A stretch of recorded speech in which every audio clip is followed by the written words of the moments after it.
Welcome to HDTV. You're now rocking with your boy.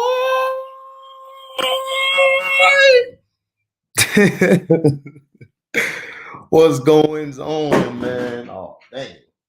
I'm just dropping stuff. Man, I am off work. I had the sorriest day ever, dog. This was like the worst day.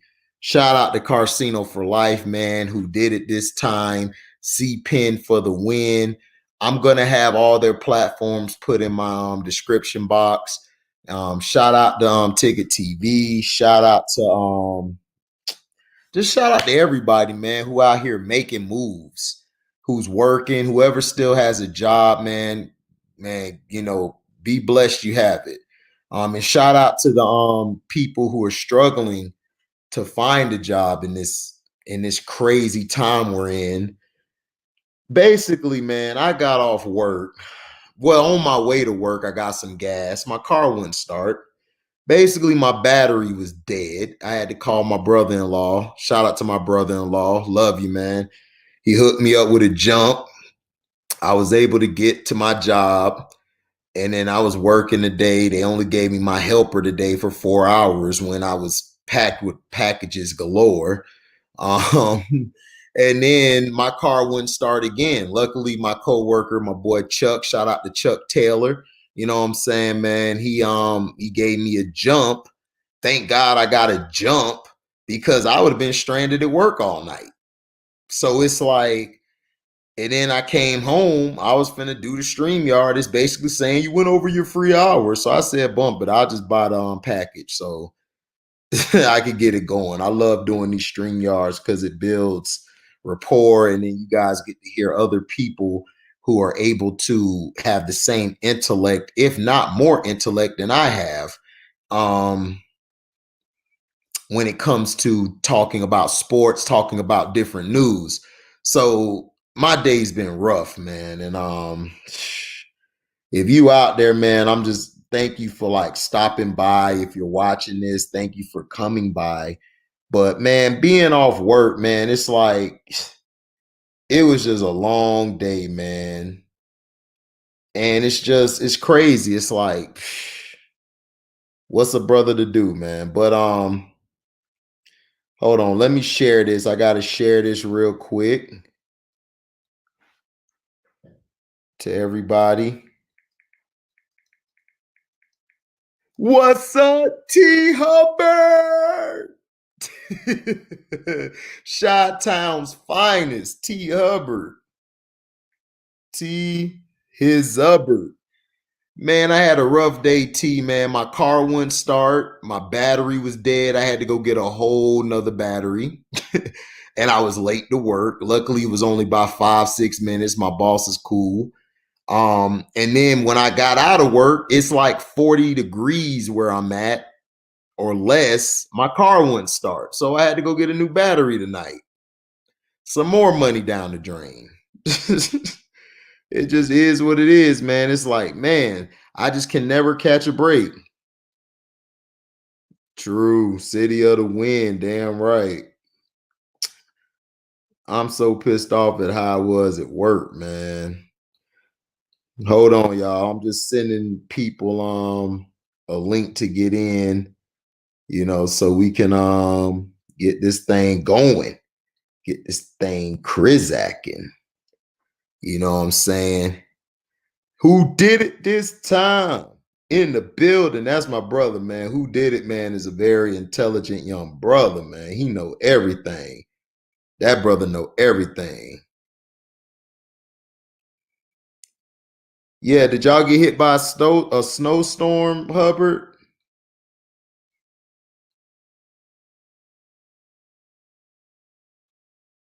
Y'all got hit?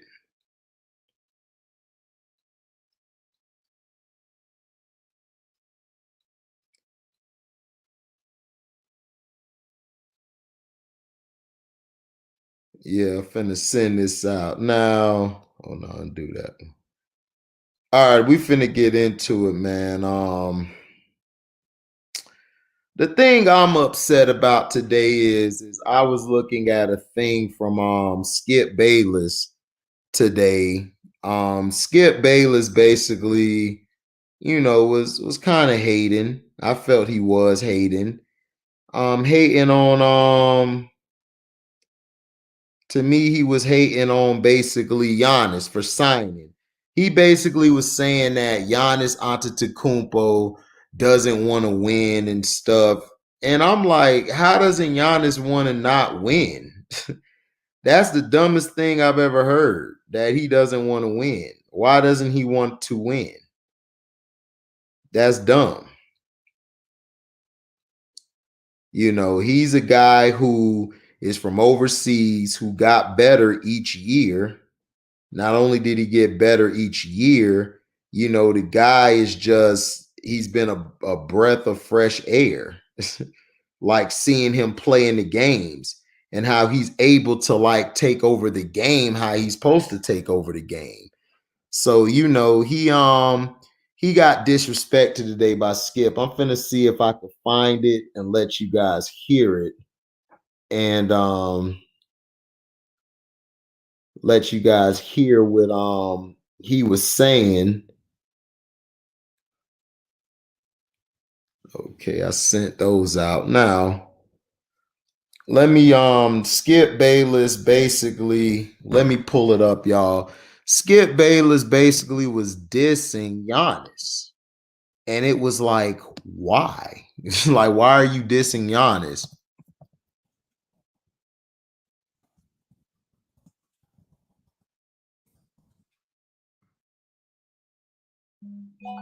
So here it is right here.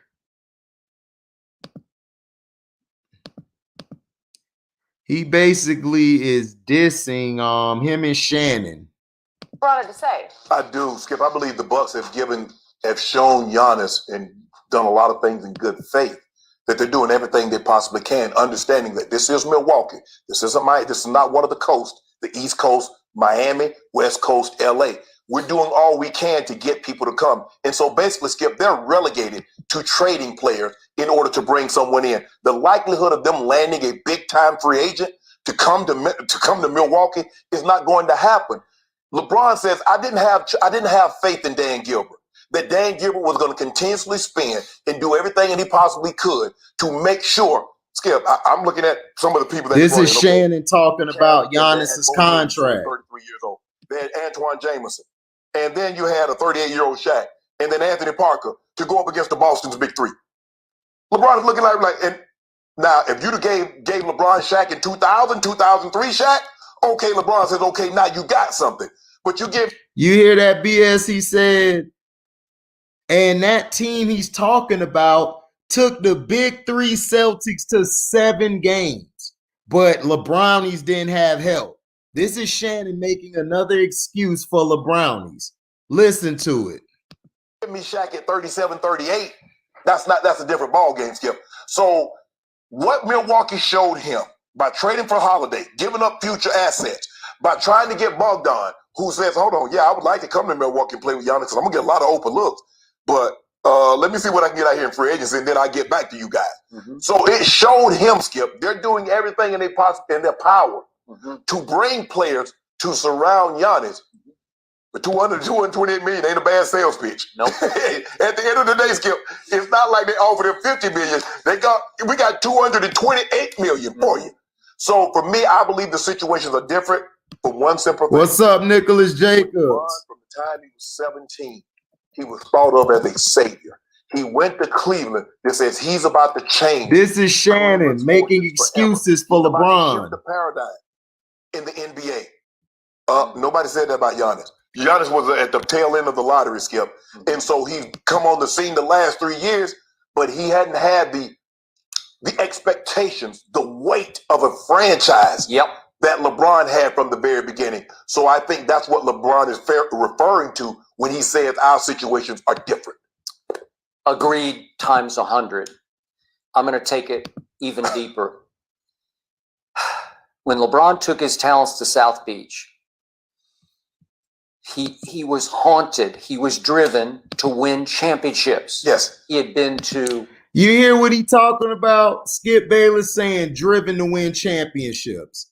Now watch how he basically destroys Giannis and saying what Giannis did, he doesn't want to win championships.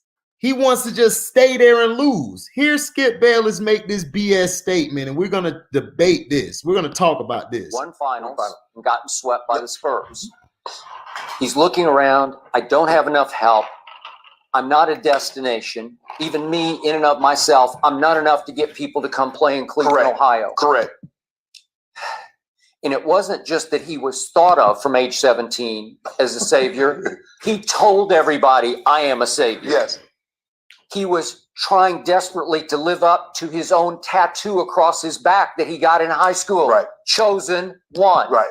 He was trying to live up to, he chose to wear number 23. He chose to wear number 23. Powder toss for Michael He Jordan chose to take the powder toss. He said to the world, I got next. Right. I got next, right? Michael Jordan, here I I'm come. the next Jordan. Well, now LeBron you're put entering this your pressure eighth on season himself. as Giannis at this point, and you're saying, man, and I did not blame LeBron 1 ounce or 1 second for saying, I got to take my talents to South Beach. Right. I need to join forces with Dwayne, who was like a big brother to him, and they were very close, and Dwayne helped show him the ropes. This is how you do it. Yeah. This is how you control your emotions and win championships. D-Wade loved him. He loved LeBron like a brother, Like but he wasn't willing to leave South Beach to go to Cleveland. No. Because he was a free agent just like LeBron was. And obviously, Chris Bosh was a perennial all-star Yes, in Toronto. a 2010 guy. Gifted. Yes. scorer, And who did it? Correct. So He no chose problem to with call that. himself the But chosen Giannis one. just showed you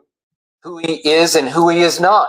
Because Giannis never said, I'm the next anybody. Did he? No. He's always a reluctant superstar, right? He sort of came from nowhere from Greece, and all of a sudden he sort of wakes up and says, wow, I'm really good. I'm long. I'm 7 feet tall. He's not quite 7 feet, but he plays like he's 7 feet tall. And boy, I can run, I can dunk, I can block shots. And wait a second, the media loves me. All of a sudden, he became the media, the national media's darling, because he is a PER prince. Yes. Player efficiency rating. He's going to own it, dominate it. He's won it the last 2 years, led it the last 2 years.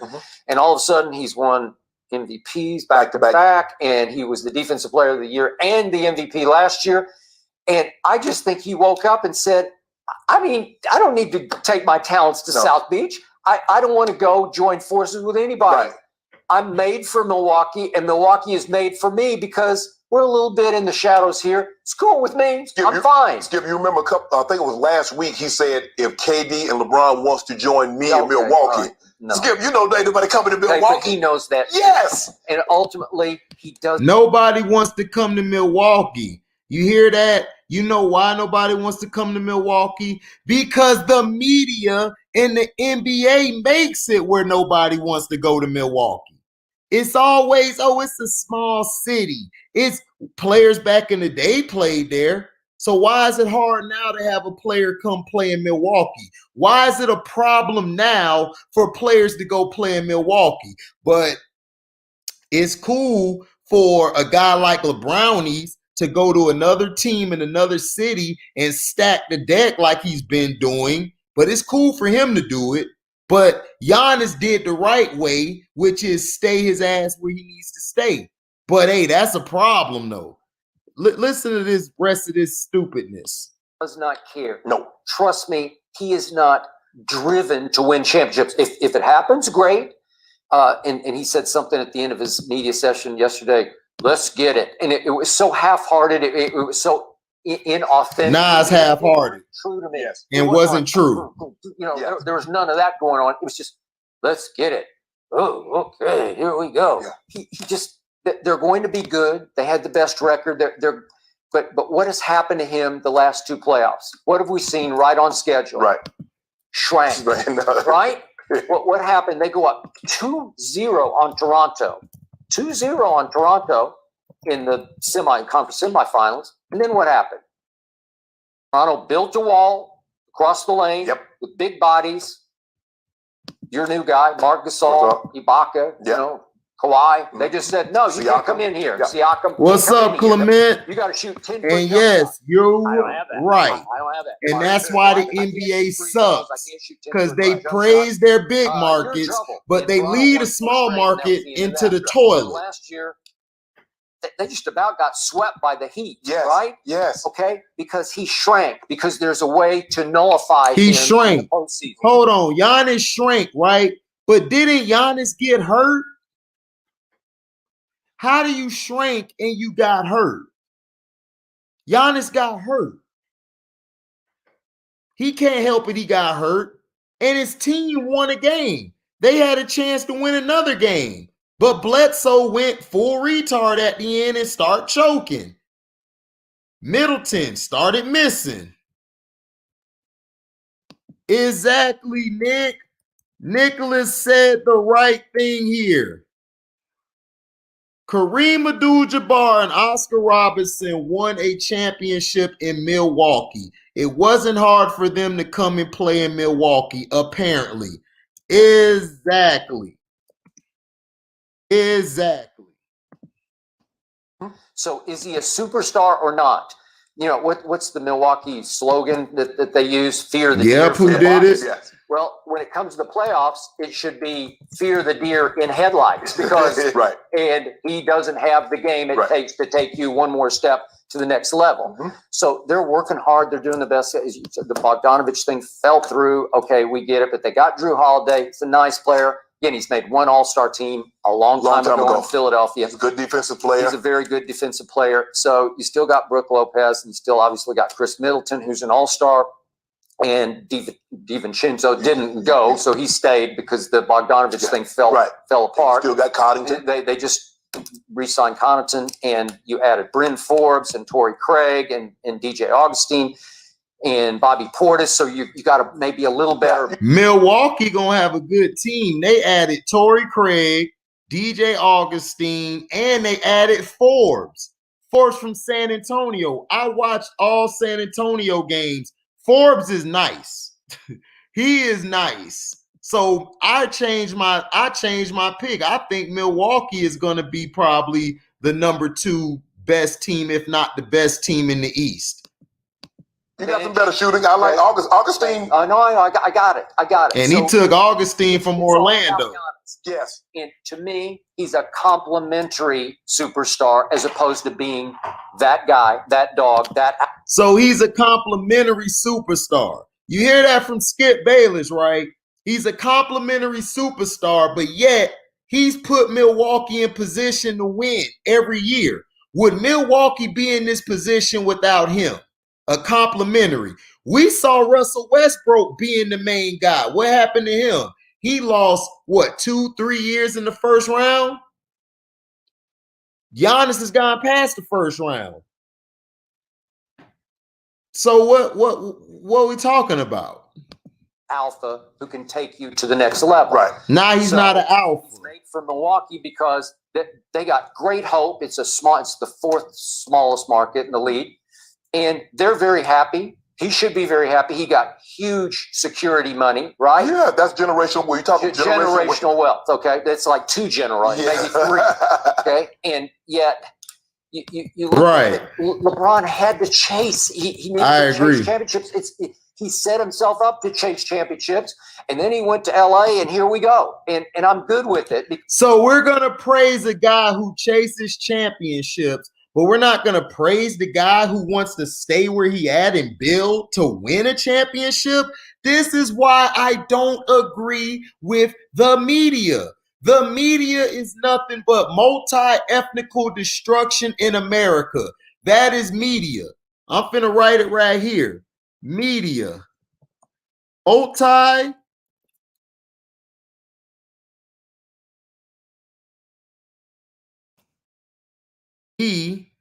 ethnical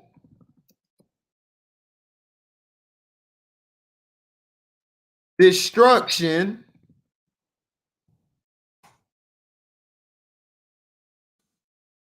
in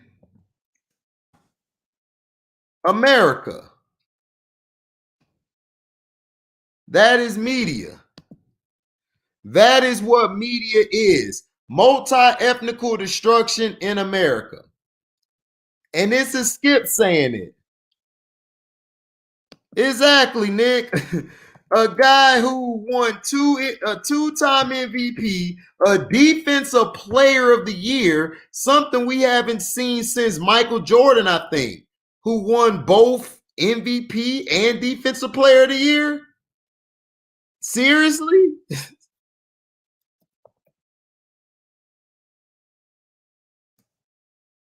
Exactly.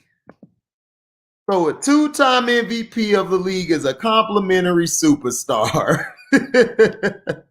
Because that's who he has to be. Skip, if you listen to LeBron, when LeBron got to LA, he says, I'm going to put this team back to where they're used to being. It's winning championships. Yeah. Skip, if you look at LeBron, Skip, you remember they put LeBron on the cover of Sports Illustrated at 17, and they said chosen one. Now, you remember they did that to a football player. You remember Todd Marinovich? They called him Robo quarterback, and it shattered him. Because the expectations of what his dad had trained him, he had never had a McDonald's hamburger. No. Everything was nutritious, yada, yada, yada. Now, that wasn't coming from that kid. That was coming from the father. Right. Yeah. But I'm just saying, he was supposed to be probably go to USC and all this. But the expectations, think about the expectations that we've seen placed on LeBron James' shoulders since he was 17. He welcomed, he embraced. Yes. And I'm fine with that. Yes. But you got to back it up. Yes. And so you got to chase. You need to go to Milwaukee, and then when Dwayne looks like he. So you got to chase. Right. Facts. Clement said this. Bron came to the Lakers in 2019 and failed. Now, we're going to hear what Jay Williams said, because Jay Williams finna get destroyed too. I'm destroying all these guys tonight. I'm going at everybody head tonight. And if you're a LeBron fan, bring your butt in here too, so I can light you up, because I'm going to light you up too. He is the first player. It's getting people getting murdered tonight. Since Shaq did it back in the 99-2000 season. Our NBA analyst Jay Williams joining us now on the breaking news. Jay, Will, considering all the reporting we just heard from Malika and from Woj, how do you see this decision by Giannis playing out over the next few years? Well, I think both Malika and Woj were extremely accurate. I don't think this was an easy decision for Giannis from my sources, that it took time for him to contemplate what he truly wanted. But I will say this. I think Giannis is happy. I know Mark Lazary is happy. I think the value of the franchise goes up exponentially. I think Giannis and his camp also recognize that. The interesting caveat here, though, is you don't need things in your contract to try to tell a team that you would like to be moved. Prime example, look at what's happening right now with James Harden and the Houston Rockets. 2 more years left on this deal, but obviously it is not happy. I think throughout this relationship that is developing with Giannis and the Bucks. I would like to say yes, sir. He nice, Chris. What up? He nice. I like him. Getting to the NBA Finals, I think, is a must for Giannis. He is nice. It's a 5-year deal, but I think if not getting to the NBA Finals in the first 2 years, I think you could see a scenario in which Giannis he is. No he nice. I like him. He got that dog in him. I think he's from Chicago. I think he got that Chicago dog in him. In a player-centric world where look what Anthony Davis was able to do with New Orleans. Look what James Harden is trying to do right now with the Houston Rockets. And I think if certain parameters or certain goals are not reached, I think the same situation could potentially happen in Milwaukee. So in your opinion, how is this team built for a title run right now? Well, look, it's no doubt about it that they're one of the upper echelons of the Eastern Conference. I think exactly, Chris. That's my only issue. THT is good, but is he going to be great being a standstill shooter, or are you going to let him do his thing? Because if you let him do his thing, you got me. He raw. He going to ball out all day. I agree. There's still a lot of moving parts here. We don't know what's going to happen in Philadelphia. We don't know if Daryl Morey is going to be able to pull up a trade or Rafi. Okay, so basically Jay is talking about the trade and everything. And shout out to Chris Cervantes, Clement Vickers, who did it this time, Terrell Hubbard, Nick Jacobs, aka the old young man. Shout out. Yeah, so basically, exactly. You see this? This guy is a Lakers fan. He's not a LeBron. He is Lakers. Even though LeBron's on the team he roots, He's a Laker. He's keeping it 100. He's not going to be like, oh, well, this. He knew if they didn't get AD, they was going to be in trouble. So I'm going to put the link in here. If you guys want to join, you guys can. There's the link.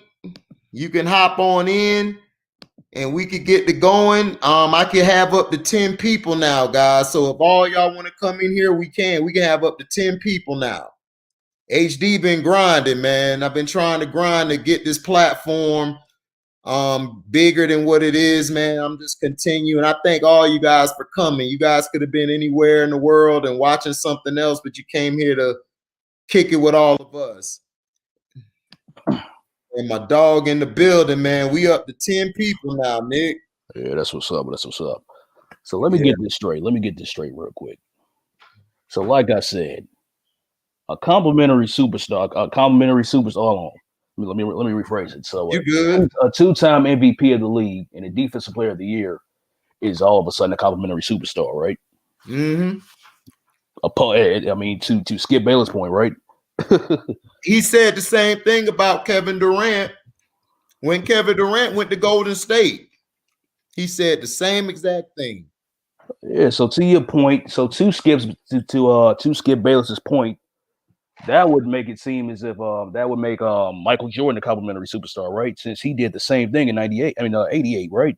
Mm-hmm. Became MVP and defensive player of the year in the same year, as a matter of fact, and All-Star MVP. Mm-hmm. Since Michael, we've never had that. Yeah. This is why I don't watch stuff like ESPN or Undisputed. You know what I mean? Just stupid. Mm-hmm. That don't know nothing about the game of basketball. And another thing, man. So a guy that doesn't want to join any a superstar, rather, that doesn't want to join any other team's bandwagon, any other superstar's bandwagon, is somebody that doesn't want to win, right?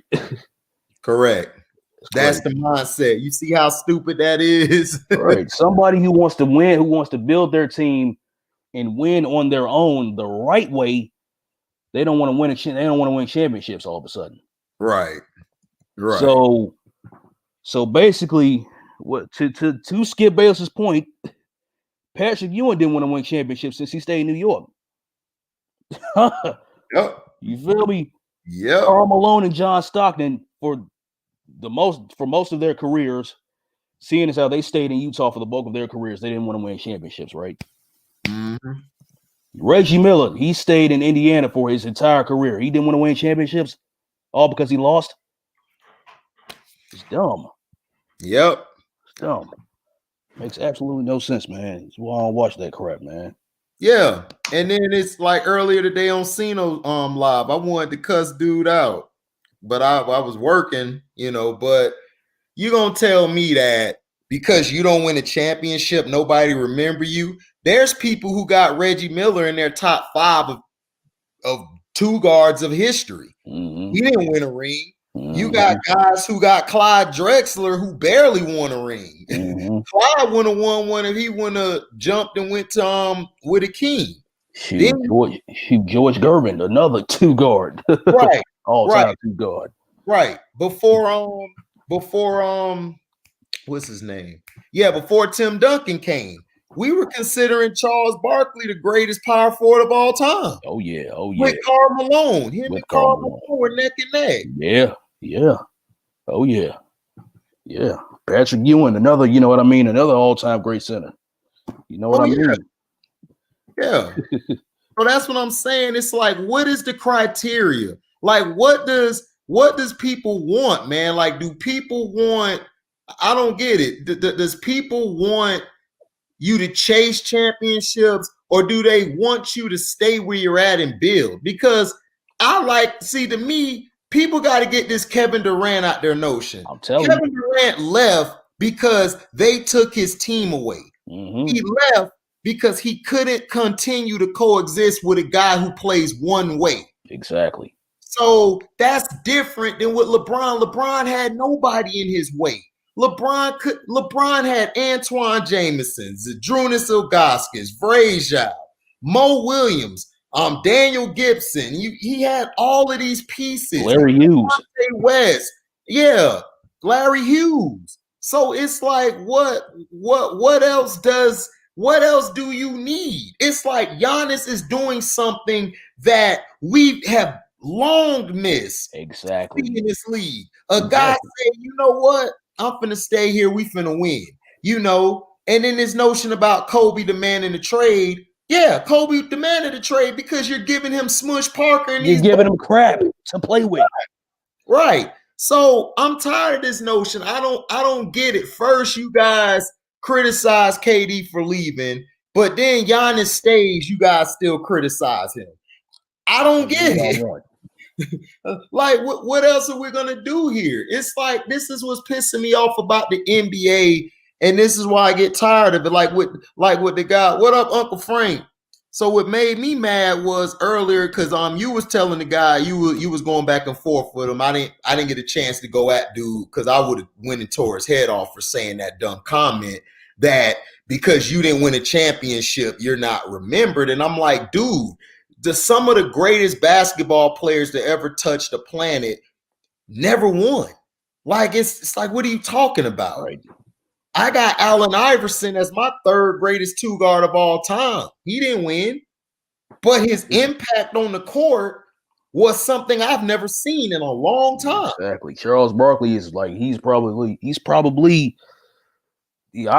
of the greatest power forwards to ever play in, to ever play in the NBA. You know what I mean? And he's never won a championship, dog. Right. That's what I'm saying.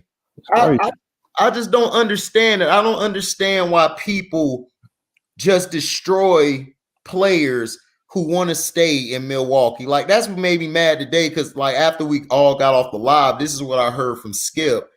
And I was pissed off because I heard it on Instagram, because Instagram, they'll play a clip of it. And he was going in saying this type of stuff. And I was just like, I mean, you're telling me this dude's a complimentary player and this guy just won Defensive Player of the Year and the MVP? Who does that? No one has done that since Mike. Right. So I'm like, dude, that don't make any sense to me. And then this notion that you're telling me that, oh, well, Milwaukee, they got some pieces. Milwaukee got some good pieces. Milwaukee still has a squad. They still have enough pieces to be the first seed in the Eastern Conference. Yes, they do. Oh, I really think, dog, after hearing them talk about the team they had, they're going to be dangerous. Like, I could really see them like being one now because of them getting Forbes. Now, Forbes, I watched them because I'm in Texas, so I get to see all the San Antonio, Houston, Dallas games.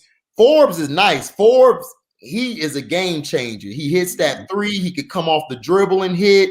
He also plays underrated defense, even though he's about 6'2", 6'1"-ish, maybe 6'3". The guy is nice. And then when Derek White was cold, they brought him in. Forbes was killing. Like, he was out there hitting everything damn near. So the guy's a solid player, and he has playoff experience. He's been with San Antonio, well, not this past year, but the year before and the year before that, he was in the playoffs. So he's a solid guy to come off the bench. So DJ Augustine, he from Orlando. He played with us for the past 4 or 5 years. For the Bulls before that, yeah. Right. He's a solid player, solid backup point guard. He comes in, he can change the shift of the game. He can score with either hand. Very underrated. He played with KD at Texas, so the guy is very knowledgeable. I've always liked DJ Augustine. He's always been a solid player. To me, I would get mad at Steve Clifford because he would try to play Carter Williams too much over him when we needed DJ really to ball out. What up, Donnie Anderson? Yeah.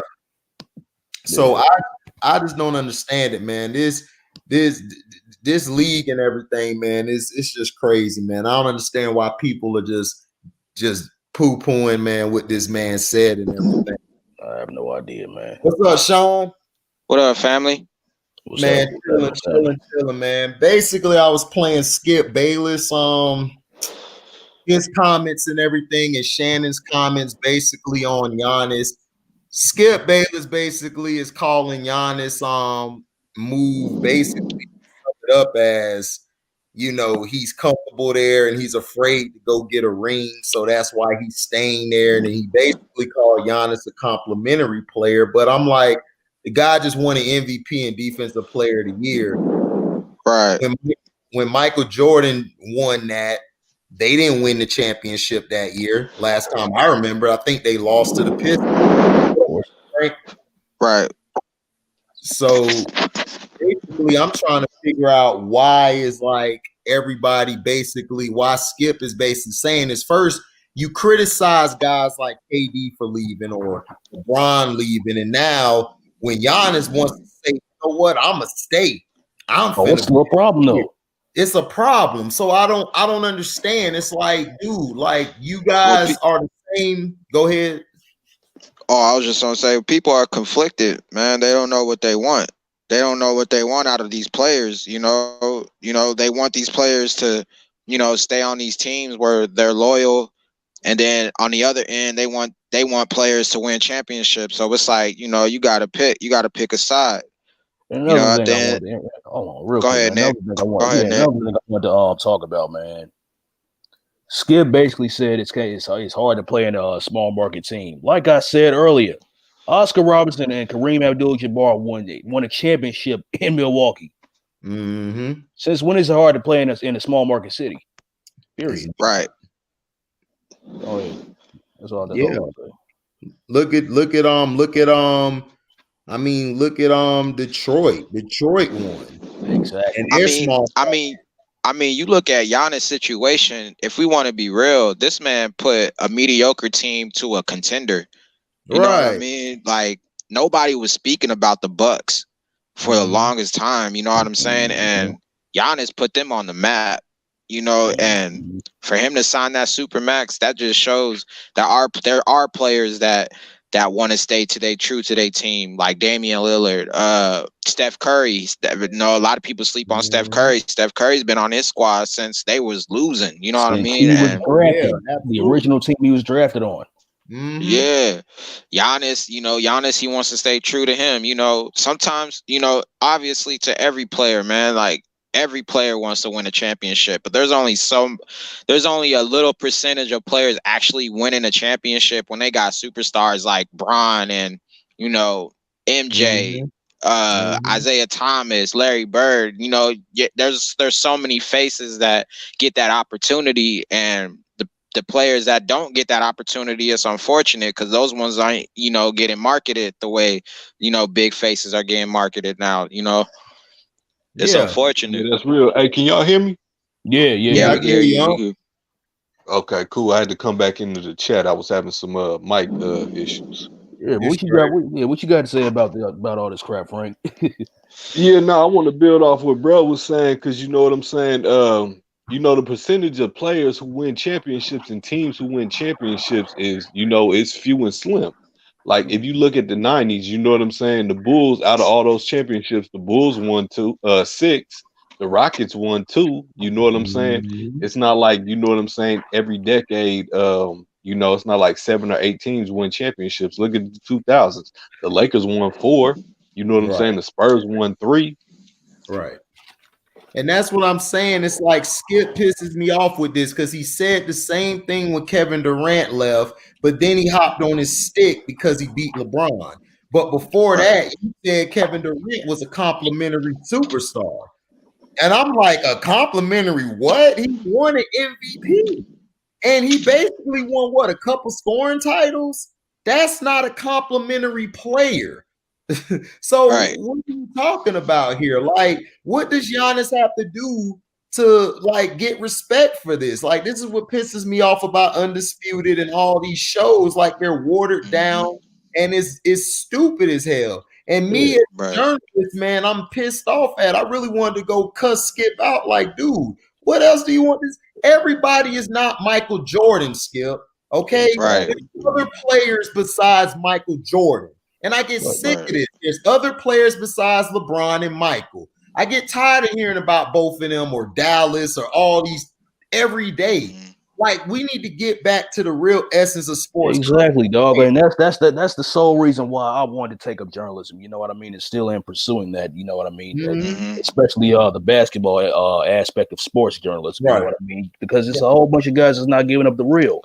You know what I Right. mean? A whole bunch of guys that don't know a lick about the game of basketball. You know what I mean? It's a shame. Yeah, It's a shame. and that's a shame with the man, and that's and it's just messed up. It's just messed up how they continue to keep on doing this. Like we're not even talking about like the other teams. Like shoot, we're not talking about how Harden is back with the Rockets now. Yeah, he out of shape, but we're not talking about the game he had. He dropped 12 or 13.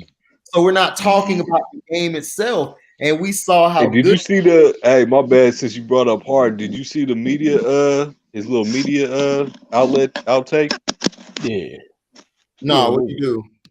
Man, they was asking him like, you know, he wouldn't admit to being traded, and then they was asking him like, and what did he you do know, in Atlanta? what was you doing out in Vegas? He was like, oh, I was Vegas you or know, whatnot. working out with Yeah, my trainer.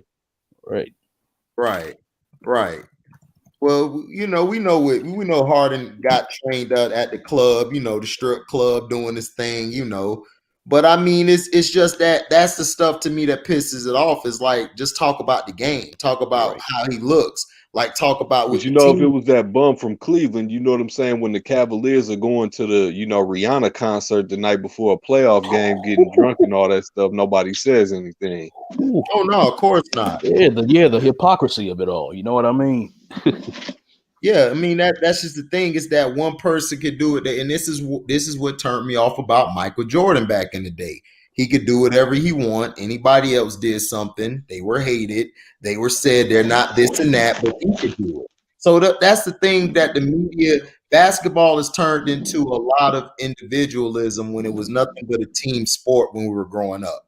It was To your team, point back in the day. right? Even though Michael was promoted, we knew who the Bulls were. We knew that team. We knew everybody. We knew the competition, and even though we knew Mike was going to win at the end, it still gave parity that this team could be great. This team, and at the end of the day, he still had to earn it. He didn't have no clean slate. Yeah, Like, and I did see the undisputed where what you guys are speaking on with Skip and Shannon. Shannon's become such a pom cheerleader for LeBron, man. It's like it's a shame. It's like anytime. So when Kyrie Irving, like this is what I was speaking on earlier. I don't know if anyone caught on, but I feel Kyrie Irving when he's locked in, that boy is a dog when he's on the court. Oh when yeah. When he was in Cleveland in his first years of playing in the NBA, you seen Kyrie blossom into who he is now. And that was because he was so locked in onto who he was. You know, when he was younger, he didn't really have the media on him like that. If you think about it, when Kyrie really started having the media on him was when Bron went to him. You know what I mean? Right. If I can remember, like Kyrie was never in the spotlight. He was always that humble kid that, you know, play ball. This is what I do, and this is what I like doing. I'm inspired by Kobe Bryant. Sorry about that. Kyrie has the Kobe mentality of like, man, I want to get this done, but I want it with the right group. And if I don't got the right group, then I'm going to just say, hey, man, look, this is what I'm trying to do, and this is what I'm going to do.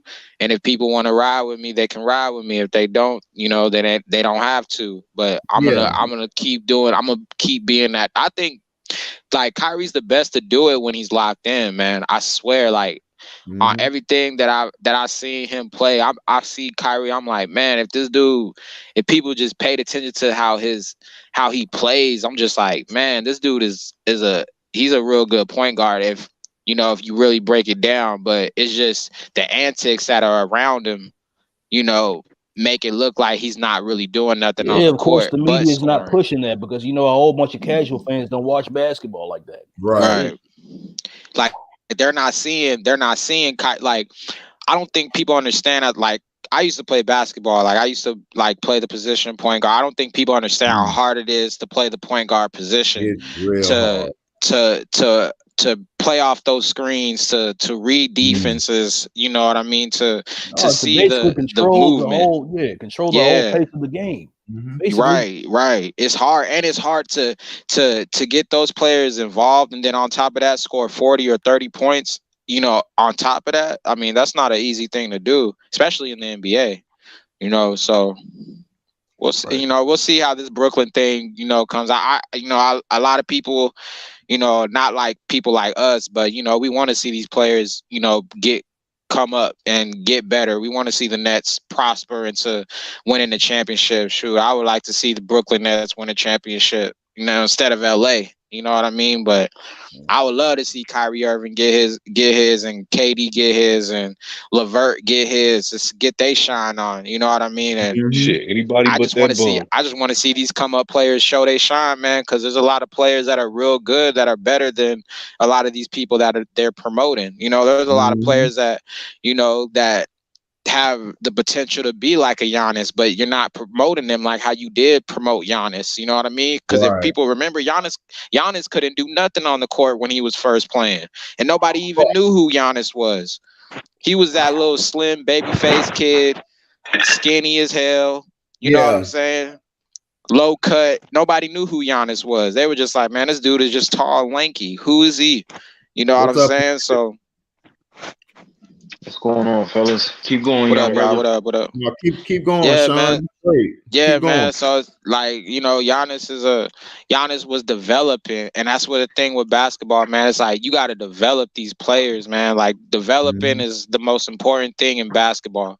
Besides running sets and running plays and running screens, knowing what your rotations are, and knowing like what the coaching aspect of the environment and the atmosphere, like everything plays in the core, like when you're playing the game, you know. So when you're seeing players like, you know, Steph Curry, or when you're seeing players like MJ literally ran off adrenaline and atmosphere. You know, atmosphere was a major thing in Jordan's play, that it may be something that nobody's really paying attention to, but Jordan really played off atmosphere, and Jordan played on a level of, you know, look, I'm down for him, Donnie. that it may be something that nobody's really paying attention to. Can y'all hear me? Jordan Yeah, turn your slide down. You're real loud. on a level of, you know, Mute the YouTube video. Mute your YouTube video, dog. Mute the YouTube video. Is that me or you talking to someone? I'm talking to Donnie. Oh, okay. Yeah, mute the YouTube video. Okay, can y'all hear me now? All right. Yeah. Go ahead, Yeah, Sean. Hey, what's up? Yeah, so I just felt like Jordan, he just played off a lot of energy. That's what made Jordan who Jordan was. With Bron's situation, like the Bron fans, you know, let me break it down with Bron fans. Like Bron is the most skillful player athletically. He's probably one of the skillful athletic players that a lot of people seen in LeBron fans' eyes. LeBron's probably. Oh, okay, you got it. No, let him go. Yeah. In LeBron fans' perspective, he's probably the most skillful athletic person that has a high IQ. But at the same time, like Rudy Gay, when he was on Memphis, he had the same IQ as LeBron did when he was in Memphis. I remember players that played like LeBron before LeBron. You know, they didn't have the promotion, but Rudy Gay used to play like LeBron, but he had a better shot when he was in Memphis playing with Michael Conley. Yeah, the thing with LeBron is, and everything is, LeBron had a chance. The thing is, LeBron, the thing with him is this. When he was in Cleveland and everything, and they gave him everything he wanted, the thing that they were saying about it was he wasn't able to get the superstars. From what I was doing during that time, it was nothing wrong with him, like wanting to. Me, in my opinion, when he went to Miami, I didn't have a problem with it. The problem I have with LeBron is he's basically stopping other teams from getting certain free agents to make it better for him to win. That's the only problem I have. Other than that, I mean, if he went to Miami, that's cool, but don't try to stop me from eating and me getting this player. Exactly. It just shows that you don't want to compete. Right, exactly. Yeah, my So bad. I'm back.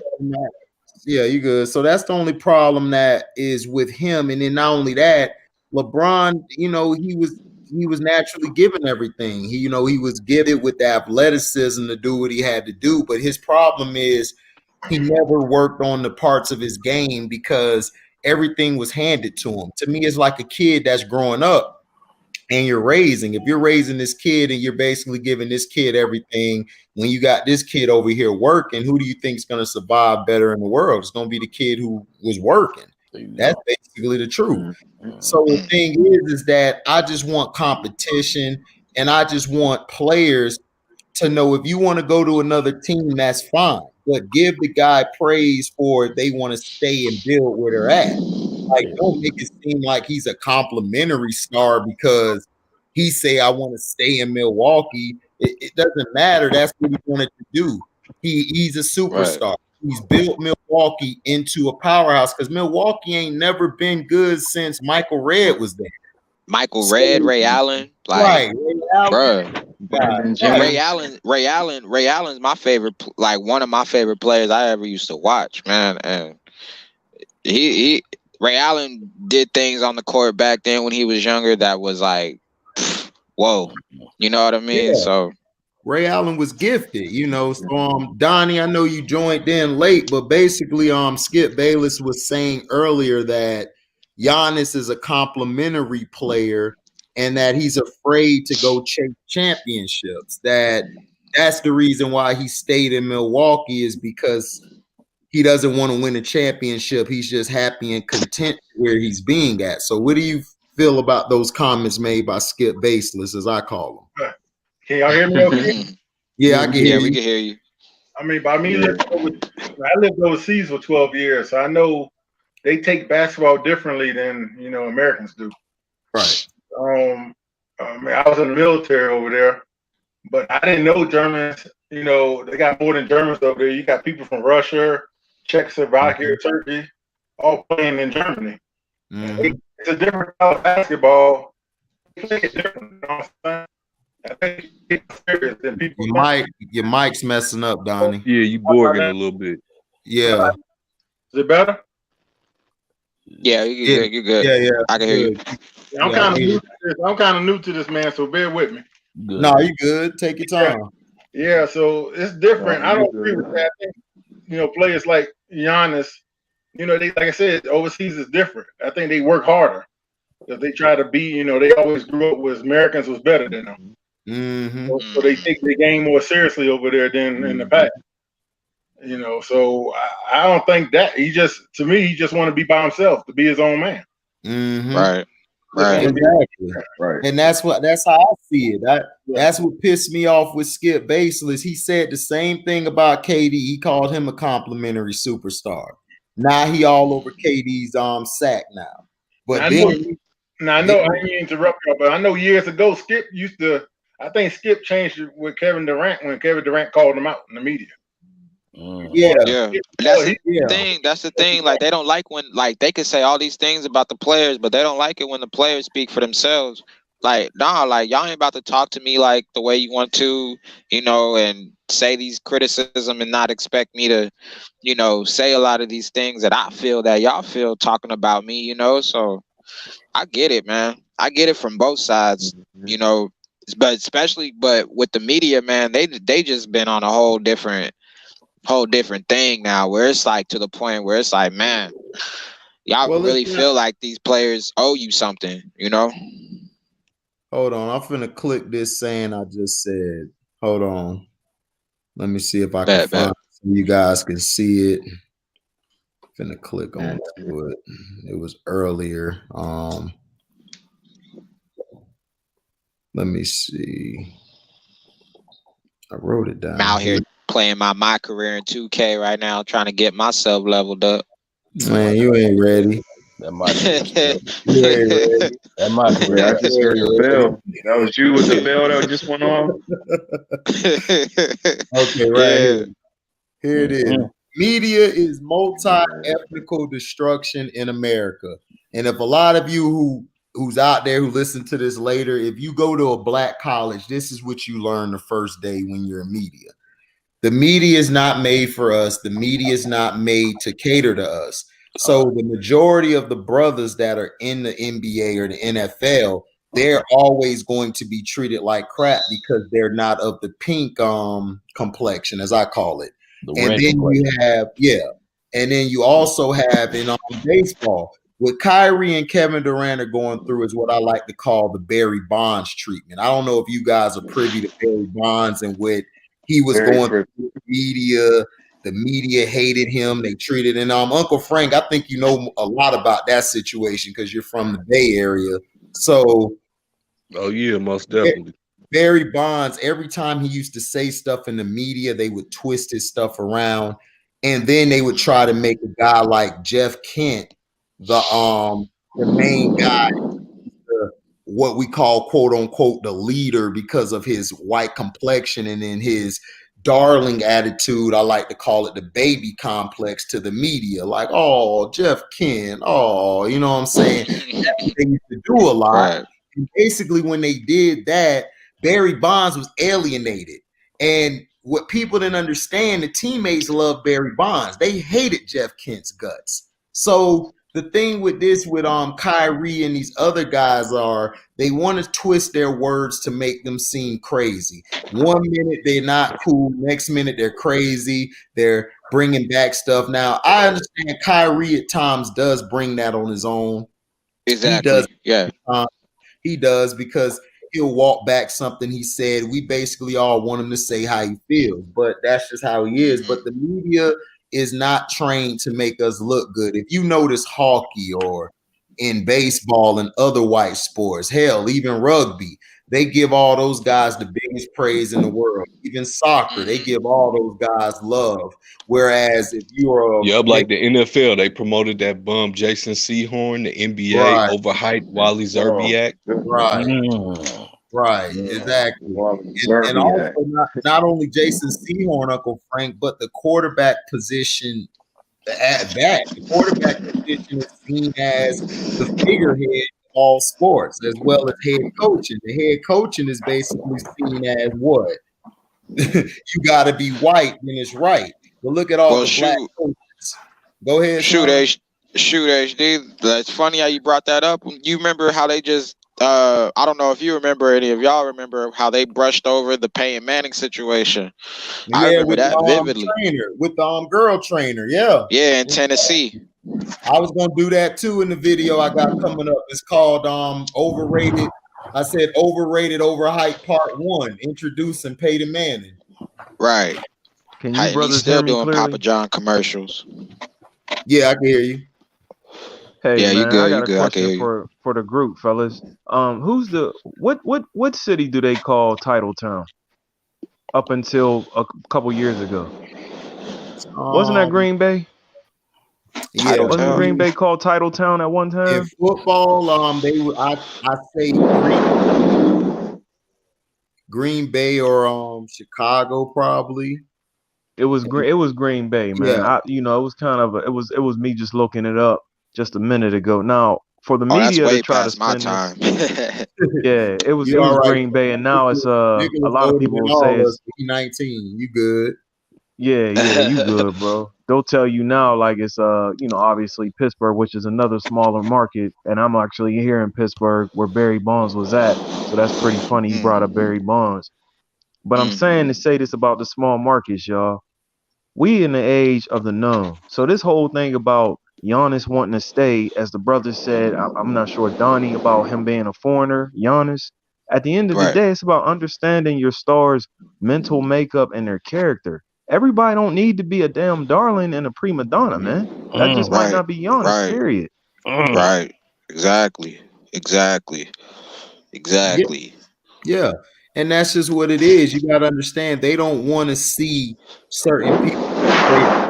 Like the thing is that I don't have any problem with certain players wanting to do what they have to do. But when you're interrupting when you're trying to take the spotlight from other players, that's when I have a problem. Even the comments that LeBron said about Giannis' contract. Not only that, the same thing he said about Kevin Durant. Remember, he said this: the move Kevin Durant made wasn't the same move I made. He basically went out his way to diss Kevin Durant when Kevin Durant showed him nothing but love in the media. Like, even during that time, like, he's never came out and just dissed LeBron and everything. Even when he talked about the punk ass media that Charles Barkley liked to say, and I live by that word, punk ass media. He basically said that the media is very toxic when you play with LeBron or you're a, you know what I'm saying? You're breathing kind of hard, Sean, and your mic kind of loud. My bad. Smoking, you my good? fault. No, you're all right. So what I'm saying is that you got to understand is that the media and everything, they twist stuff that you do, they twist stuff that you say. But now that this man has got a $225 million contract, you got half the people saying, yeah, good job, Giannis. You're staying and you're going to be a trooper and try to lead this team to a championship. Then you got the other half saying that, oh, you ain't gonna win there. You got literally a bunch of people saying this, that he ain't never gonna win a championship. It's not the point of winning a championship. When has it been said you're a great player by winning a championship? You were a great player by what your impact was, not the your impact. And I think people forget that. Like, people forget Mark Aguirre. He was a beast. And then he went to Detroit.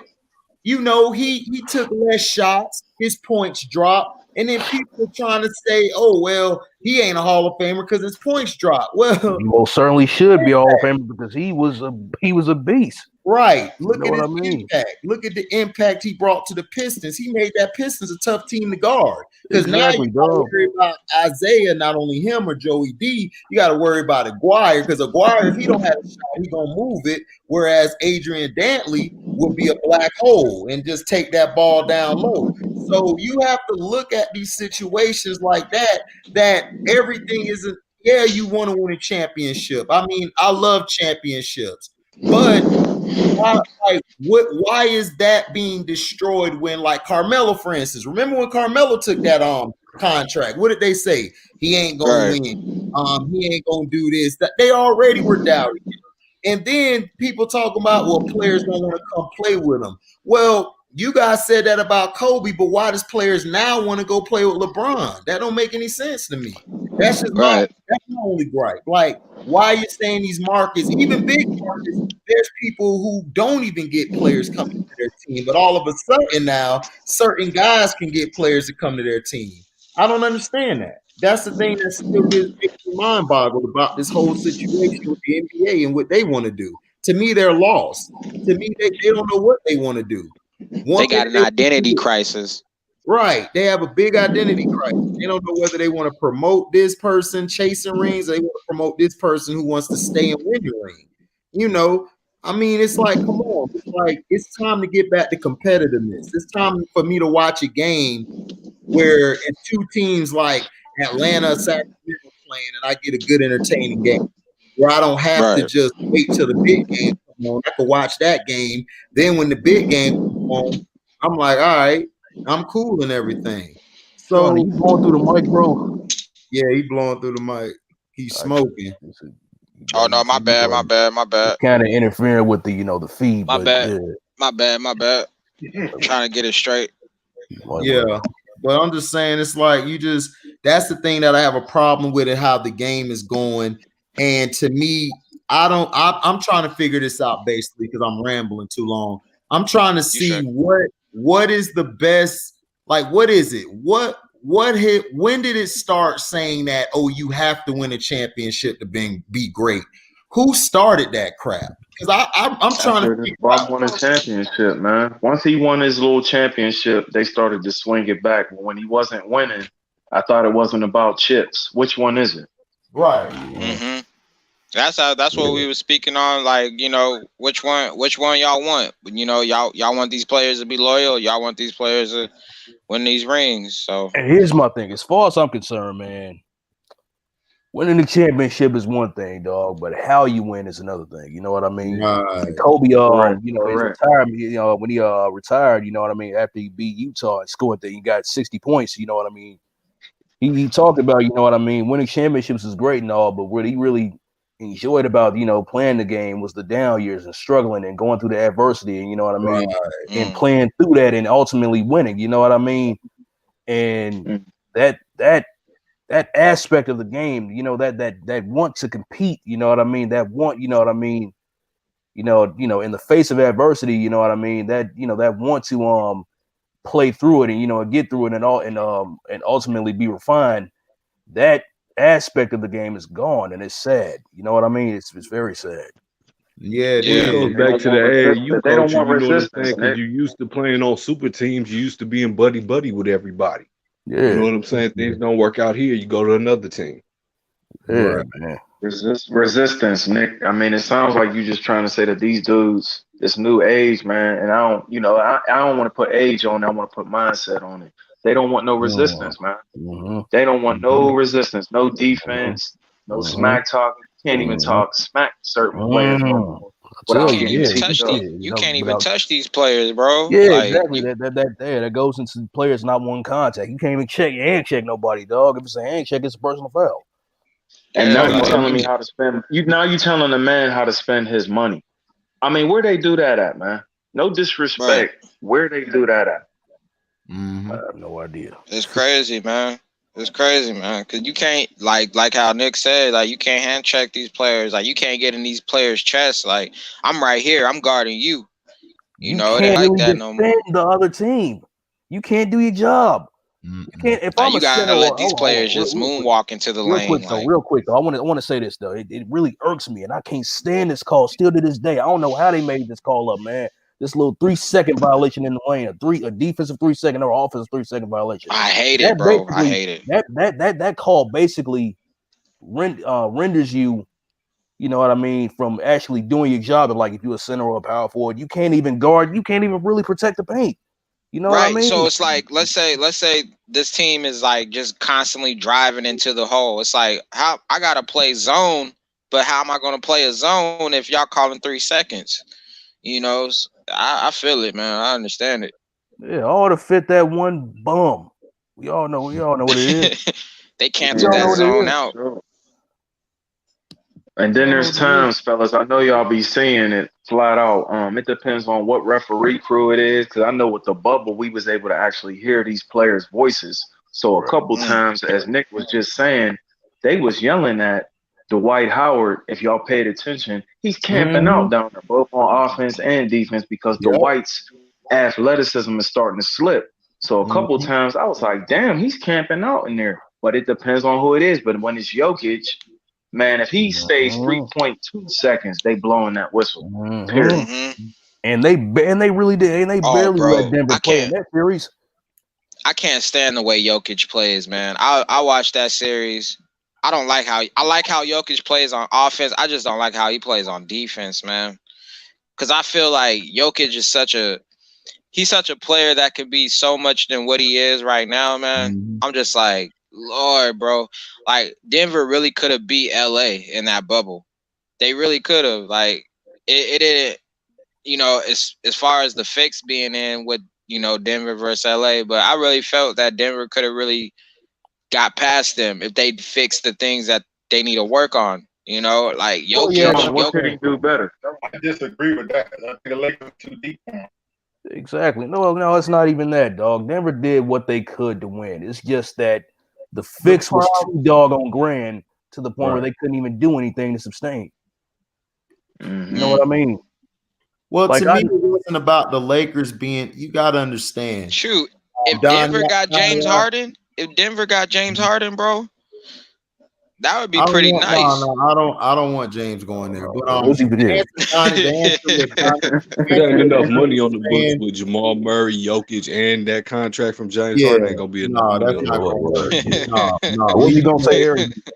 But Donnie, let's say what you were saying, like deep. It wasn't about the Lakers being deep. Like they weren't deep. The thing that made the Lakers that were good in that series is Rondo was able to change the pace of the game. And I don't think a lot of people give Rondo a lot of credit. Rondo changed how the game was flowing because Denver was trying to be more up tempo. Rondo came and slowed it down and ran a half court set. And then when he had Dwight in there, Dwight was putting that body a lot on Joker. And then he was allowed to get away with, pushing them and doing the physical things that, what I'm saying, that an old school center would do. You know how we would do in the park, we going to get somebody down low and they're banging with, we know this guy is unstoppable with his move like a Joker. You're going to bang him, you're going to keep banging him. But Rondo set the pace for it. And to me, the Nuggets didn't have nobody off the bench who could match that. Now, Michael could, but Michael's problem is he's still young. Like, he still would miss, and then he had some times in the stretch of that games, he would go cold.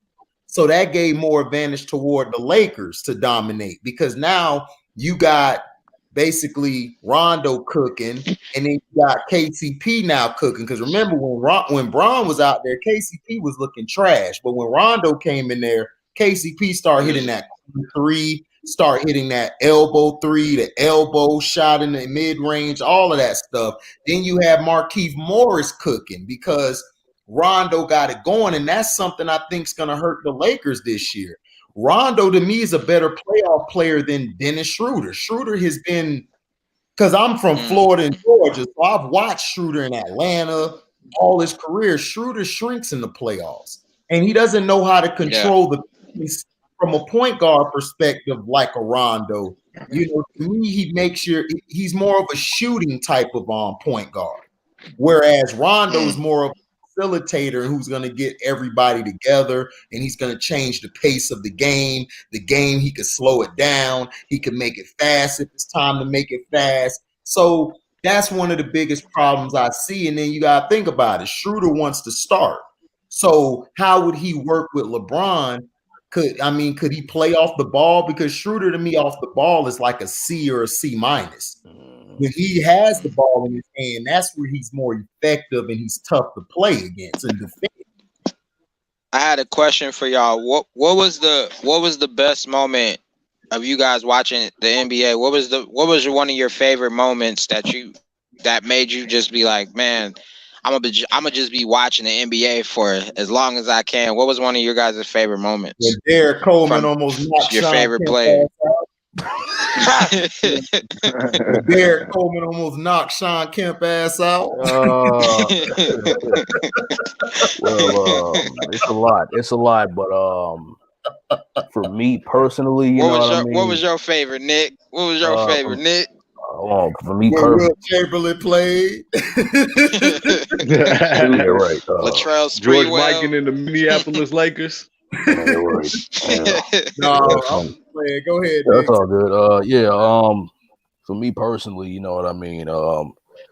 Me watching, because I remember when the Lakers lost and got their ass whooped by when we got our ass whooped by Boston in 2008, dog. I remember watching it, and my cousin, you know what I mean. He's a big Celtic fan, you know what I mean. He was just, you know what I mean. Then the year we actually came back in 2010.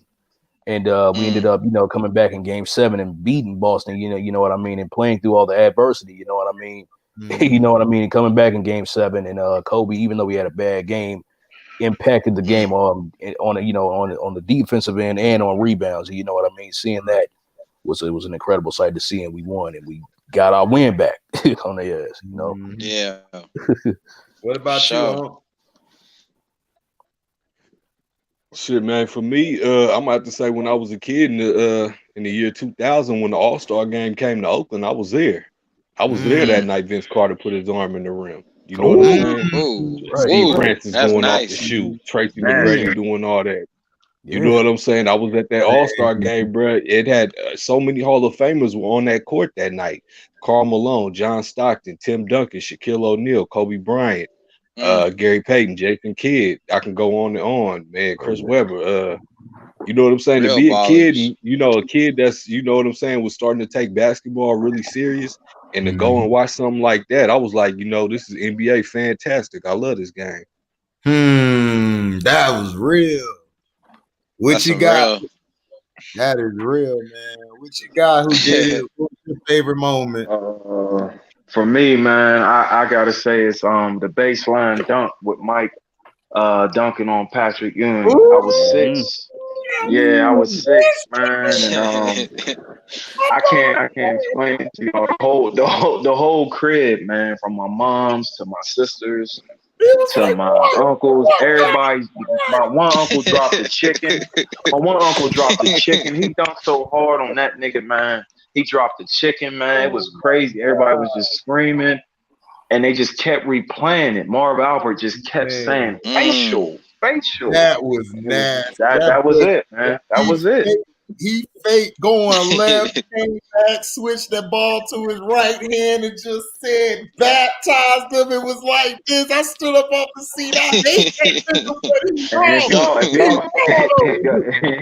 If y'all watching in slow motion, man, Mike's arm literally looked like a black, like, I'm not being funny, man. It looked like a pretty black vase. Yeah, I mean, just like his arm was over a black vase.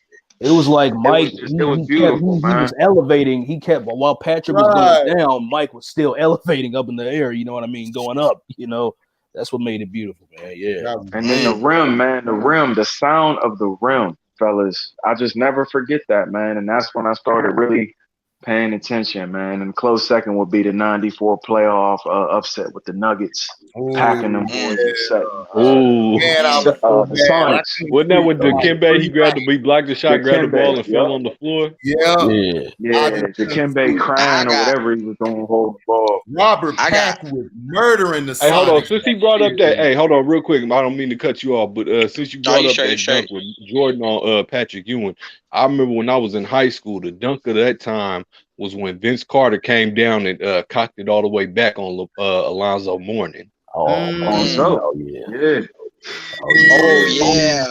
When he was on, I kept replaying that, and they kept replaying that. Oh my god, dog.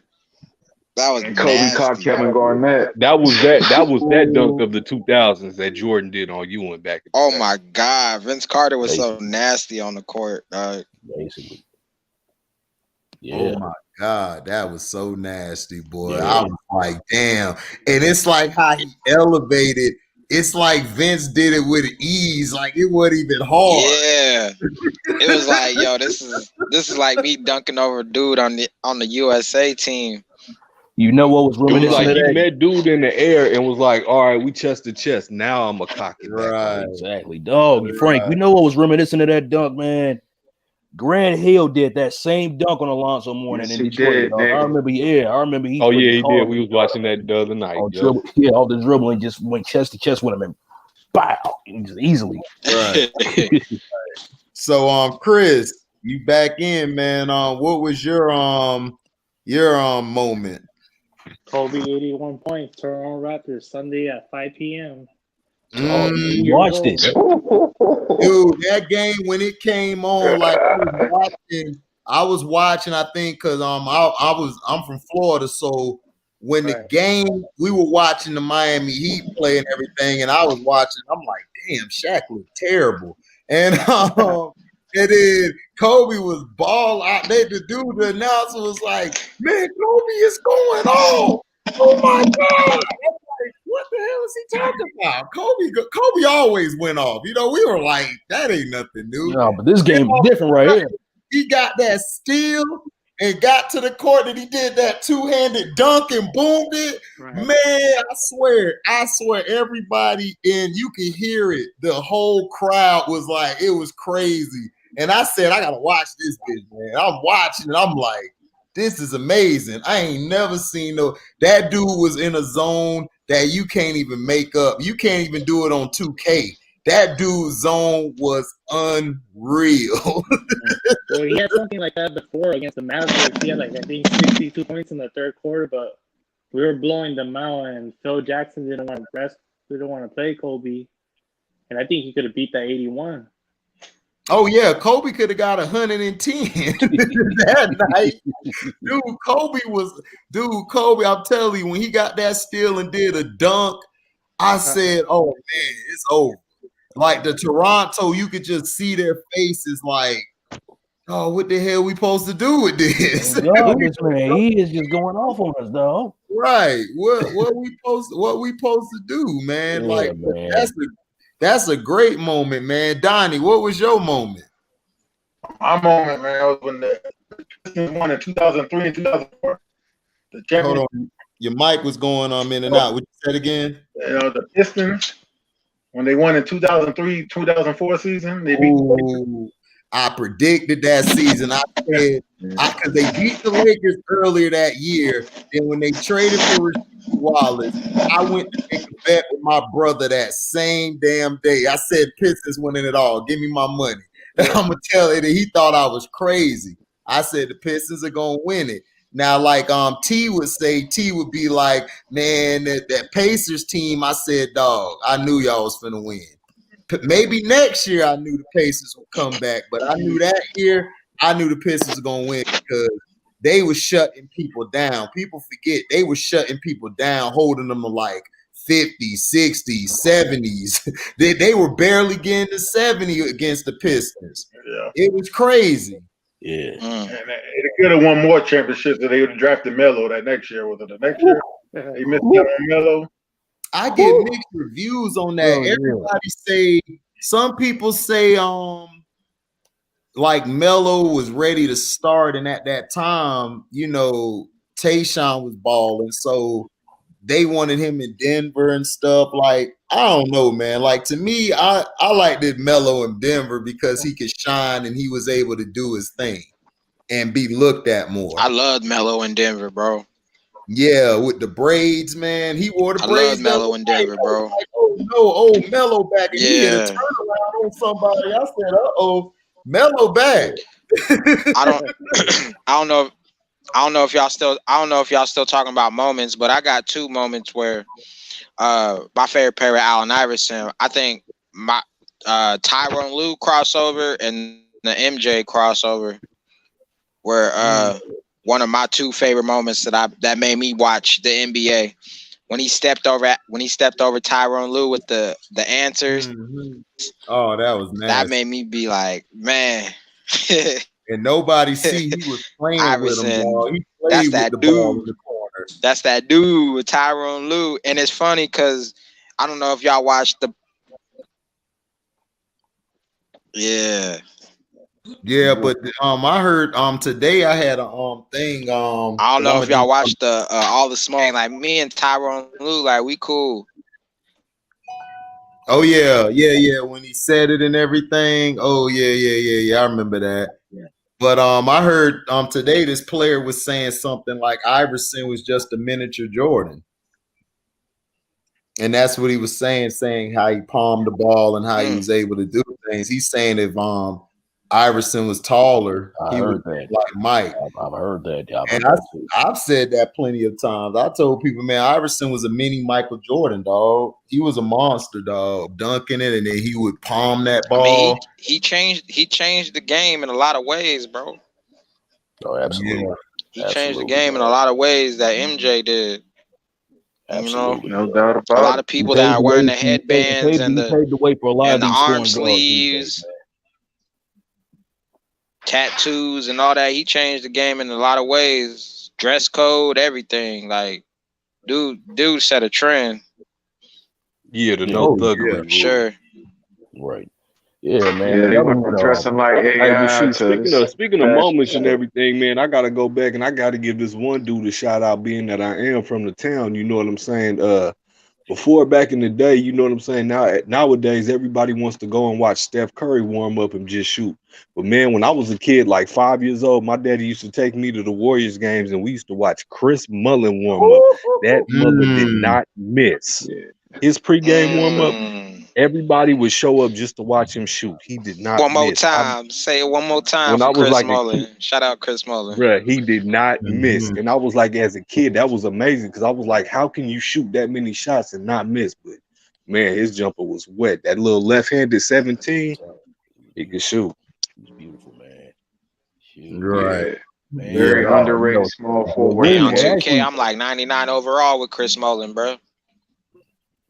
He said he 99 overall with Mullen. Okay, all right, yeah, okay, but really, what made me actually pursue the game, man, what actually made me pursue the game, and what actually made me want to play power forward was seeing Dennis Rodman, watching Dennis Rodman play in the 1996 NBA Finals in Game 6, and seeing him go off on just dismantle the entire front line of the Seattle SuperSonics, man. Yes, Seeing him get this this might be just forgotten, just a little forgotten play, you know what I mean? But it was this little Nick, play, you know what I mean? Nick, you remind me of Pascal from the Warriors, bro. Like you remind me of Pascal. You got the beard and everything. You got the beard. Yeah, he looked Nick, just like you, bro. Okay, that's what's up. Nick, he could, Dennis Rodman could have won MVP, bro. Yeah, but he could have won MVP. But here's my thing. Hold on. Let Nick finish. Go ahead. I was just gonna say, man, this might be a little forgotten play or whatnot. You know what I mean? People might not even remember this little play. You know what I mean? Dennis, he got the ball. You know what I mean? I think I forget who passed him the ball, but you know what I mean. He went into the lane, got a little reverse layup, and got an and one that he started celebrating. You know what I mean? He's like, yeah.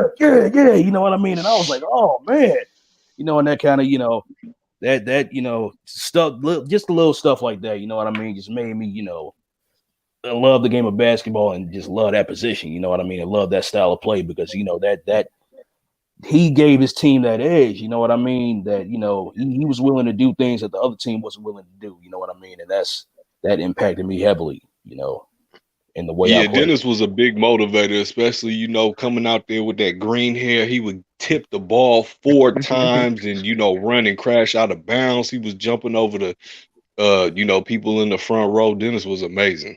Yeah. Watching his hustle, his effort, his physicality. Yeah.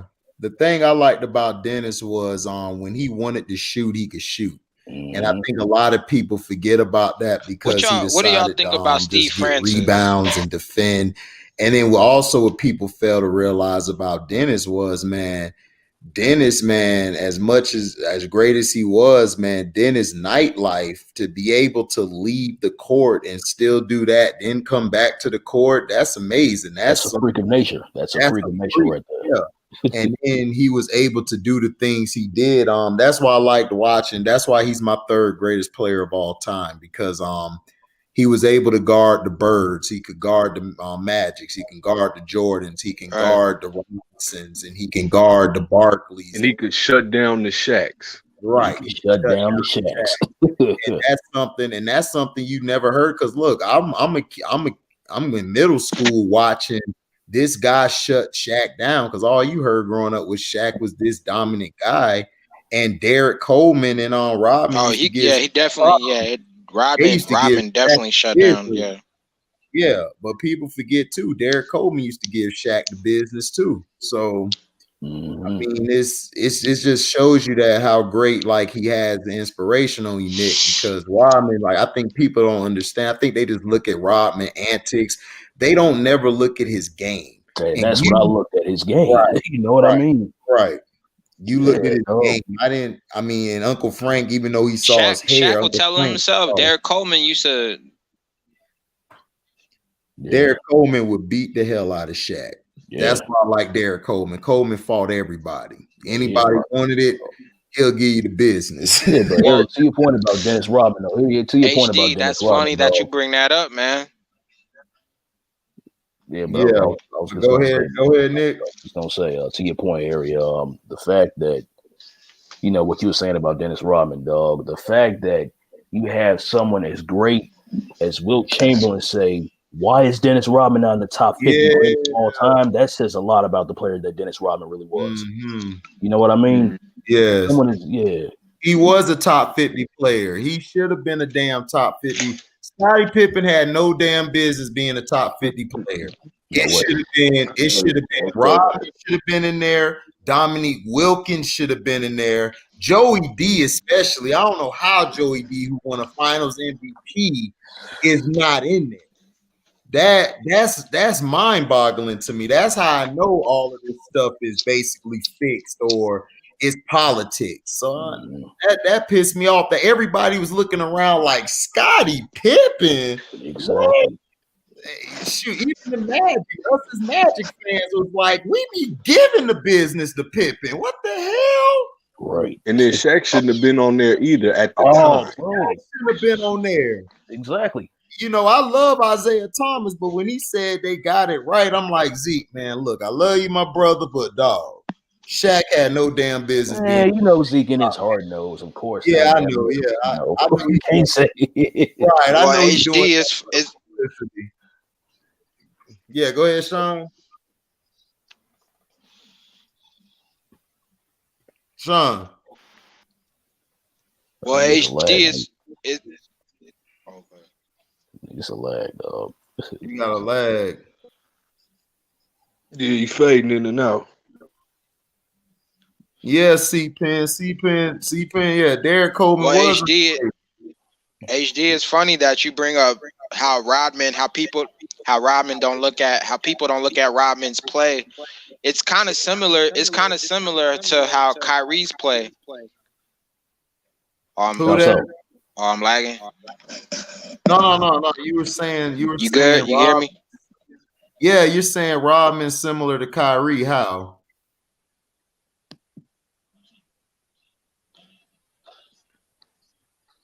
Sean, are you talking about just based off? They're not really focused. Can you hear me? Yeah, keep going. Oh, I was just talking about how like Kyrie and Rodman's play are kind of similar to the antics off the court of what they pay attention to more than what they do on the court. That was just my thing. Well, I don't think so. To me, Rodman was more like, how can I say it?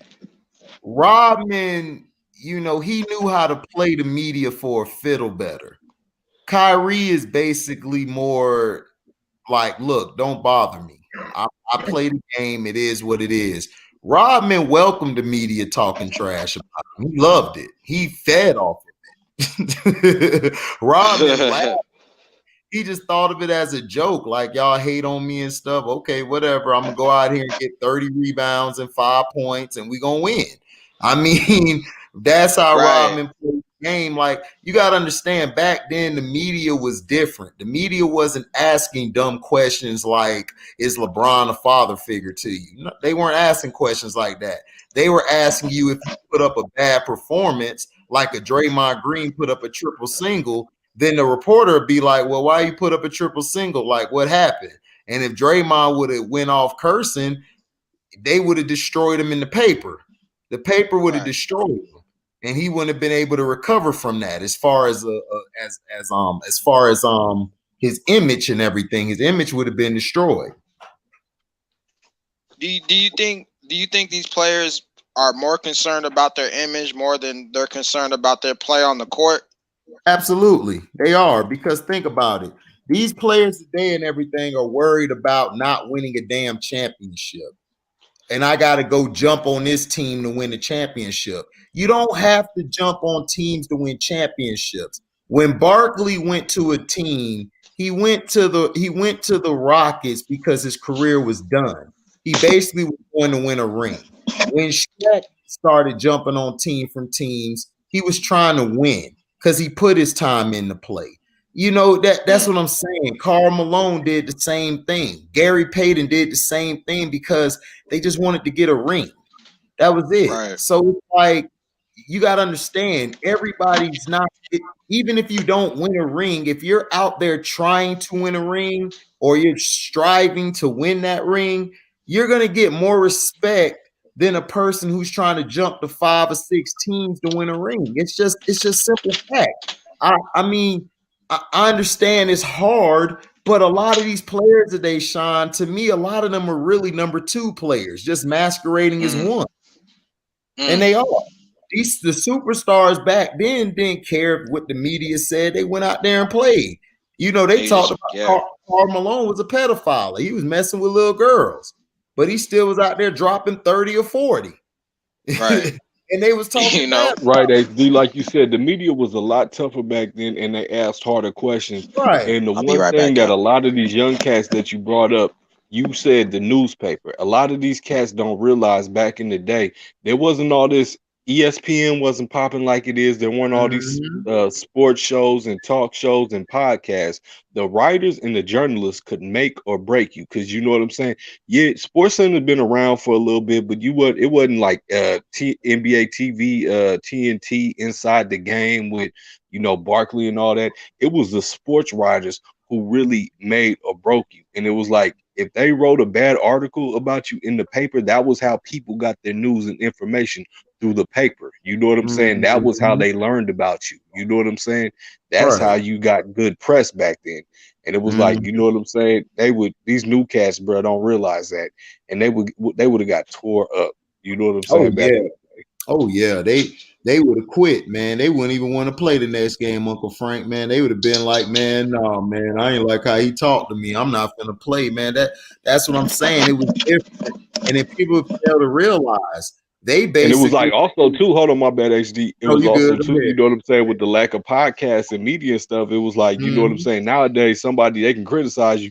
You can go on another little TV show or sports barbershop talk and be like, well, I did my job. You know what I'm saying, to have everybody back you Mhm. up. All those outlets and platforms weren't available back then. You know what I'm saying?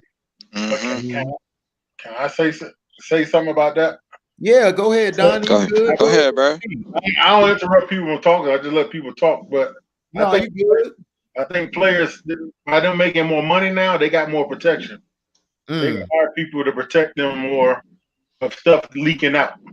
Mm-hmm. Back in the Hmm. day, they didn't make a lot of money, so stuff leaked out easier, I think, even though there was no internet. But I Yeah. think now players are making money. They can hire anybody who want to get paid to protect them. Mm-hmm. As far as news getting out, or they may know somebody. They say, "Hey, don't leak this out." And Mm-hmm. they pay them for that. There's just more money out there now, for protection.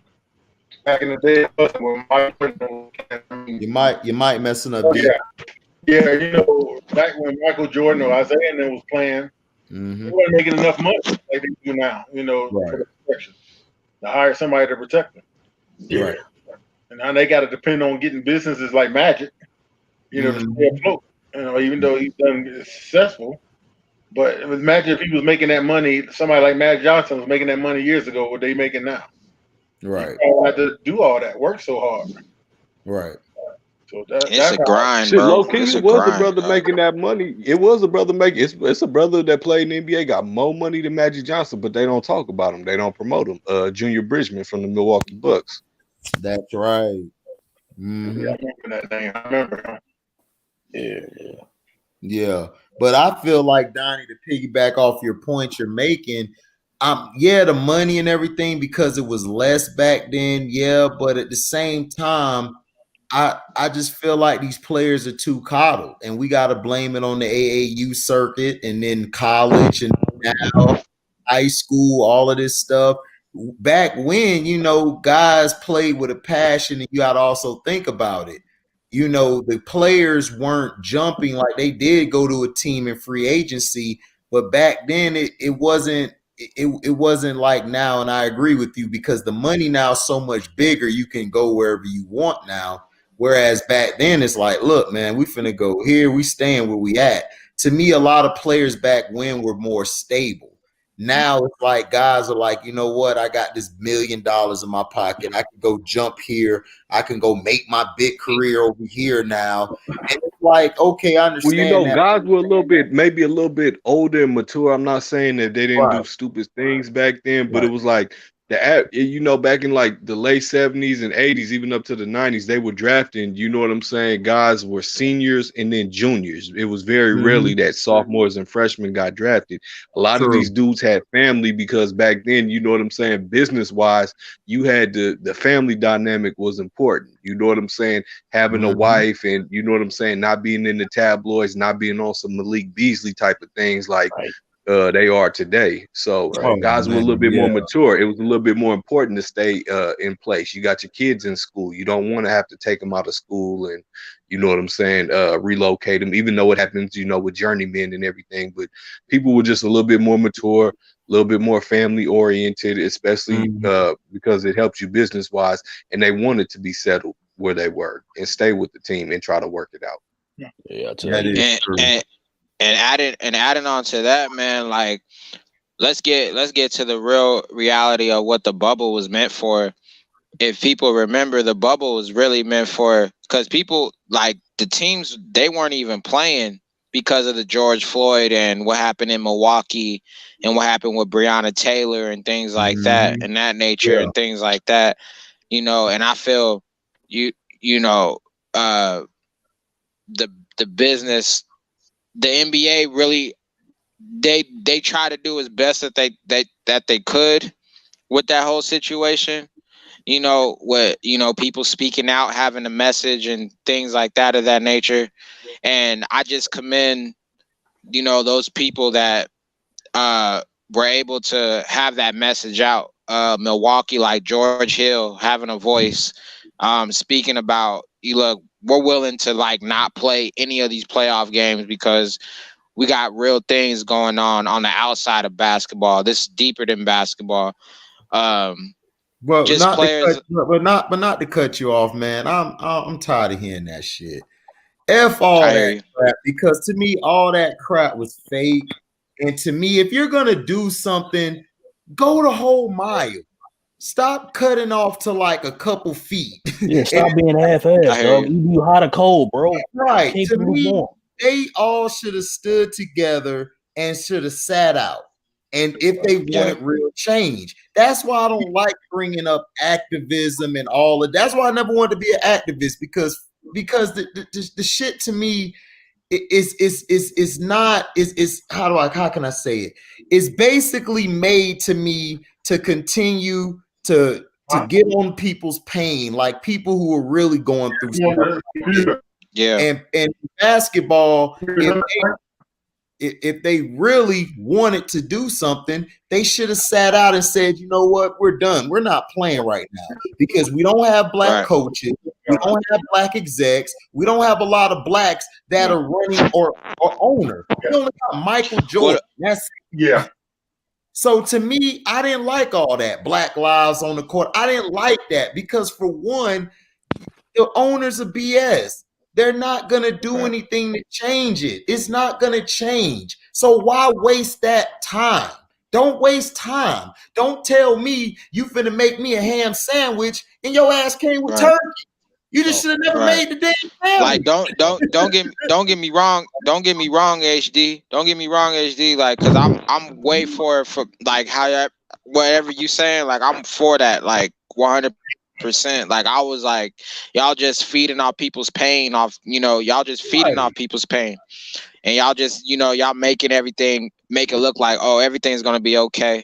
Not everything ain't gonna be okay, because you know, we out here, you know, even if it ain't our families or our people, there's something to say about we still feel for these people that are losing people, you know. And I do, and I agree with you. I feel for people. But this is the thing about sports, man.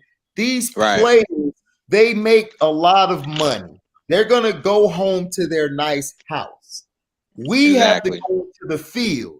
We got to deal with that shit. Especially me. I'm from Florida in the South. I grew up not liking white people. And I barely don't like them now. It's only a few that I'm cool with. But I don't like them. I don't like them at all. And that's how it is. I can't change who I am. Like Carcino, he has friends that are white. I respect that brother. That's what he does. That's him. Me, I don't like none of them mother suckers because of what I dealt with growing up. How they treated us going to the store. How they treated me driving my car. I can't even go to the damn to the store without being profiled. I'm being profiled down the street. They follow me for 4 or 5 blocks behind my damn car. And all my stuff is legit. So these players don't need to tell me what the hell I need to be doing. What they need to be doing. You want to make a stand up for more black opportunities in executive positions when you leave. That's what they need to fight for. That's what they should have been doing the march for. Yes, George Floyd died. I'm sorry for him and his family. He died. I'm sorry for all the black people who died and all of that. But at the same time, we have to come together and kill that cycle. Sometimes us people who are on ground zero, we got to just say F those entertainers, F those athletes. And we need to do it for us. Yeah. Right. I remember when the Kaepernick thing first happened, and you know what I'm saying, this first started blowing up, and they were like, you know, asking, I feel you, is HG. the NBA gonna do this? The first thing I said, the NBA can't take a knee and come out and protest, because they're gonna look, especially if they have certain guys leading the charge, because they're gonna look like hypocrites, because all the NBA All-Stars go and play for Team USA in the Olympics every year. You all go and represent the country and want to go win a medal, but you know what I'm saying? Where's the protest then? You know what I'm saying? It ain't like, oh, you know what I'm saying? We being disenfranchised in America, so we're not gonna play for Team USA. The thing is, bro, is like as African Americans, black people, we don't have, you know, we have leaders, but we don't have leaders. You know, we got leaders, but we got leaders, but we don't have leaders on the right platform. Right. So you know, artists, you know, people like J. Cole, like I always felt J. Cole, he got a message, but his message ain't for the platform. He's entertaining. Right. You know, we have I just feel in my all right, Nick. I just feel in my heart, HD, that, you know, people that have a message like Kendrick and J. Cole that got real messages for people to actually change something, you know, their voice is bigger than what their albums are selling, man. And, you know, I feel like even with people that got strong messages like LeBron, and, you know how strong y'all messages are. Y'all know how strong y'all voices are to let these levels of the things that are happening on outside of that, of what happens on the outside. It doesn't mean just because this person says something that has a lot of money and a lot of fame, that's going to change something. I'm not saying that. I'm just saying, you know, if you guys are going to, you know, just like how you said, HD, you know, if you guys are going to promote, you know, this Black Lives Matter and, you know, these things matter and things like that of that nature, then invest into it and deep dive into it, you know, and have an actual meaning, you know, for these people that actually are going through these things. You know, if you guys want us to, you know, entertain what you guys do. Because at the end of the day, you guys are making money off of us just to put a basketball in a basket. That's all y'all doing. That's how we looking at it, you know. But one thing I didn't like about this whole Black Lives Matter movement. Sorry if I'm getting too deep, man. I ain't no, trying to like. Good, but look, one thing I don't like about the Black Lives Matter movement is the Democratic Party attached themselves to it, and now they. What's up? Hold on. I don't want you guys to feel like y'all don't have to get deep. Get deep. If you want to get deep, go ahead. This is your platform as well as it is mine. All right, Uncle Frank, sorry. No doubt, bro. No doubt, bro. I appreciate it. Much love. No, I was just saying, you know what I'm saying? I don't like how this Black Lives Matter movement was, you know what I'm saying? It was the kind of the bait of the Democratic Party and everything. And I was saying, once the NBA adopted it, it's like you got all these brothers in the league. You can make knowledge born, you know what I'm saying, about, you know what I'm saying, the importance on Black lives and being Black brothers without, you know what I'm saying, the whole Black Lives Matter movement, because it's attached to the Democratic Party. You're going to piss off the other fans who are independents and, you know what I'm saying, Republicans as well. Mm-hmm. Yeah. You know what I'm saying? The NBA, it's like they frown on NBA players getting involved in politics. I remember one time Dwight Howard sent out a political tweet and he had to retweet it and say, "Oh, you know, I'm just a basketball player. I don't get involved in politics." But then they want to do this with the, you know, what they were doing in the bubble. Right. That's straight. I was when that whole incident happened in Kenosha, bro. I used to live out in Kenosha. Like, I looked at that situation like, damn, that could have been me. You know, that could have been a person like me or anybody else that I seen innocently, lose their life for no reason, and Well, the Kenosha thing, the thing he did was he traveled from over a state over, and he was underage to own a gun, a firearm. So he should have never even been there in the first place. Both states, he's underage. So for him being of pink complexion, people want to follow him and fight for him. They even donated money, but now they're going to try to bring him up on manslaughter charges and everything. And you got to understand, he killed 2 white guys. And white people got to understand, just because you have that white card don't mean your white card trumps another white card. It just doesn't. So you could be dumb all you want, but somebody got the big joker. You at the little joker right now.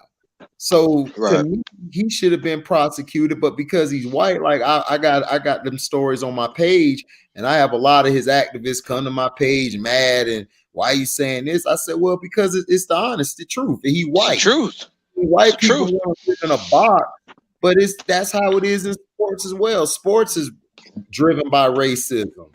They paint like when a black quarterback playing, oh, he's not good, he's not very effective, he just runs the ball all the time. Then you have where it's the white complexion quarterback. Look what he did. Look how he threw the ball. Look how firm he stands in the pocket. Just things like that. Little words that's being said, it causes that. And it's just that, to me, if you're going to be an activist, choose to be an activist. But don't lie to me talking about, oh, I'm going to open this school or I'm going to do these certain things to do this.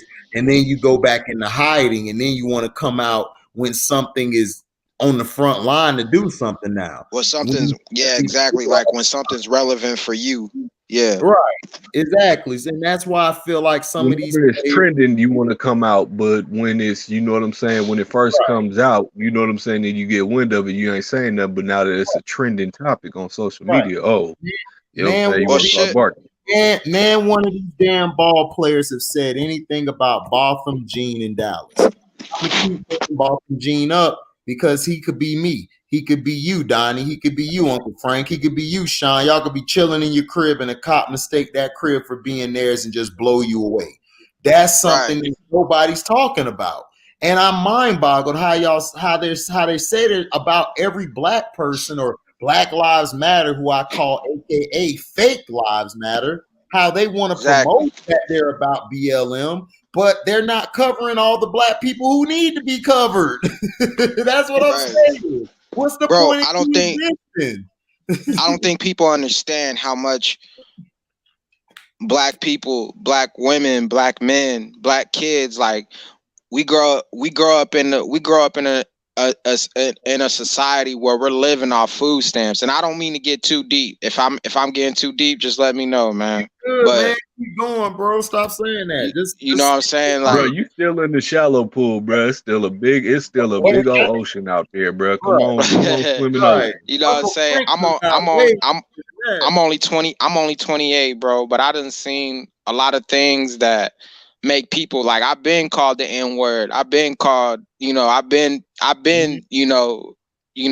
discriminated off other people on the side of the end. And I'm just trying to be a regular person for people. You know what I mean? And, I think a lot of these things that are going on, like, I just think, like, for black people, I just see, like, we go through a lot of pain, man. A lot of our expression is coming from a lot of pain, a lot of judgment, more so pain and judgment than anything for me. The way that I see things of how people view each other, how people view each other's as people's skin color. And it's like, bro, I'm just like you, man. Like, I bleed just like you, like I have, if somebody hurt me, I'm bruising the same way as you. You know what I'm saying? It's like we're no different. We may have different opinions and we may have different arguments, but at the end of the day, man, I cry at the end of the day just like how you cry at the end of the day. It's like I feel like, as far as people that just like be racist to people, I'm not with that, man. Like, I love everybody, man. Like, I love everybody. I love everybody's, culture, because you can learn from everybody's culture. You know what I'm saying? Like, when you and you could, especially people try to be like us every day. You see people try to dress like us, try to, play ball like us, try to make music like us. Like, you see it every day. But they don't want our pain. Okay. You got this is my thing. Hold on, HD, my bad. The problem is the reason why they hate us, and I'm talking about Dwight, man, and the reason why they hate us is they don't hate us because we're black and we're melanated. They hate us because they are not. You know what I'm saying? You ever had a teammate that was hating on you because you're the captain of the team? It's not that he's hating because you're the captain. He's hating because he's not the captain. Right. Hey, since we talking about all this here, so what has changed since George Floyd? Did I say his name right? George Floyd? Yeah, George Floyd. Yeah, you got it. So what has changed since his death? Nothing, man. Okay, so that's correct. You know, in Florida, they do that every day to blacks almost, the police officers. You know, harass them or whatever in Florida. It never get advertised. I'm from Duval County. I don't live in that. Okay, I'm from Pinellas. So Trayvon Martin, and I can't stand that dude that always represents them when the black families, you know, something happens. Benjamin Crump, aka Benjamin I Trump. can't stand him. He don't never win nothing. Where the hell has he won? Right. So in Florida, it goes on in Jacksonville all the time where cops harassing the blacks. Oh, hell yeah. Jacksonville's so damn racist. I was staying there before my dad passed away. He passed away. I moved away from there. Needed help taking care of my mom with my brought her out here to Texas. My sister helping me with her, but Jacksonville is racist as hell. Especially when you work there and everything, they're very prejudiced down there. They're prejudiced to a lot of the football players who play for the Jaguars. They're very prejudiced. So when Trayvon Martin died, there's another story no one heard about. At the mall where this kid got shot over 5 times because he played his music too loud. And shot him, tried to say that he tried to pull a weapon out.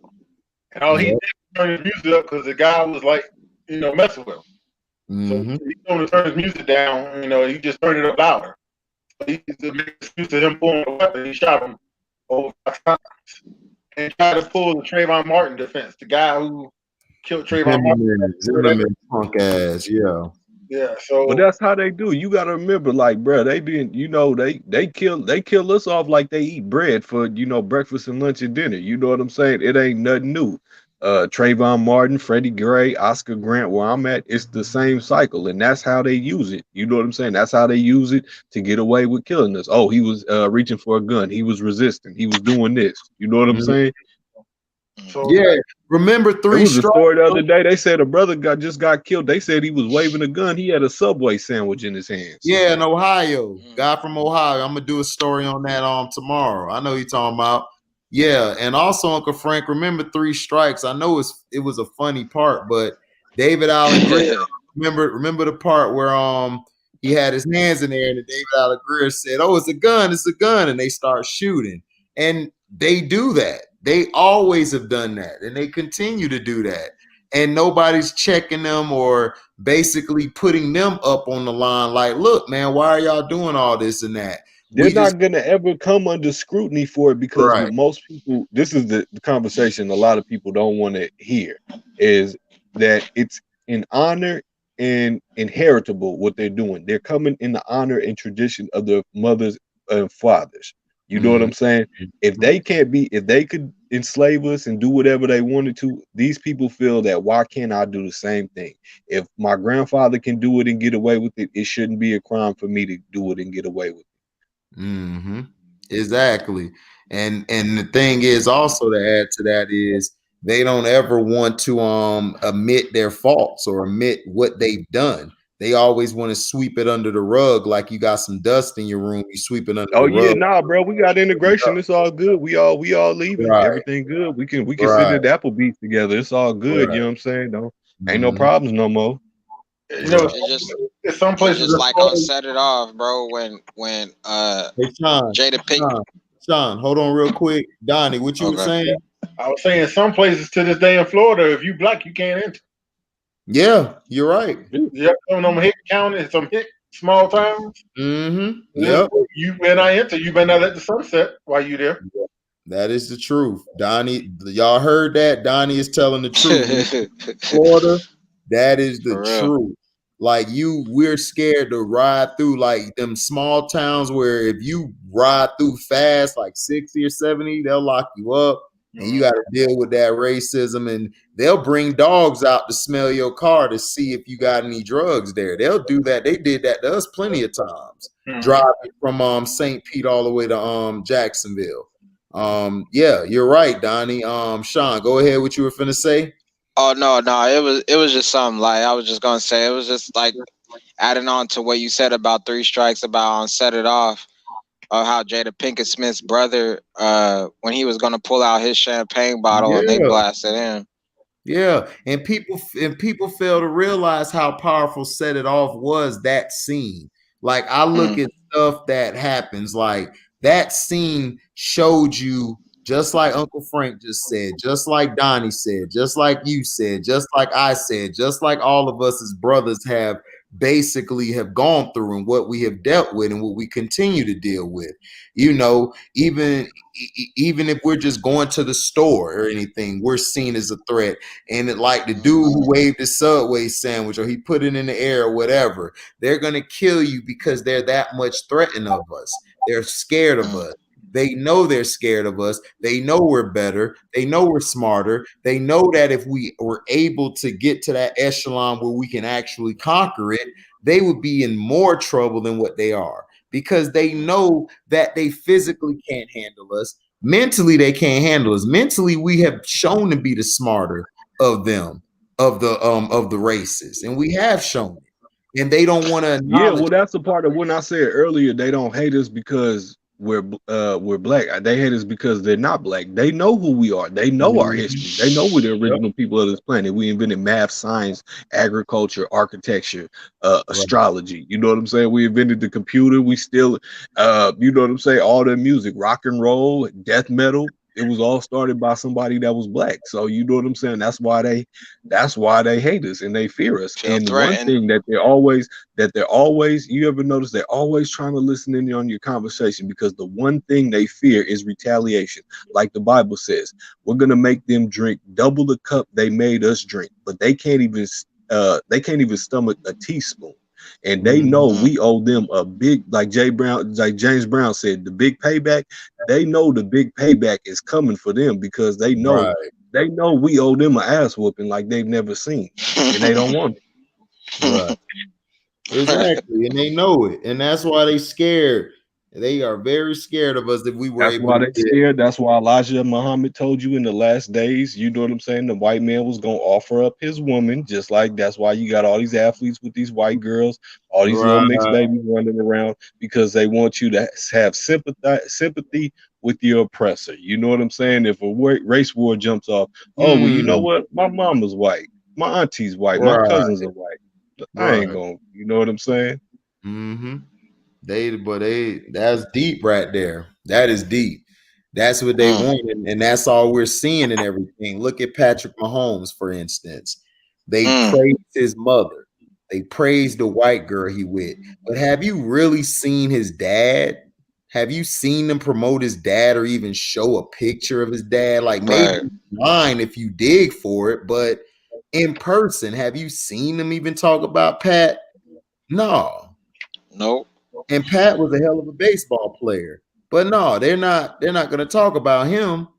But shoot, let's look at the almost soccer girl. Like I always bring her up. Her dad dark as hell. They don't promote her. Or the dad. I mean, they don't promote the daddy. They show the mama, Asian and all, but they don't show the daddy who's black. They don't want to promote that. You know, the Williams sisters' dad. They didn't show the Williams sisters' dad a lot of times when he was out there. Right.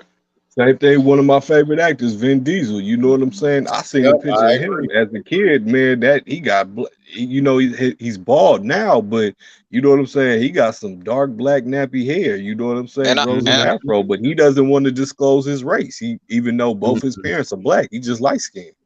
Right. Yeah, sure. And I, you know what? I'm getting tired of the Ball family. I seen LeVar Ball post up talking about LaMelo can go against Steph Curry. I'm just like, bro.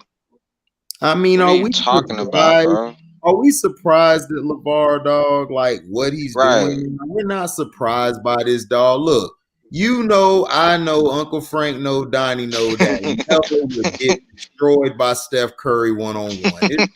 It's not even close. If Steph Curry put his hands on that boy, see, people keep realizing Steph that little pretty light-skinned motherfucker. But they act like Steph ain't Smokey got Robinson. that Negro in him, you know, and he'll put them hands on you. You remember when Westbrook tried to try him? Curry was finna knock Westbrook out. Like, look, bro, all this going and stuff, you better chill. You know, at the end of the day, you got a dude may be light-skinned, but the one thing that me and Uncle Frank can attest to, even though we're light-skinned, we ain't soft, okay? Light-skinned and soft can't go together. I'm sorry. You better have some toughness to you, and I got some, just like Uncle Frank got.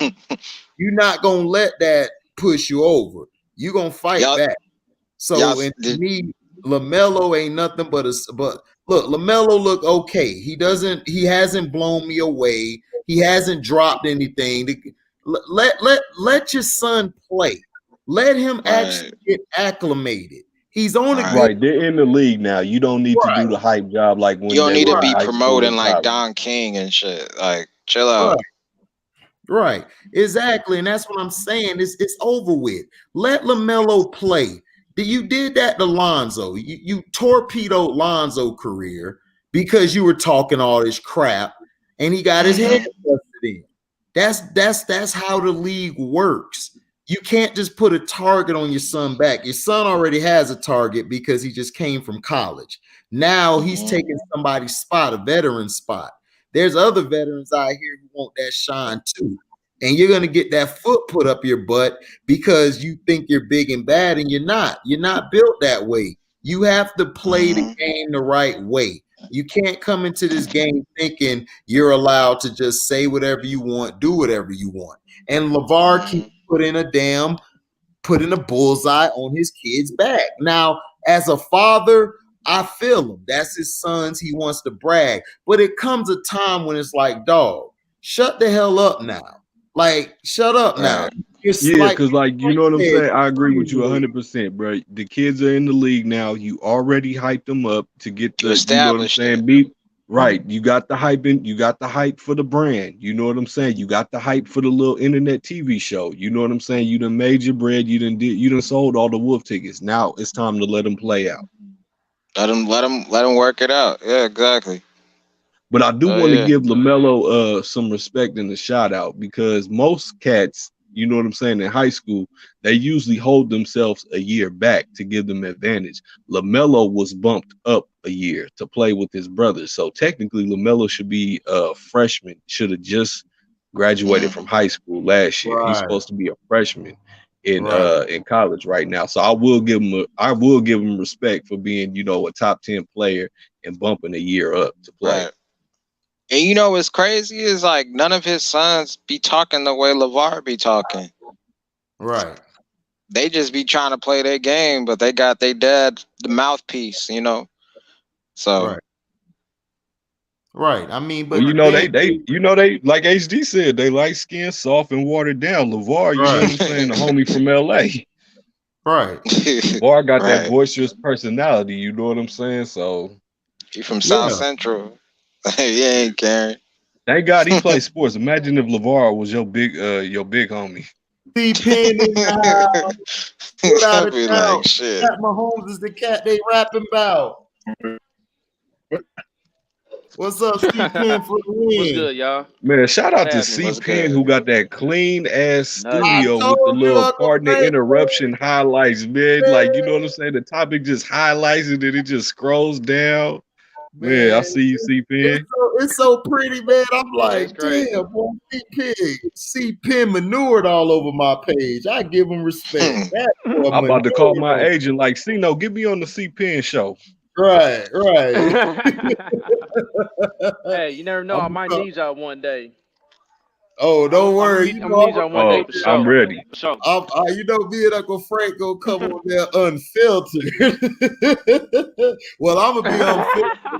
Uncle Frank gonna keep it very educational. I'm gonna come in with the bar talk where you drink all night. Like, look, man, F him, and F him. They suck, all right?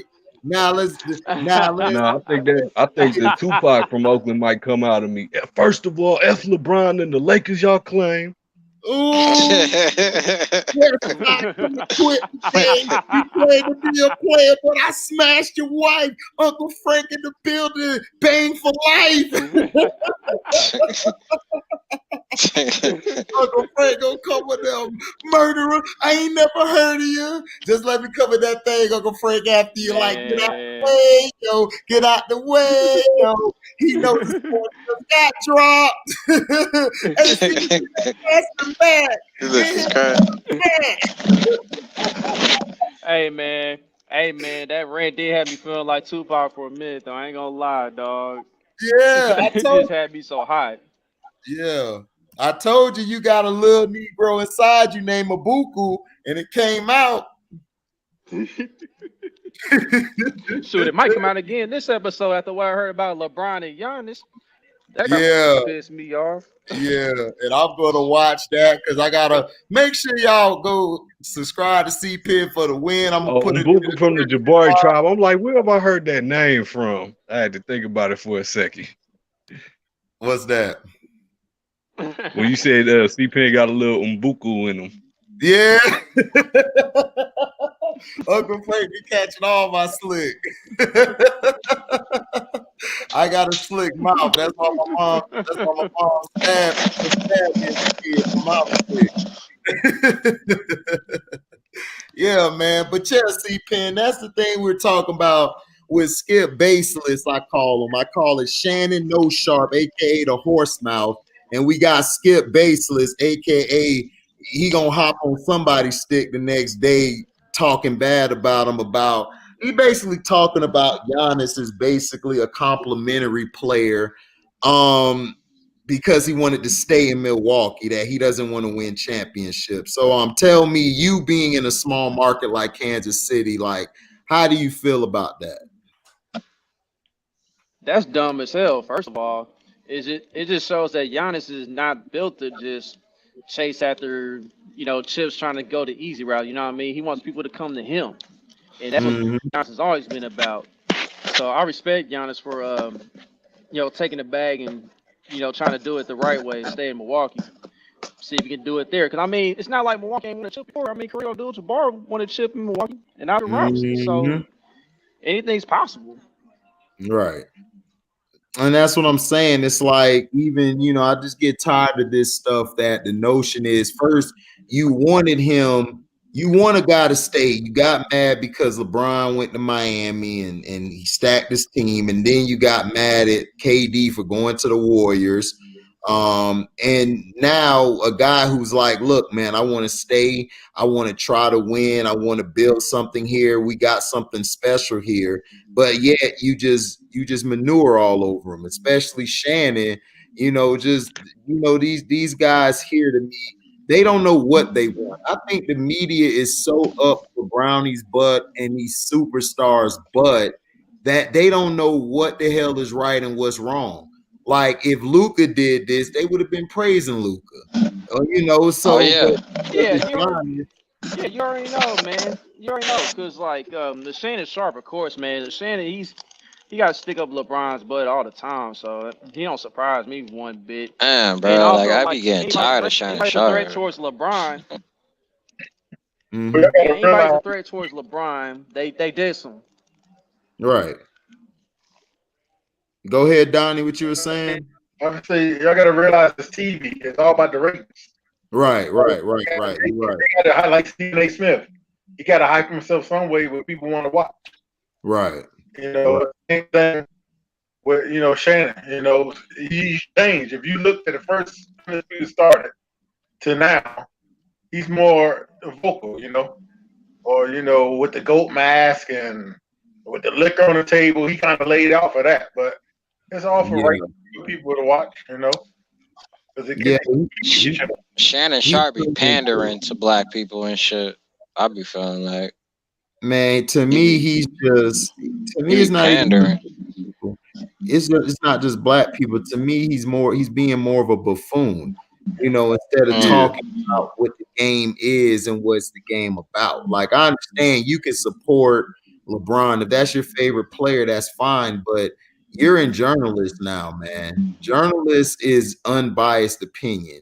I may not like certain players, but at the end of the day, if they ball out, I'm gonna give them their respect. Like Michael, like I tell you, I grew up, I did not like Michael at all. But if Michael balled out, I'm gonna say, hey, that man balled out. There's nothing I could say. You know what I'm saying? I'm not gonna take nothing away from him. But at the end of the day, we have to understand that you can't go to the point of where it's like, okay, well, I'm going to keep on praising what this guy did, but I'm a manure on what this guy did because he basically is not following what my player wants to do. LeBron, he's went and got his rings and stuff. That's fine. I don't have a problem with him getting his rings. I just have a problem with the state of how basketball is in, where if guys are interested in free agents, they're messing that up for them getting those free agents. And then, like Carcino said, why haven't they brought up anything about that investigation on Bogdanovich? That still ain't heard nothing yet about that. So where is it now? They said they were doing an investigation. Like, what happened? Like, what happened to that investigation? That's like when your drunk uncle tell you, I'm gonna come take you for ice cream on Sunday, or we're gonna go to Disneyland. Right. Nigga ain't never coming. Right. Exactly. So also look at it like this too. They're getting on James Harden and it never showed up. Yeah, they getting on James Harden, dissing him like the first player to come in out of shape, or like he the first player who wanted to ask for a trade. They were talking about today on Undisputed. I don't know if you guys. Hold on, bro, still laughing. You must have had your uncle promise you to take you to ice cream at Disneyland and never came. Yeah, that's why he laughing, because it's true, man. It's messed up, but it's true. Yo, chill. Hey, HD, do your thing, man. Do your thing, man. All right. But like I was saying, is earlier today on Undisputed, they basically were talking about James Harden, and basically they were talking about what organization is giving all this to James Harden. They've done all this for him. They shouldn't cater to him. But I'm like this: if you're gonna say that about him, then what about LeBron? They gave LeBron everything in Cleveland, and he still wanted out. And then the second time he came to Cleveland, they gave him everything, and he still was complaining. So it's like, what are we talking about here? Like, I don't get that. You're gonna diss this guy because he wants to trade. Like, there ain't been a player in history who had everything given to him that still wanted the damn trade. It's like, come on. Like the things is, I'm tired of all these damn narratives. Let's get the basketball. Let's see who we know they ain't gonna put the better team who wins out there, but at least make it seem like it's like that. At least we ain't getting the basketball. We got to stick with the narrative because the NBA is WWE. That's how it goes. Right. And then it feels, unfortunately. So it's just getting to the point where it's like, man, it's becoming unwatchable at times. I don't even got cable to watch it, so I ain't watching it. No, you good. Go ahead, Donnie, what you were saying? I know this will never happen. Like, I wish they would install the 48 minutes of hell, like the Arkansas teams, the NBA and the running rev offense. Yeah. I mean, you got to have a deep bench for that. But it's just not enough talent, I think, in the NBA. It's not like with football, there's only rounds. Yeah. The talent, look at teams like Chicago been trying to rebuild forever. I mean, you're right. Yeah, I mean, it's just not there. Yeah, teams always saying, well, we're going to keep draft picks, but I don't think there's enough talent. That's why they got to sign free agents. Yeah. It's not enough talent, because look at the NFL. The NFL, like the teams who are good, like C-Pen's Kansas City Chiefs, Uncle Frank's Raiders, even though they teetering, but they're still in the playoff hunt. They got better than they were last year and the previous years before, because they have talent to build those teams up. And then not only that, they cater to the teams in NFL. They don't cater to the player. That's the difference between the NFL and basketball. That's why NFL continues to be better. Like, think about it. Philadelphia Eagles, they were good, then they were bad, then they became good again. Look at the Cleveland Browns. They're good now. And then you see all these other teams like the Ravens, they're still able to be good because they're catering to the teams. The whole atmosphere is laid out to be competitive. You know, they don't care if you're in Green Bay, a small ass, it's basically just a town. It's not really a city, it's a town. And look at them, they're still relevant.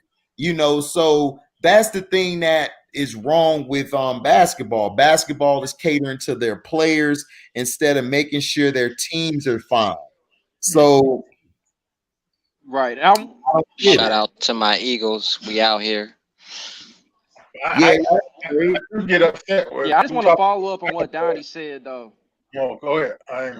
Go ahead. You're good. I'm sorry. Yeah, I just want to follow up on what you said, Donnie, in regards to the lack of talent in the NBA. The reason why there's a lack of talent in the NBA is that coaches in like, you know, AAU and stuff like that, they're not teaching the fundamentals anymore, for one. And two, you know, you got that one and done rule that's kind of affected things. Like these cats, when they go to college, they not even caring for real. They just want to get through the year and go to the NBA. Well, I fought that on you know, some of these guys had bad backgrounds where they was poor and stuff. So the dream always was to make it to pro sports. So they, you know, they're not gonna stay long in college. That's why I think they should pay them guys. But they're not gonna stay long because you know they live in a rough neighborhood or you know, infested house, or rats and stuff. They want to see their parents out there. So their dream was always, you know, they be a star. You know, they're gonna go for it. They're not gonna stay long in college. Until they start paying them guys, that's what's gonna happen. And the NBA is catching hell and they get hurt because you see the talent level. These guys think they're ready, then you put them in there. You got them and then there's a wasted draft. And that team has to rebuild, you know, take 2 more years or whatever, try to rebuild. Like, look at the Bulls. They've been rebuilding forever. Every year they have a high pick. What they do with it? Right. Nothing. They still gonna have a poor record this year. Look who they drafted this year. Well, I think they need to get rid of the NBA draft. Personally, I like that dude this year though. Well, Williams. I think they picked Patrick Williams.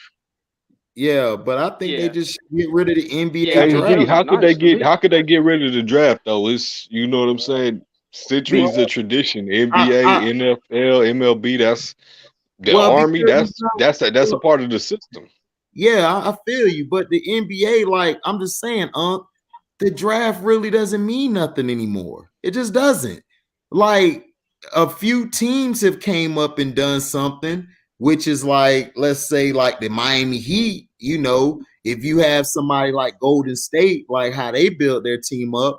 But to me, it's like Stan Van Gundy said. It's like if you're gonna keep creating all these super teams and putting guys on teams and superstars here and there, because think about it. You have a small market where, let's say, De'Aaron Fox, he does well. Let's say in 3, 4 years from now, he's balling out. He then became like probably one of the best in the league as a superstar level player. They're going to try to put him to somewhere like New York or Boston or somewhere, like a big market for the league. So it's like, what's the point? To have the draft. No, I feel you. I agree, and I hear what you're saying, but I'm just saying that drafting is with white people, with the white man, as long as he's in charge running the NBA, it is an institutional, you know what I'm saying, cultural thing. Drafting, it's not going anywhere. Right. Right. I understand. You know what I'm saying? They draft for the MLB, they draft for the MLB, they draft for the NFL, they draft for the Army. You know what I'm saying? They used to draft you for the Army. It is an institutional foundation. The draft ain't going nowhere. But I do agree with you based on how things are going, though, HD.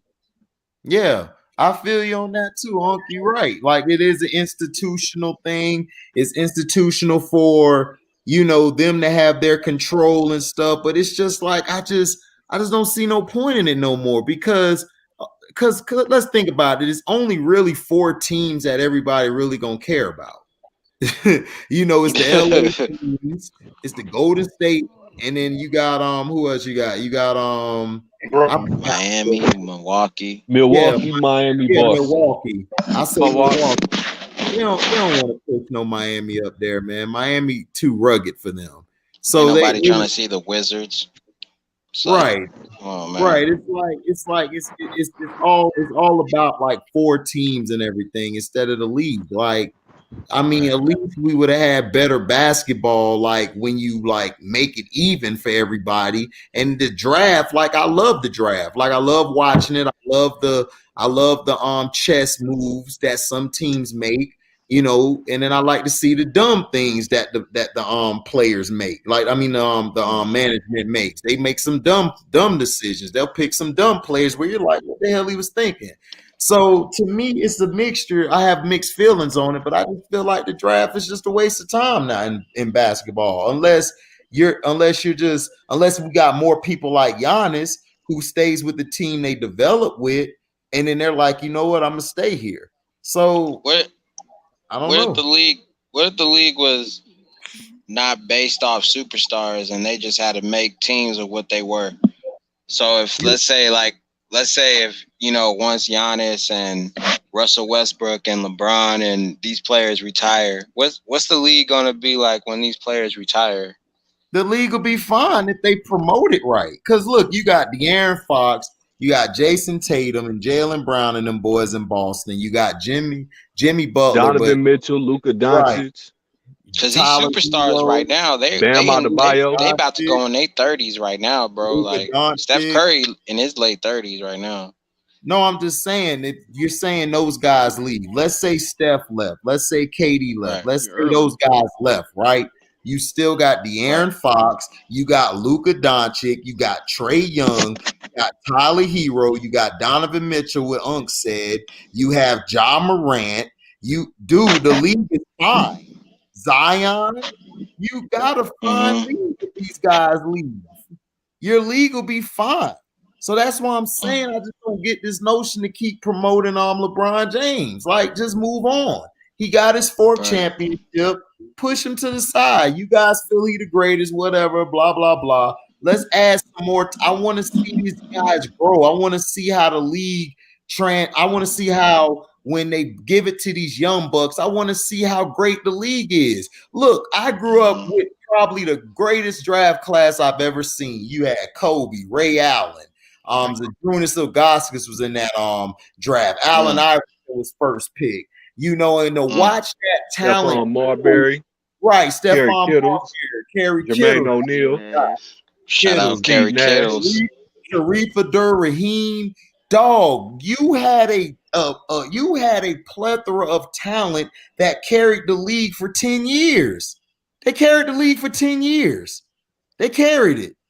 Because Michael was on his way out. Penny and Grant Hill got hurt. Penny and Grant Hill was supposed to take over. They got hurt. So now you got AI, you got Kobe, you know what I'm saying? You got Vince Carter, not Vince KG. Carter. You have Ray Allen. You had KG coming up, who was from a previous draft. Then you have Tim Duncan came in the league the next year or the year after that. Right. What draft did Nick Van Exel come in? Did he come in in the same as Kobe? Probably 90. Probably okay. 89, I love Nick Van Exel. Nick Van Exel was a baller for real. Him and Eddie Jones. Yeah, but that's what I'm saying though. It's like we need these young guys. They need to let these young guys grow. These young guys are ready to do what they got to do. They're ready to take over. Like Ja Morant is playing out of his mind, even though it's preseason. Ja Morant's an animal boy out there. that boy make me want to watch basketball. You know what I'm saying? Luka makes me want to watch basketball. Trae Young makes me want to watch it. Tyler Hero in Miami. Can he become a star? Does he have superstar potential? Those are things you want to worry about or wonder about. That's why we love the draft. Like Uncle Frank was saying, that's why we love the draft. We love to watch the draft and everything because we get to see who's coming out. We get to see who's going to carry the league. We don't need to keep seeing these old guys keep playing. It's like, dude, it's time to get in your wheelchair and roll your ass off to the side. I don't want to see it no more. Man. Like for real. Like we got these young bucks. I'm ready for these young bucks to take off. You know, I'm tired of it. Like it's the same old story. Oh, look at what the Lakers doing. I'm like, dude, F the Lakers. Do you see what the league is doing? The league got some killers. And New York got some good pieces. RJ looking okay. I want to see if RJ can get those guys up there. Right. I want to see RJ try to get them guys going in Knox. Obi Toppin gonna be a highlight reel. Right, Obi Toppin. I want to see Obi Toppin do something. Yeah, Obi's gonna be tough. Right, I want to see my Magic. The Knicks might get into the playoffs with the 8 seed, bro. Shit, people keep playing. Not this year, but next year. You don't get them started. Don't get them started. Don't get them started. LB, man. You on that LB, man. I'm telling you, listen, man. Do I gotta go off like earlier, dog? Look, man. Listen, the Knicks are going the right direction. Let's give them time. They will be good probably by next year, the year after. They will start making the playoffs and doing their thing. It's okay. They're not ready yet.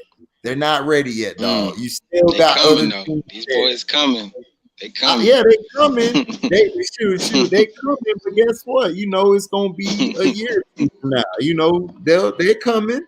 But they're not there yet, dog. You gotta build up chemistry and you gotta build up a core set. You gotta see who your core is. They still need a true point guard, man. Maybe 2 years. They need probably a year or two. Give it a year or two. They coming though, man. They coming. Yeah, but I'm just saying, AC,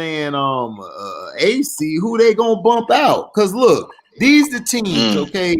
Because these, hold on, let me say the teams in the East and everything before we go off. Because I'm just saying, give me a second. I'm gonna pull it up right now so we can we all know in perspective who's out there. Going off the dome, all right, and missing things like LB, my boy and all, but dog, he missed a lot of. You was not happy, bro. You was not happy. Dog, you was on duty at work, dog. You was like, no, I gotta get in while I'm working. Forget that. Yeah, I don't care if I'm in the truck. I'm getting off. But see, Penn, I was chilling, listening. I was listening to everybody talk their stuff, and then LB gave his list. T was like, oh, I just got to feel it, HD. Cito was like, I got to feel it, HD. Uncle Frank already know I was coming. So I came in there like, listen, man. Look, how you going to not put Orlando in there, bro? We've been making the playoffs the past 2-3 years, bro. How? We just got better by Orlando. Like, what are you talking about? Orlando tough, bro. Orlando tough. Right. All right, so we got these teams. We got Boston. Markelle Fultz is tough. Yeah, Markelle gonna be fine. He just got to keep on improving. His mid range is nasty. I love. I just wish. That's what I'm saying, bro. Like, I wish the Sixers had more patience with that brother. What you said, Donnie? I ain't saying about. I was gonna say with Markelle. I think the Sixers just wasn't patient enough with him because everybody was looking for him to go to the finals right away. Right. But Donnie, I'm gonna tell you, and I'm gonna tell Sean, like I told T earlier. Hey, good. I'm glad they're impatient with him. We got him now. So he gonna have a nice home with us because we looked out for him when nobody else wanted him. He gonna stay. So I mess with that guy. So we got Boston, we got Brooklyn. We got the Knicks, Philly, Toronto, Chicago, Cleveland, Detroit, Indiana, Milwaukee, Atlanta, Charlotte, Miami, Orlando, and Washington. So the top teams, like we got Milwaukee, Boston, Miami, Brooklyn. Who else we got? We got Philly is there, Toronto is there. I think Toronto's gonna be dangerous. You got Atlanta. I think New York. I think New York can knock off Chicago. I think New York can knock off Chicago. But hold up real quick. We got the top teams. All right, who we got is the number one seed. Who do we see in the East? And Chicago ain't gonna do nothing, man. Like I said, who we got in the East? Like that's gonna be like the number one seed we got. Do we got Milwaukee number one seed? Do we all agree with that or we disagree? Yeah, I think I got Milwaukee at number one. Who I you think I got got on? Milwaukee. To be honest, I think Philadelphia with all the moves they made. Oh, you think Philly won? I think Ben Philly. Simmons. Ben Simmons. I Ben don't think that. I Simmons. think they got better coaching. I think Doc Rivers fit them better. You know, Telling you, fam. they got some Nick, shooters Nick, now. I don't know Nick. about Doc, man. He questionable. They got some shooters. Yeah, Doc is suspect, man. I'm good Doc with is Doc Rivers, man. rotations He's and he don't suspect. make adjustments. Okay, Ben Doc be on Simmons, there, bro. play it out, play it out, play it out. I think Doc Ben wanted out of. Simmons, fam. I think Doc wanted out of LA, but they took some of the responsibilities from him. He's seen the writing on the wall, and they took because he was the general manager and the coach. right. We about to see Ben Simmons have a full And season, his general bro. manager skills are questionable too. I think he overpaid Austin Rivers a little bit too much money. I wonder why. He did. I think Hayward overpaid. Yeah, exactly. He already got a He broke need bank. all that, man. He's doing too much. No, go ahead, Donnie. I said Charlotte paid all that money for Haywood, and he already got a broke hand. He's always hurt. Right, but we're not talking about that. We're talking about Doc.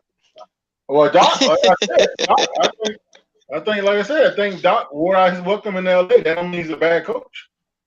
I mean, Nah, just give him some. Doc's not Hey, a bad. Doc, he cost Boston give the Ben Simmons a championship. chance with Doc Rivers, man. Y'all sleeping. Hold on, Sean. Hold on. But Donnie, like Doc is he's a good coach. He's a Hall of Famer. But the problem that I have with Doc, just like I had in Orlando, he sticks with a lineup too long. He doesn't know how to rotate well. Now he can coach. Now he can coach his ass off. I'll give you that. But his problem to me is when it gets down to situational ball, he slacked a couple times. Like that Boston series where they lost in 09-010 when they lost that to Kobe. Then look at when he was with Orlando. They lost in a 3-1 lead there too. Remember they were leading who were they leading 3-1 the Bucks. They were leading the Bucks 3-1. The Bucks came back and beat them. So I'm just saying it's like, and then he was with the Clippers and he had full control. He had his guys there, Chris Paul, Blake Griffin, DeAndre, and all of them guys. He blew a 3-1 lead again. And then they had Houston beat. James Harden was turning into James Choked. He was stinking up the joint. And Josh Smith and them came off the bench. Josh Smith said, F Doc, because Doc could have had Josh Smith. He dissed Josh Smith, just like he dissed Tim Duncan. We could have had Tim Duncan in Orlando. He didn't want to do a couple works for him. Nasty. So to me, Doc's decision making at times I question. Now, will he make Philadelphia a tough team? Yeah, he always does well his first time he gets there. I'm just saying, I don't know how that team's going to fit as far as situational and as far as playing together. Embiid and Ben Simmons do not like each other. Let's just put that on the table. No. Hell no. And I can't stand Embiid. I can't. No. They get rid of Embiid. Not at all. Okay, that's fine. Okay, but I'm just saying, Embiid and Ben Simmons bump heads on the court. They don't fit playing together. Ben Simmons can't shoot. He doesn't want to shoot. And Joel Embiid wants to play the post, but he can't play the post because Ben Simmons, that's all he can play is in the post. He can't shoot. All right, HD. Before you go in, okay. No, go ahead. Ben Simmons, he facilitates more than he shoots, right? Like let's not act like Ben Simmons don't have an IQ for his players. Like he gets his players in the right positions to get their points. He's more instinctive than thinking. I'll give him instinctive. Yeah, in transition.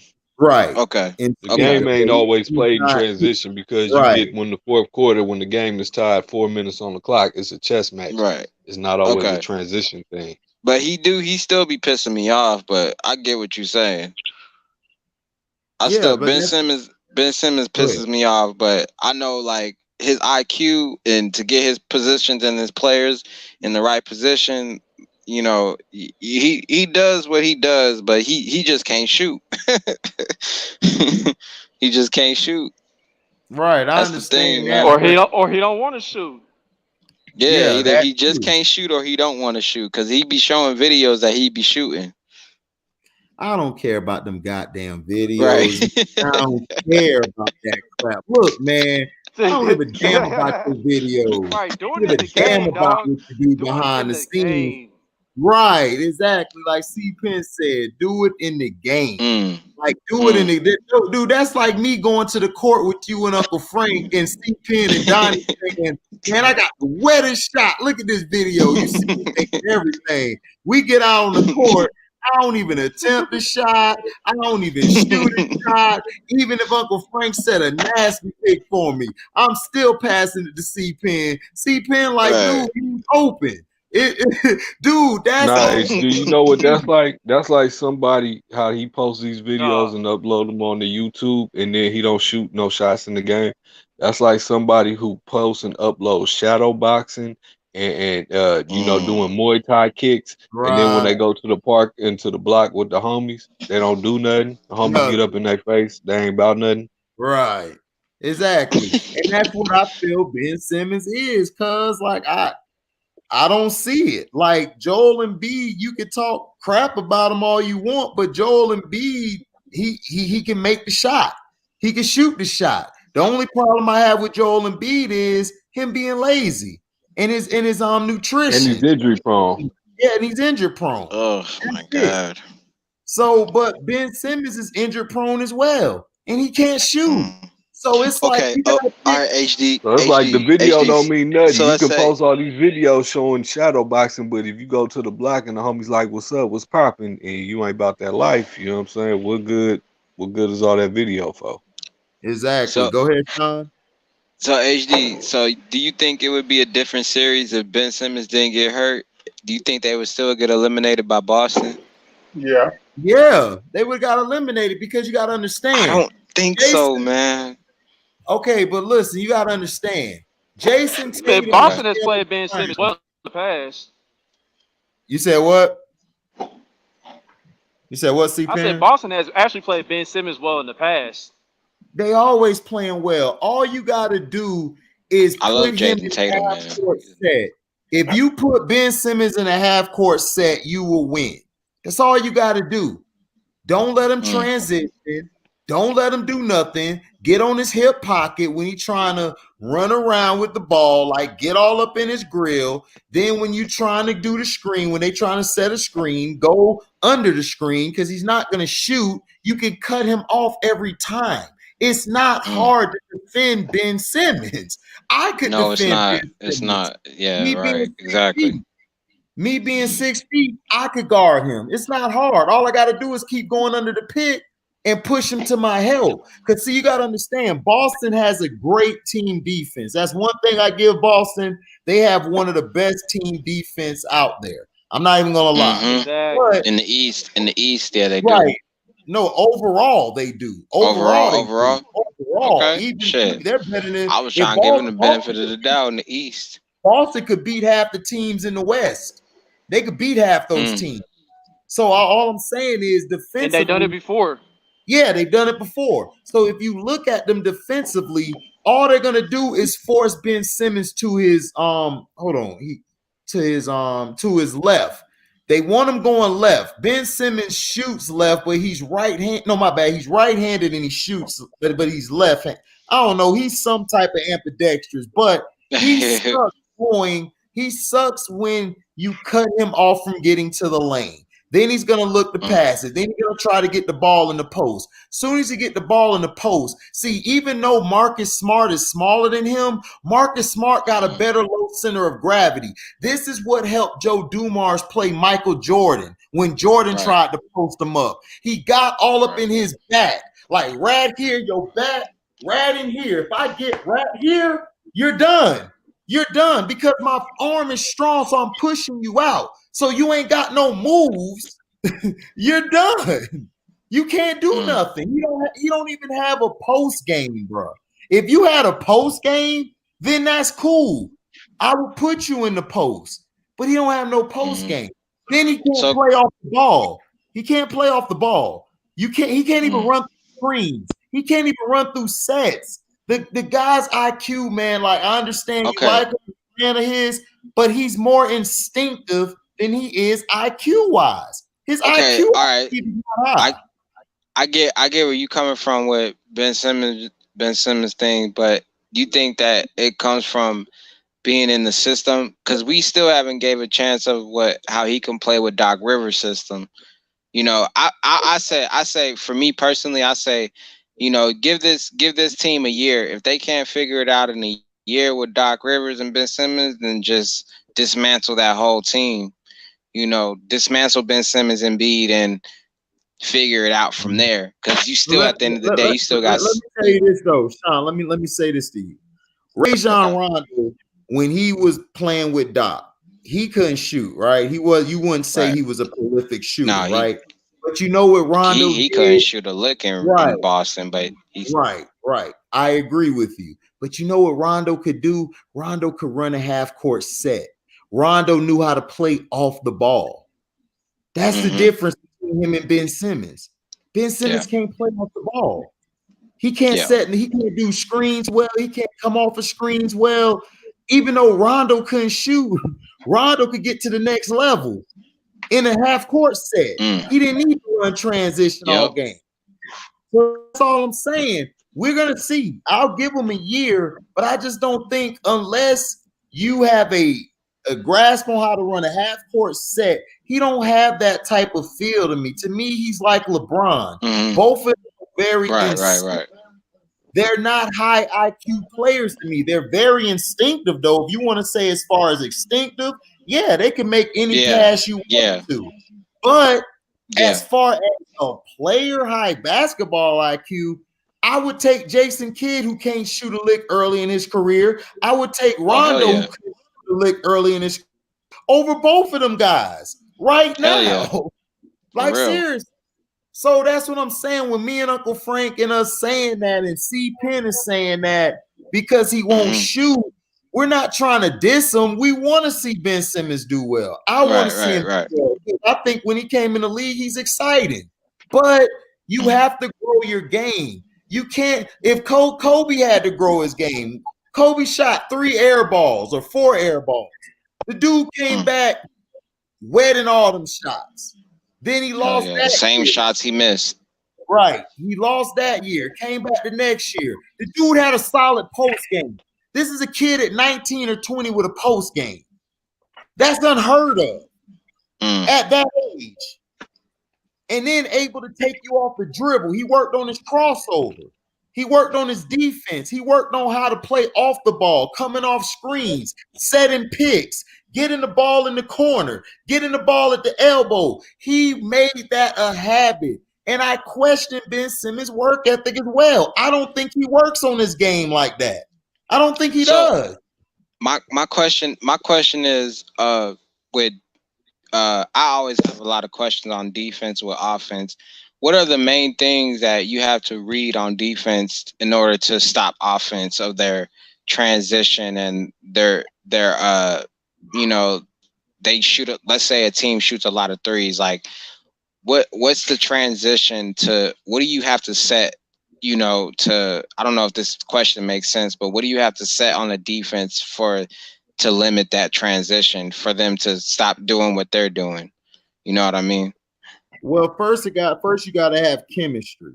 That's the number one thing. Number two, you got to know which guy fits going at one guy, or if this guy's over here, you got to know once he's on him, and let's say it's a 6-foot point guard, he ends up on a 7-foot. You got to be able, once you stop the transition, you got to be able to either switch quick, or you got to be able to know where your guy at.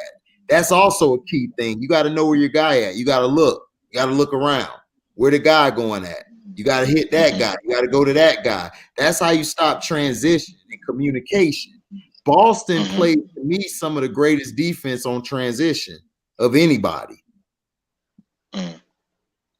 Because everybody knows their role. Everybody know who to pick up. And then if you end up on a mismatch, it doesn't matter, because once you're on that guy, you can have a guy come over and help trap him. And if the guy isn't a really good passer, he's going to make a difficult pass. Then another guy could cut to try to get the ball. And if he misses it, he's still on that guy. Then the guy who's trapping can rotate to the open man. So you got to know where the spots are on the court. that's how you shut that down. Transition was never hard. Like when we played in middle school, it wasn't hard for us to pick up. That was easy. Because on defense, I love defense. That was my strong point in basketball was defense.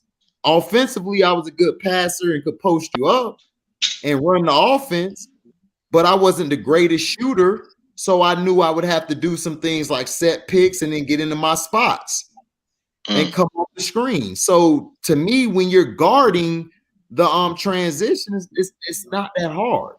You just it's just these guys today don't have the fundamental knowledge and they're not taught it. Like Uncle Frank said this on one of the lives before. He said the truth about a lot of these guys' IQ is very low. It is. It's very low. They don't know how to switch off. Like they don't even know how to guard the pick and roll, dog. That's how I know your IQ sucks. I mean, defensively, it's like for transition, it's simple. It's two things you got to do. One, you got to get back. And number two, you got to have a guy, you know what I'm saying, that can lock up and go full court and jam whoever the rebounder is, you know what I'm saying? Instead of worrying about him, you got to find the guy that they're outletting it to or that's pushing it up, and you got to pick him up full court and make it hard on him, you know what I'm saying, to bring it up. And guys got to get back and get what they mean. So my question is, do you switch on and off on off ball and man, or is your main thing? Back in my day, no, you don't switch. Hold on. Back in my day, you don't switch. Nowadays, everything is a switch. Back in my day, certain players switch. You know what I'm saying? That's things you talked about before the game. You know what I'm saying? Certain positions switch. Nowadays, it's everything is a switch. But back then, you had when the big man is setting the screen on the guard, defensively, you want to hedge the guy that's coming off on the pick. You either want to call over or under to let your man know which side to go through. You want to hedge the guy, and you're not going to pick him up, but you're just stunting him, and then you're switching and hustling back to cover your man. If they try to throw a bounce pass, you should be hustling and able to get an arm to steal it. They try to throw it over the top, you should be able to get an arm to come back. But it's really hard and it's hard effort and just, you know what I'm saying, going over it enough times. But when the ball gets swung around and you start shifting and rotate, you have to know how to rotate, what player to rotate. Two guys can't rotate to the same guy at the same time. So you know what I'm saying? I notice that sometimes guys who play football have an easier transition when they're younger, you know what I'm saying, playing basketball, because they understand the rotations and the switches, what's going on defensively. So you know what I'm saying? As far as rotations, you have to know you got to know what guy to rotate to. Two players can't rotate to the same guy, and you have to know when to drop down, and you have to, as a guard, you have to know when sometimes when to drop down and just stunt the big man if you're the big man is switch and helping and be able to get back. But really being defensively good, like HD was saying earlier, is instinctively, you know what I'm saying, when you know, okay, this guy drives and he likes to go right and he likes to throw a bounce pass. This time I'm a fake like I'm playing up, and I'm gonna really just come back and grab that bounce pass. Or this guy likes to kick out to the wings, so now I'm gonna overplay a little bit and I'm gonna stick my hand out and try to get a steal. And then you know what I'm saying, also when the ball, you know what I'm saying, when the ball is one pass away, you got to be able to see the ball and your man at the same time and have one, have one step out. Right. When you got you the ball, have you to got to have be a up step on them. before them. Yeah. Right. But yeah, that's just a little bit of it. I can go all day. Shit. Well, I appreciate it. I appreciate it. Like Uncle Frank was saying, I hate switches. I never switched. I told them move. When they set the pick, all I needed you to tell me pick left or right, and I'm good. I'm going over top it. If the guy's a shooter. Now, if he's not a shooter, I'm gonna go underneath. But like I said, the switches that's what's killing the game. You never switch. The only time we would switch is if you were a better defender and you could guard that one guy. But other than that, you still wouldn't switch. That's what I'm saying. Back in the day, Right. And I basketball. played the game at the college level, you know what I'm saying? So a lot of times you'll have a scouting report and you will know who can switch. You know what I'm saying? That comes from detail and knowing personnel and playing with each other. You know what I'm saying? You're gonna know if you're playing the 2 or the 3 and you get a switch with a 4, you know what I'm saying? You're gonna know when that 4 can guard that person and when they can't, Right. when you can and can't switch. Same things with the guards. Sometimes you might have a 1 switch on a 3. You know what I'm saying? And that 3 might not be able to guard that 1. He might be able to guard another guard, but he might not be able to guard this one. So you'll Right. know who and when and where you can switch. You know what I'm saying? Now Yeah. sometimes you might be doing a press at certain levels of the game. You might be doing a press and you might have to switch and recover. But you know what I'm saying? Most times, really, bruh, back in the day, it wasn't about switching. It was about hedging this guy coming off the screen and then, you know what I'm saying, fighting to get back.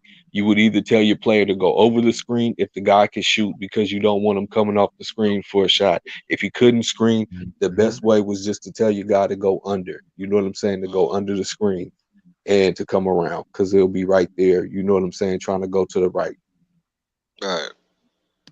Right. So the what's your guys' observation of like guarding a person like LeBron or Anthony Davis or people that are dominant on the paint and inside and out, but also dominant on the outside? Like, what's your guys' Well, LeBron. preference, defense Well, sets of what y'all should do? Do you think y'all should No, play LeBron is easy zones, to guard. I man? could guard yeah. LeBron right now. All you have to Right. do is slide your feet and stay in front of him. He's gonna Mhm. foul you and push off, and the refs aren't gonna call it. So that's why he's so good. And I'll pick also, he's him up. gonna try to travel and do a Euro step. Other Mhm. than that, you know what I'm saying? I'm just and I really don't think he's hard to guard because I know the game and He I isn't. study it. And it's like, Right. bro, when I see him do these little, I know his timing. You know what I'm saying? I know when based on the shot clock and his timing and how he looks at the floor, I know when he's gonna pull up for a shot and I know when he's gonna try to drive. You know what I'm saying? Last second, it's really not hard to guard LeBron. AD, you got to be physical. You got to bang him. Right. You got to post him. You got to put a body on him. Right. It's kind of like boxing. You got to kind of put your weight on him. You know what I'm saying? To wear Mhm. him down throughout the duration of the game to get his Right. legs tired. And you got to do little things when the refs aren't watching. You know what I'm saying? Like get low and try to bump his legs and bump his knees a little bit. Yep. But you know what I'm saying? And when he gets the ball, you got to stay in front of him and you got to get a hand up on his shot. You can't leave him open. Right. And that's all you got to do. Me, I would pick him up full court and I would make him work to get to the half court line. And I would mess his head up. And every time he passed the ball off, I'll be all over him. I'll be pushing him. I'll be all up on him and everything. I would mentally make him want to fight me. Mentally. That's how I would do it. I would do it like GP used to do. I'm picking your ass up full court. Mentally frustrate him. Yeah. And then another thing with my bad, actually. Oh, you good? Go ahead, huh?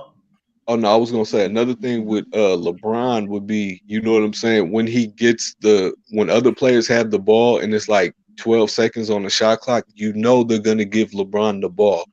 That's the time I would just get all up on him. I wouldn't worry about helping, especially if I'm in the backcourt at the top of the key. You know what I'm saying? You get all up on him so he can't even catch the ball. You make it difficult. You don't give him space. You know what I'm saying? Especially when you one pass away. Right. And then Anthony Davis, how I would do him is just like Uncle Frank said. I would put my forearm in his back because see, I got the country strength, so I could put my forearm in his back, and then every time like he tries to do that little turnaround bull crap he does, I'm already right there putting my hand right there, extending it, and then as soon as like let's say he shoots or somebody else is shooting, he's trying to go for the rebound, I'm gonna box him out and knock him all the way out the paint, and then on the way down the court, I'm gonna do stuff like poking him in his back, poking him in his side. And as soon as he try to get it, I'm gonna make the ref look, because you can look at angles the refs are looking. When they're looking at a different angle, you just poke him, pull his pants down. I'll be pulling his pants down. I'll be doing all type of stuff. That's what you do. Like, while we resting and stuff, you know what I'm saying? I'll just keep putting my muscle on the muscle. Like Uncle Frank said, just get physical. All you got to do, Kobe already explained this. Just get physical with LeBron and AD. Yeah, you're going to get called fouls. Now, if I was coaching, I would get me like 3 or 4 Tree Rollins, and I would bring them off the bench, and I have them bang LeBron and AD all game. You can't foul all of them out. You can't. Right. So that's how Another you thing play. I do with AD, every time we lining up, we somebody's about to take the ball out of bounds and the ref is waiting to you know what I'm saying, give the ball. I'm behind AD. I'm just lightly with my foot. Nobody's even noticing. I'm keeping my head up. I'm just putting my foot on the back of his foot, just tapping it, putting my weight on it. I want him to react. Right. That's the truth. That's how you defend them. They're not hard to defend, bro. Yeah. It's just that's what I'm saying. It's just the IQ level. That's why I said I think like Donnie told the truth. I don't think a lot of guys are good. They're not good, dog. They're just athletic. But just because you're athletic don't mean you know the game. I've been around football players who are they're way more athletic than me. But I had this though. So I knew if I had to go at that speed back, I know he gonna do this, ... I know I look at his waist. And once he do this, it's a split second he's stopping. I'm going right through his ass. Yeah. That's Let's it. say I was on the Clippers and Montrez flashed to the high post and AD was guarding him, and I slid down to the corner and he doesn't hit me and he gives the ball to the other side. I'm going up right behind AD and I'm telling Montrez while AD has his back turned to come for a screen, and I'm blowing him up while Trez goes, you know what I'm saying, to the paint for either an alley-oop or a post. Right. And that's the thing. That's the thing that, you know, the reason I ask these questions, you know, anybody that watches these, you know, these videos is that defense is way more, you know, you can always create offense. Defense is what stops everything, you know, when you're trying to, you know, defend their opponent and things like that. So, you know, it's always good to hear like the other side of the fence of how you stop players and, you know, what makes the players stop in the middle of their possession, and people are always like, man, he should have made that shot, but it was the adjustment that made that person, you know, take that shot. Well, yeah, you gotta You know understand. what? Let me say that. Hold on, Asian. Let me say this. Yeah. Today I was watching Duke play Notre Dame, and I was kind of I was watching the Star Report too on YouTube. But when I looked up and I glanced at the TV, I saw a play by Notre Dame that I kind of felt like sums up this generation. The big man had the ball and he did a fake handoff with a guard in the corner. And when the fake handoff came, the big man was kind of by the elbow, and the guard was kind of in between the low block and the wing, and he ran, and his defender was looking the other way, and he ran to the 3-point line. And if he would have, the big man tried to pass it to him and it got deflected. But while his man was looking the other way, had he would have ran to the basket, he would have got a layup. And it's like these cats are running to the 3 naturally. They don't know how to cut and move. Right. Cause see, you gotta understand, man. Like me, when I play my cousins on 2K, they too busy shooting. I'm setting screens and I'm getting to the basket. I put them in the post and I'm working them. I slow the game down. They be trying to run all up, and then they look up, they down by 20 because I just been going for 2s all game. We didn't play the game like that. You don't have to shoot a 3. You go to the basket. The closer you are to the basket, the easier it is to score. And that's why Wilt Chamberlain said, if I played in Michael era, I would destroy it, because you had to play man on man. You had to play 1-on-1. You couldn't play no zone. You couldn't have another guy come here and there and always guard. You can't have 3 guys be up on you like they was doing. And Will said about Shaq, he was like, man, I wish he was like, man, shoot, you couldn't dip your shoulder like that back in my day. I wish I could have did that. Bro, HD, when I tell you I have problems with people online, when I play people on 2K online, it drives me crazy, man. Like, I don't know how to stop it. Yeah, I mean, but it's just that it's like Uncle Frank says, man. It's like if you know the game, you can play either the video game or go out to the court and play it. It's not hard. Like Like dudes talking about, oh, I'll beat you in basketball. When I get out on the court, I'm gonna be physical with your ass all game. And if you're athletic, more athletic than me, as soon as you come down, I'm gonna put my foot there and fuck your ankle up. I'm gonna mess you up. You gonna literally be playing Charles Barkley, baby Charles Barkley. I'm gonna be bowing you and everything. I'm gonna call foul every time. I'll be like, cool, hit the ball. That's fine with me. I'm gonna just keep getting physical and don't let me figure out that you ain't got no left, because I'm gonna just keep pushing your ass to that side. Soon as you try to do that cross, I'm gonna grab your damn wrist, and you gonna be mad, and you gonna want to fight. Yeah, you're gonna get frustrated. Right. That's how we played, because all the old heads used to do that to me. They were bigger than me, so every time I tried to do something, they hit in my hand. So I had to learn to be physical. Those are the things that these players, I feel, don't have today. These players, they don't know how to be physical. They don't. Like, they're very finesse. It's only a few that's physical. Like the Heat, they're physical. They gonna bang with you. They don't care. They gonna make it a heavyweight match, a heavyweight match against you. You know, Boston, they can get that way sometimes, but sometimes they don't. So that's what I'm saying. You have different styles. But when we were coming up, like me and Uncle Frank or C-Pen or Donnie or anybody, you had to play physical. You had to learn, like when you were out there, even if you're playing Little League or you're playing at the highest level or like a notch under the highest level, like Uncle Frank, he got to college, you know from a young age how to do switches and play defense and how to, because you played 21. Everybody played 21. That's how you learn the game.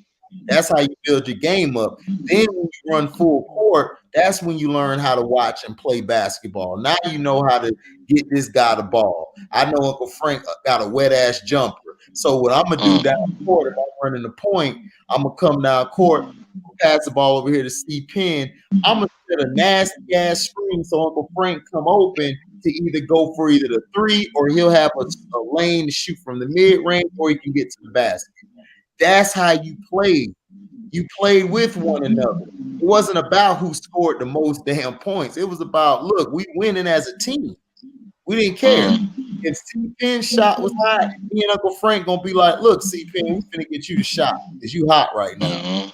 If Uncle Frank hot, I'm finna get him. Now, if the guy who guarding Uncle Frank, shoot, HD, that big body you got, bro, we could have really ran a pick and roll, man. I'm telling you. Oh yeah, I'm finna run. We would have killed it because I'm coming off. If you got a big screen, when I come off a pick and roll, I do it the right way. You know what I'm saying? I was taught the right way. When you come off a screen, before you come off the screen, I'm gonna let HD get set, and I'm gonna put my butt and my shoulder on my man, and then I'm gonna come off HD's screen, and I'm gonna touch HD's shoulder, so I know my man runs into him. And being that HD got a big wide body like Barkley, he's gonna definitely feel that screen. So now that's gonna force, he's gonna be knocked out by that. So now it's gonna force the big man. If the big man comes to me, I'm gonna hit HD for the roll. If the big man lays back, I'm gonna pull up for the mid range. If he's slow and I hit him with a crossover, I'm gonna go by, and back in my day, I'm gonna dunk on him. Right. Or if worse comes to worse, they switch it, I'm gonna kick it to HD on the pop out for the jumper. And if he don't have the jumper and I got the, you know what I'm saying, they switch back, now I'm in the post with a little man on me, HD's gonna hit it to me in the post, and I'm gonna go with my back to the basket, hit a little dream shake, easy layup. Right. Exactly. And that's what me and my brother used to do when we played 2-on-2 with people, or we played 5-on-5. That's what we do. Because he come off quick off the screen quicker than me. And if he was in trouble, he would do everything Uncle Frank said. So that's what I'm saying. These guys' IQ ain't on that level, dog. Like, for real. Because Ben Simmons and Joel Embiid. HD, and then when I'm doing that, and the players getting used to that, okay, let's say I catch the ball. Now here comes HD for a screen. What I'm going to do is I'm going to be in the triple threat position. I'm going to slip my right foot like I'm finna go through HD's screen, and I'm gonna give my defender some space because he knows it's coming. So when he sees my right foot going, he's gonna jump, and then I'm just gonna take my left hand, put it on his hip, and I'm gonna use my right hand to bounce the ball and spin. and then I'm going to the rack for either a dunk or a layup. Or if the big man slides over, should have another big man in the post or somebody cutting, or nowadays for a three in the corner. So Sean, like it's different styles, man. All we're explaining to you, different ways to play. That's why I'm trying to tell you. Like these guys today, they're not real tough to go against a guard. It's only a few that probably would be very tough to go against, like Kyrie and KD, and then you got others like Steph coming off all them screens. And Steph takes advantage of the youngsters nowadays, you know what I'm saying, coming off the screens because they don't know how to read the defense, you know what I'm saying? So a lot of times he can get coming off a screen, the guy can get lost, you know what I'm saying? And he can just easily fade out to the corner. Right. You know who was my favorite coming off screens was Rip Hamilton. Yeah, that's my brother's favorite too. Kraken, he love on Rip. Yeah, that's he come off those screens tight. Yeah, Rip was nasty coming off the screens, man. I used to love watching Rip. Ben Wallace set that nasty screen. Boom. You feel a bunch of bricks hitting you. Hey guys, I catch y'all on the weekend, man. Hey, get ready for work. All right, then, Donnie, man, you be safe. All right, yeah. Hey, nice talking, man. Like I said, I know how to do this now, so I try to get in with more competition. So. Yeah, man, come through, man. Yeah, for sure. We have fun over here, man. All right. Hey, take care. You too. All right. Yeah. All right. So basically, now,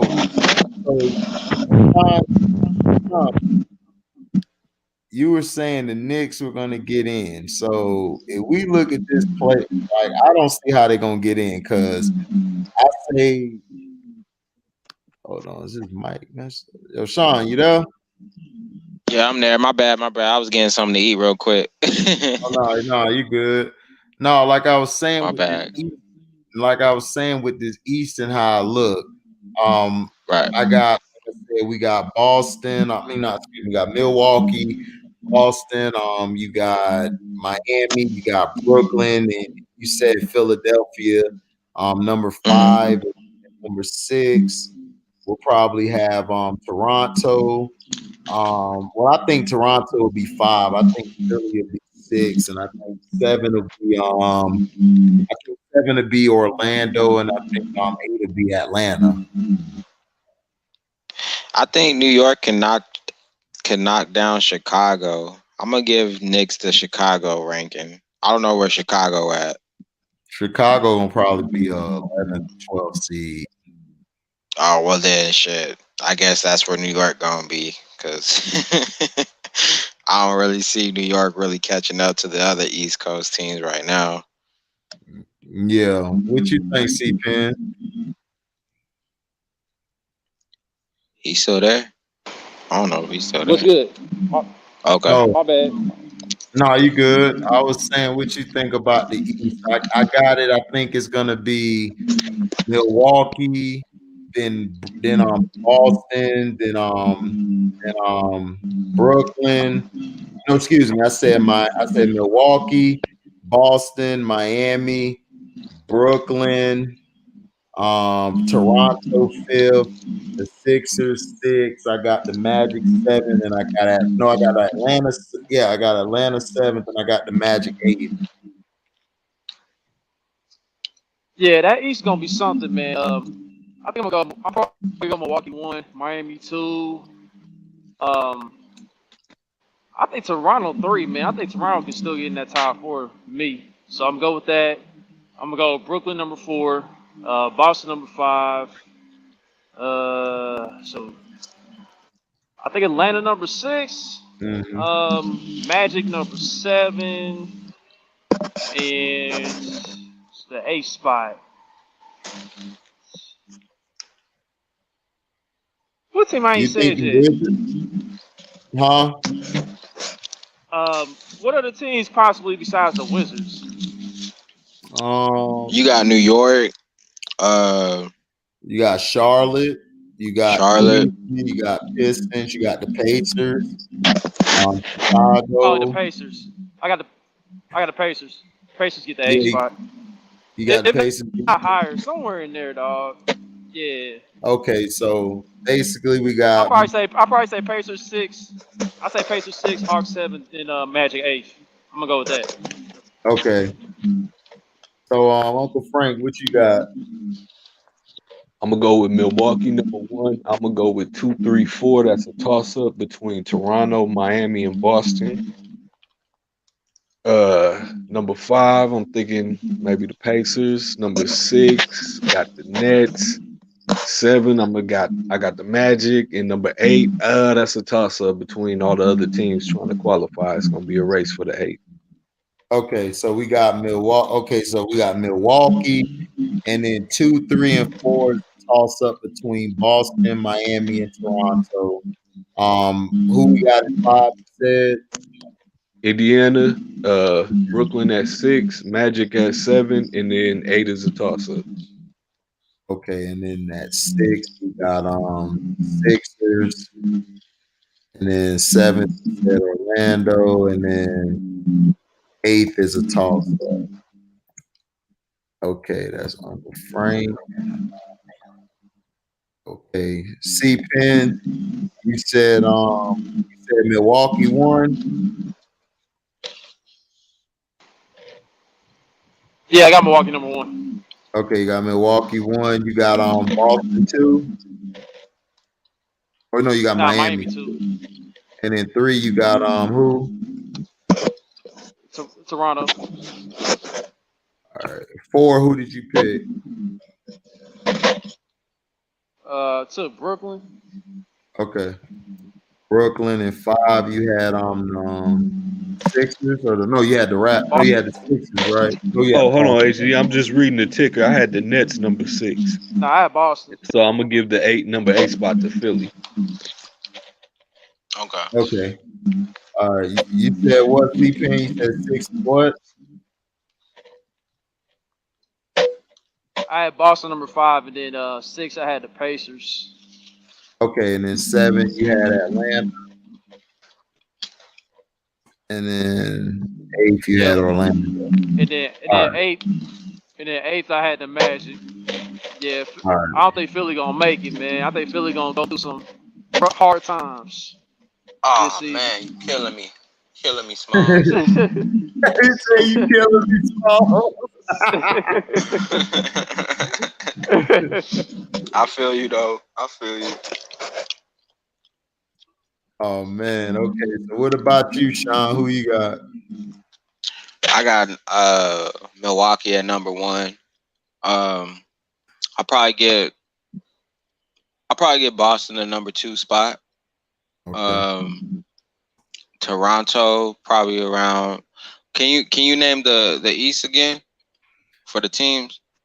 Yeah, you got Boston, Brooklyn, New York, Philly, Toronto, Chicago, Cleveland, Detroit, Indiana, Milwaukee, Atlanta, Charlotte, Miami, Orlando, and Washington. Okay. Yeah, I'll give Brooklyn the #2 spot. Milwaukee #1. Yeah. I'll give Miami the 3 spot because they showed potential in the bubble. Mm-hmm. I'll give #4. Shoot. I'll give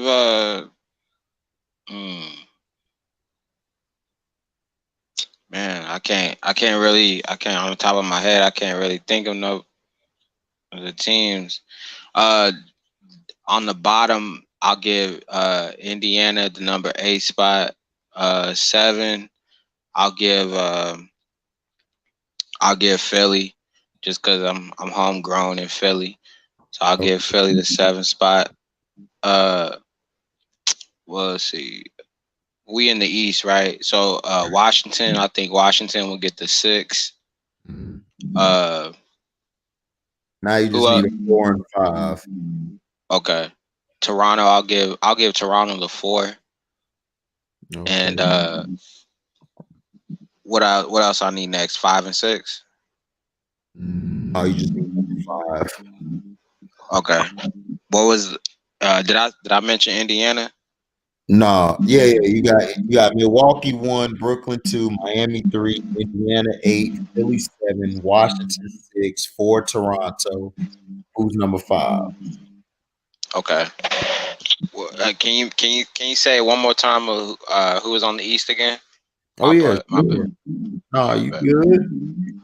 Boston, Brooklyn, New York, Philly, Toronto, Chicago, Cleveland, Detroit, Okay.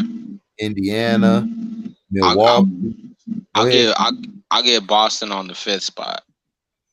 Okay, got Boston 5th spot. I'll take Boston on the 5th. So I got one. Was that the last one? No, you good. So basically, Uncle Frank has Hold on, Milwaukee. let me re-update my list. Number 1 Okay. Milwaukee, 2 Boston, 3 Miami, 4 Toronto, 5 Indiana, 6 Brooklyn Nets, Hold on, you said 7 2. I got the Magic, and then 8 is a toss up between the Philadelphia 76ers and the Wizards, whoever wants it more. Okay, you said Milwaukee 1, 2 Boston. Good shit, Uncle. You said Milwaukee 1, 2 Boston. Yeah. 3 Miami. Okay. 4 Toronto. Right. 5 I'm gonna go with the Pacers. 6 I'm gonna go with the Brooklyn Nets. 7 I'm gonna go with the Orlando Magic, and 8 is between the Sixers and the Wizards. Whoever wants it more. Ooh, whoever wants it more. That's nice. Yeah, I like that. That's put that on a t-shirt. Yeah. I like Penn. Penn said Milwaukee. I would probably roll the Wizards out of that. You said what? I'll probably roll the Wizards if it came down to it. Came down between Washington and Philly. You got Russell Westbrook. He carried a heart. So Yeah. Right. Like I said, right. Nobody's wrong. Right. Like who got heart on the Sixers, bro? Like who got the heart on the Sixers? That's the question too. Like who got the heart? Because we already know what Russell bringing to the table, you know. And Bradley Beal, he hungry for something. He hungry for his image. Mm-hmm.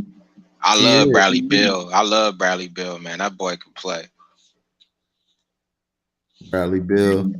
Yeah, Bradley Beal, nice, man. We just gotta see how they coexist. And they got shooters too. They got shooters. Yeah, around. Bradley Beal should have made an All NBA team. Yeah. The Wizards, they got shooters around them. They got rookies and shit too. So, you know, Wizards ain't a team to be sleeping on if they know how to run it right, you know. Yep. Right. And Bradley Beal should have made an All NBA team. That was some bullshit. Yeah, Bradley Beal needed to put some respect on my name. Yeah, they was busted for that. He should have got that. But I got AT, I got Milwaukee, Brooklyn, Atlanta, Magic. Who y'all think gonna make it out East? I think Boston's gonna make it out the East, man. I'll say either Milwaukee or Miami. Yeah, I can see Milwaukee and Miami. It's gonna be Miami again, man. I think we're gonna get an NBA Finals repeat this year. I feel like it. Yeah. What's Boston missing, man? I feel like anytime I watch Boston, I feel like they missing something. I don't know what they missing, but I feel like they just missing something that's just like, yo, they got Jason Tatum, who I love. I love Jason Tatum. But, you know, Boston is missing. Boston's just missing that dog. They missing that dog, man. That dog that just wanted to take over the game. Mm-hmm. Because Jason Tatum, he tries to, but it's like, I don't know. You know what I'm saying? Yeah, Jason Tatum, he's capable of taking over the game, but he don't do it every time. Mm-hmm. It's like he has the want, but he just doesn't have the killer snap. It's because he light skinned, man. Light skinned sometimes they don't know when to take over, bro. Nah, that ain't got shit Nah, to I'm do just with That light. ain't true. They ain't got nothing to do with that.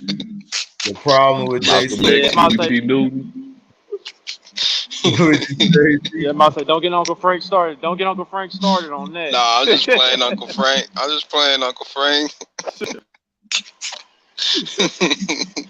only playing, man. Nah, I don't know. Tatum got the he got the mentality. He wants to do it, but then he just be like, I don't know. He just comes up short. But I'm gonna give him a pass because he was playing tennis and everything. But we'll see what he does this year. He don't notice, man. That Boston team, that coach is on notice too. That coach got to do something. He's getting a big pass every year. He's getting a pass. You think Boston should have kept Rozier?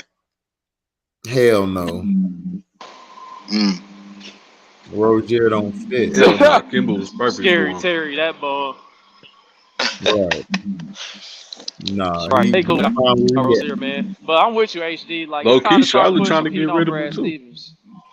Yeah, Brad Stevens got to show up. Brad Stevens keep getting the pass. Nobody wants to say nothing about this guy. Call him out. Call his ass out. Yeah. They always want to I call him out, dude. I got like 4 or 5 videos on Brad Stevens. I don't F off over here. I call your ass out. I don't care about what you did and all this. No, I mean he keeps on coming up short.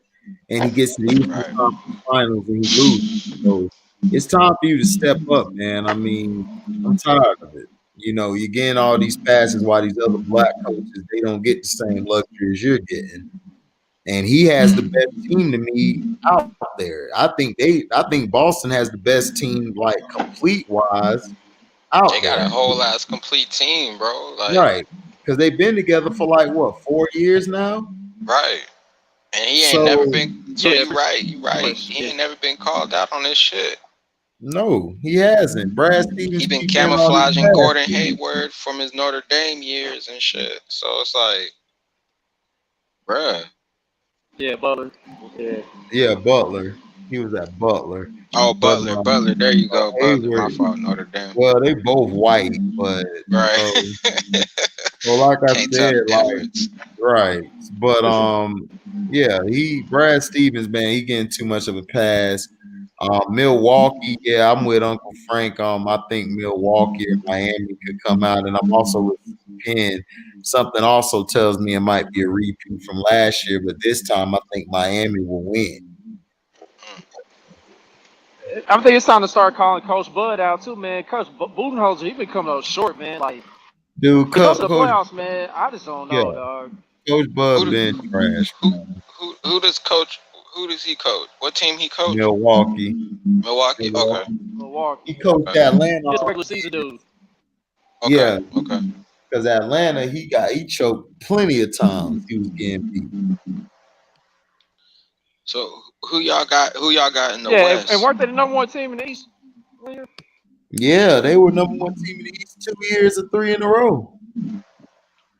And they lost.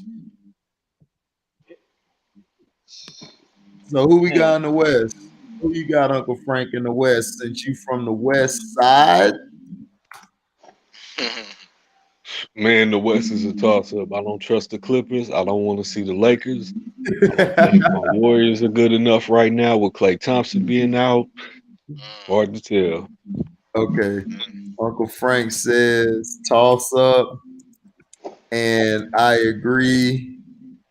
I don't trust Reggie Jackson, Marcus Morris, or that bum. What's the other bum name that they signed back?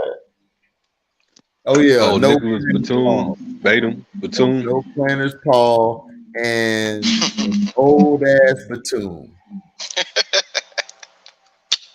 My God, Clippers, man. My HD. God. Yep, this is it. That's on the screen. Uncle Frank says toss up, and I agree. I don't trust Reggie Jax. See, I said Jax won. See, I can't even spell his name. He's so trash. Marcus Morris, or that bum, no playing with Paul, and an old ass Batum. Co-signed by HD. Who you got, C-Pen? Oh my God. Yeah, dog, man. Man. Oh my God, bro. Like, that's why nobody can take the Clippers serious. They do dumb shit like this during the off season, dog. Dog, I'm not saying them. The Nuggets, it'll be a great story, but I don't know, man. I think the loss of Jeremy Grant gonna hurt them just a little bit. Even though they got JaMychal Green, but I don't think he's gonna replace what What's Jeremy up, Grant was able to Bear? bring to the table. You beat Cino And 6 then, times in a row. It mattered. God damn. Damn. God damn, man. Trash. Damn. And then with the didn't Warriors, beat I wanted to be the Warriors, What the? but like Uncle Yeah, Frank you said, wanted to be I don't know, man. The loss of Clay, I think it might be too much to overcome with the Warriors. They'll contend though, but I don't know, man. So they're gonna help that bum out once again. Who Yep. swear you king, but he really ain't. So it's gonna be the Lakers again. Man, that I I got gotta agree with my brother C-Pen on that. Yep. I got the, you know what's crazy? I got the Warriors number 2. Who you got one? The Lakers? Yeah, I got the Lakers number 1. Okay. And I got Lakers I got number, because I'm biased as shit. I'm biased. I'm where you got biased as fuck. Dallas? So I got Warriors with number 2. Where y'all got Dallas? I got Dallas at number 3, bro. You got Dallas at 3? Okay. Yeah. Who you got it for? Oh yeah, I forgot about them. I forgot about Dallas. I forgot about them. Shit. Well, I hope it's Dallas. I hope Dallas I got will pull Portland the upset. I got Shit. Portland at 4. I got Portland at 4. I think they're gonna do You something got different this year. Portland at 4? Okay. Who you Yeah. got at 5? We could put Denver there. I could put Denver. Okay. Denver right there at 5. Who you got at 6? 6. Who else we running in 6? Phoenix. I'll put Phoenix at number 6. I'll put the Suns at 6. Who you got at 7? Memphis. And then number 8, I'll put Utah. Ooh. Ooh. All right. Coming in with the kill. Yeah, Bear, the Cavs rookie does look good. And he bet you $10 and lost the last game. Gino ain't going on live, man. He ain't going on live. Isaac Okoro. Yeah, I like Okoro. He's straight. Yeah, he been balling this preseason so far. I like what I see from him. Yeah, I want to see the season. I don't pay attention to preseason like that. What y'all think of that? What y'all think of that lineup? I mean, I ain't watched the full game is it too far fetched to say the Warriors would be number 2 and Dallas would be number 3? Like, what's y'all opinion on that? Utah being Dallas number could 8. be number 3. I don't know about the Warriors. I don't think it's being too number far 2. fetched. Well, to me, I got it like this. I got the Fakers number 1. Number 2, I got the Nuggets. Number 3, the Flakers. He said the Flakers. Yeah, they are. Okay. I'll say the Flakers. We're going to change that to Flakers. Thank you, C-Pen, for that. I love that name better. All right. Golden State is my 3rd. 4th is Dallas. 5th. Let me see something real quick. 5th. Let me see who's out there in the West. 5th, I do. I get at the Utah 5th and 6th. Let's see who I got 6. My mic ain't tripping on y'all, is it? I ain't trying to make it. good. It's a little sound, but it's not real. I hear a little something. Yeah, I hear a sound. Okay. All right. Let's see. Yeah, number 6. I'm gonna put on the flip. I'm gonna put the Flippers. Oh, I forgot about the Clippers. Damn, I don't took them completely Nah, out you of my ain't line. forget about them. They might be out that big. 7th, I got New Orleans. 7 is New Orleans, and 8th I'll give Memphis. All right, so I'm gonna go ahead and get mine out, man. I'm gonna go ahead and do Lakers number 1, Nuggets number 2, Mavericks number 3, number 4. I'm gonna go with the Warriors. Number 5, man, I think the Blazers are better than the Clippers, man. So Blazers 5, 6 Clippers, 7 seed is the Utah Jazz, and number 8, Phoenix. I got Phoenix. Phoenix number 8. Yeah, Phoenix.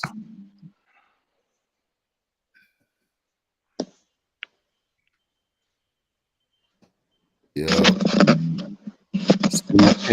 Lakers, Nuggets, Mavs, Warriors, Blazers, Flippers, Jazz, and Phoenix.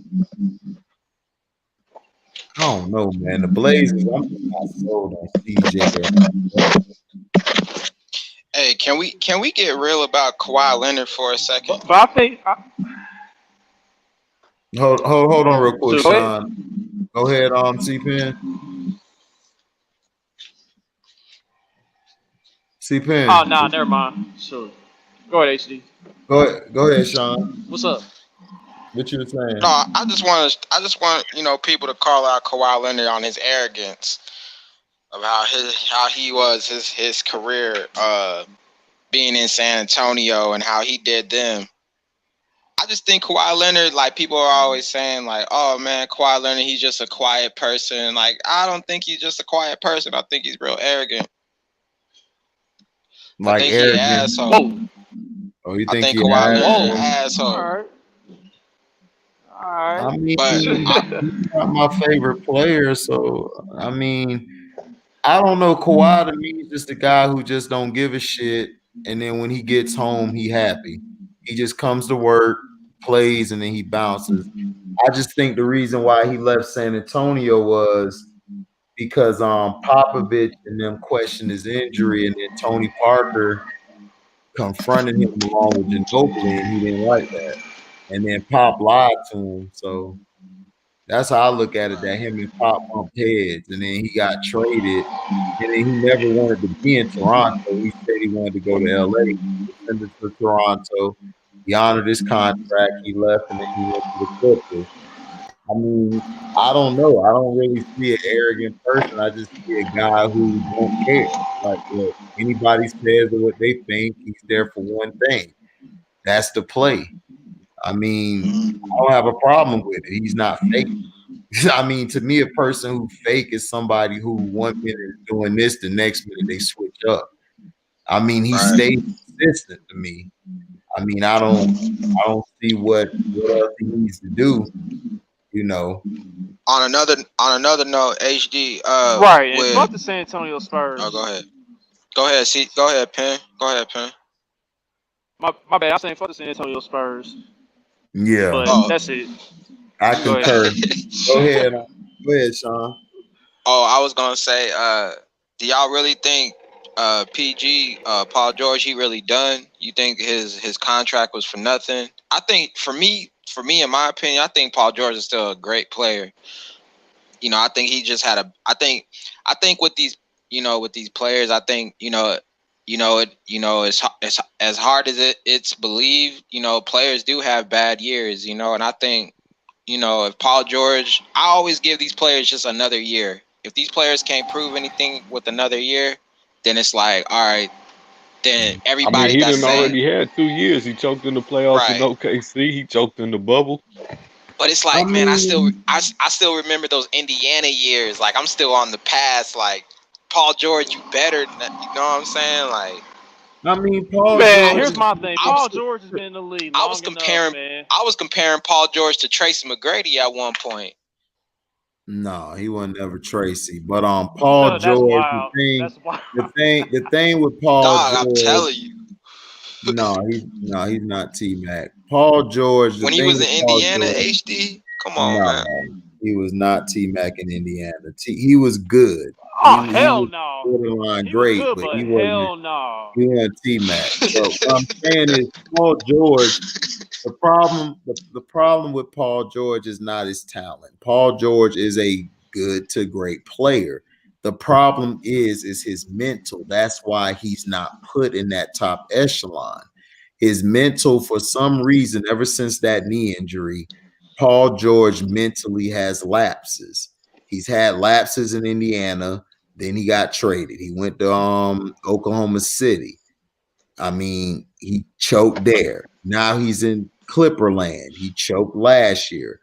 To me, this year is going to be based on, can Kawhi get them over the top? Because Paul George isn't going to give you nothing. He's going to be phenomenal during the season, but when the playoffs start, he's going to turn into no planner's Paul. He ain't gonna have no nuts. It's going to go in his stomach like a baby pit bull. So I don't know what else to do for him. I mean, but is he better than most of the players in the league? Yeah, because most of the league is trash to me. But he's better than most of them. But is he going to step up this year? Because Paul George this is the one thing he does. He complains and then he blames. He's been blaming Doc the whole time this offseason. And it's like, dude, Doc's not the reason that you mentally can't get yourself in the game. If you are a quote unquote superstar, you could do whatever the hell you want on the court. Doc's not going to tell you what not to do. You're a superstar. I just think Paul George he just don't got it. He just ain't that guy. He's just going to be he's a role player at best who's in a new era where people are being overpaid because you got these punk ass stars who don't want to stay in one spot. Yeah, man, when you're in the league for like 10 years, man, at this point you are who you are. And that's what we come to grips with Paul George, man. He is who he is, man. Yeah, exactly. And he's going to continue being who he is. So to me, Paul George, the problem is Paul George doesn't know how to accept accountability. And that's his problem. If he ever learned how to accept accountability, he probably would be better, but he doesn't know how to. I mean, yeah, Trez was wrong in certain situations, but he wasn't, I mean, he told the truth. The guy don't know how to take accountability.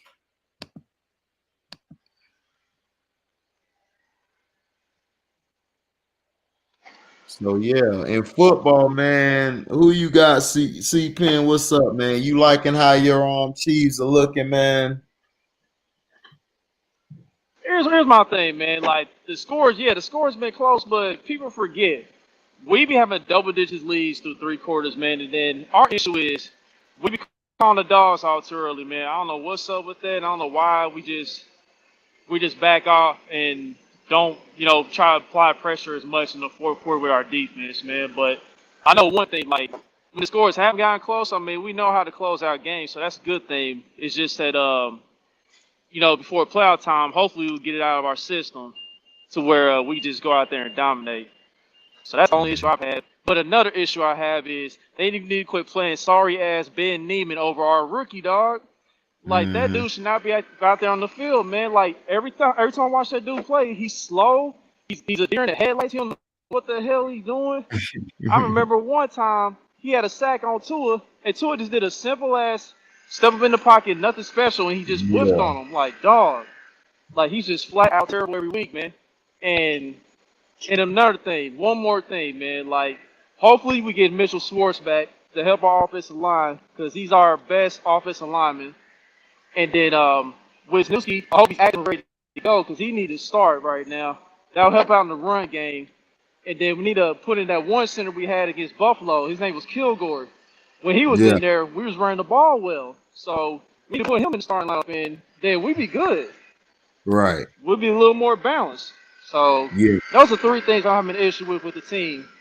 And also, I'm not worried about Frank Clark. Frank Clark, he's gonna turn up soon. So that's all I Okay. got right now. Yeah. Bear, your Browns, no, your Browns.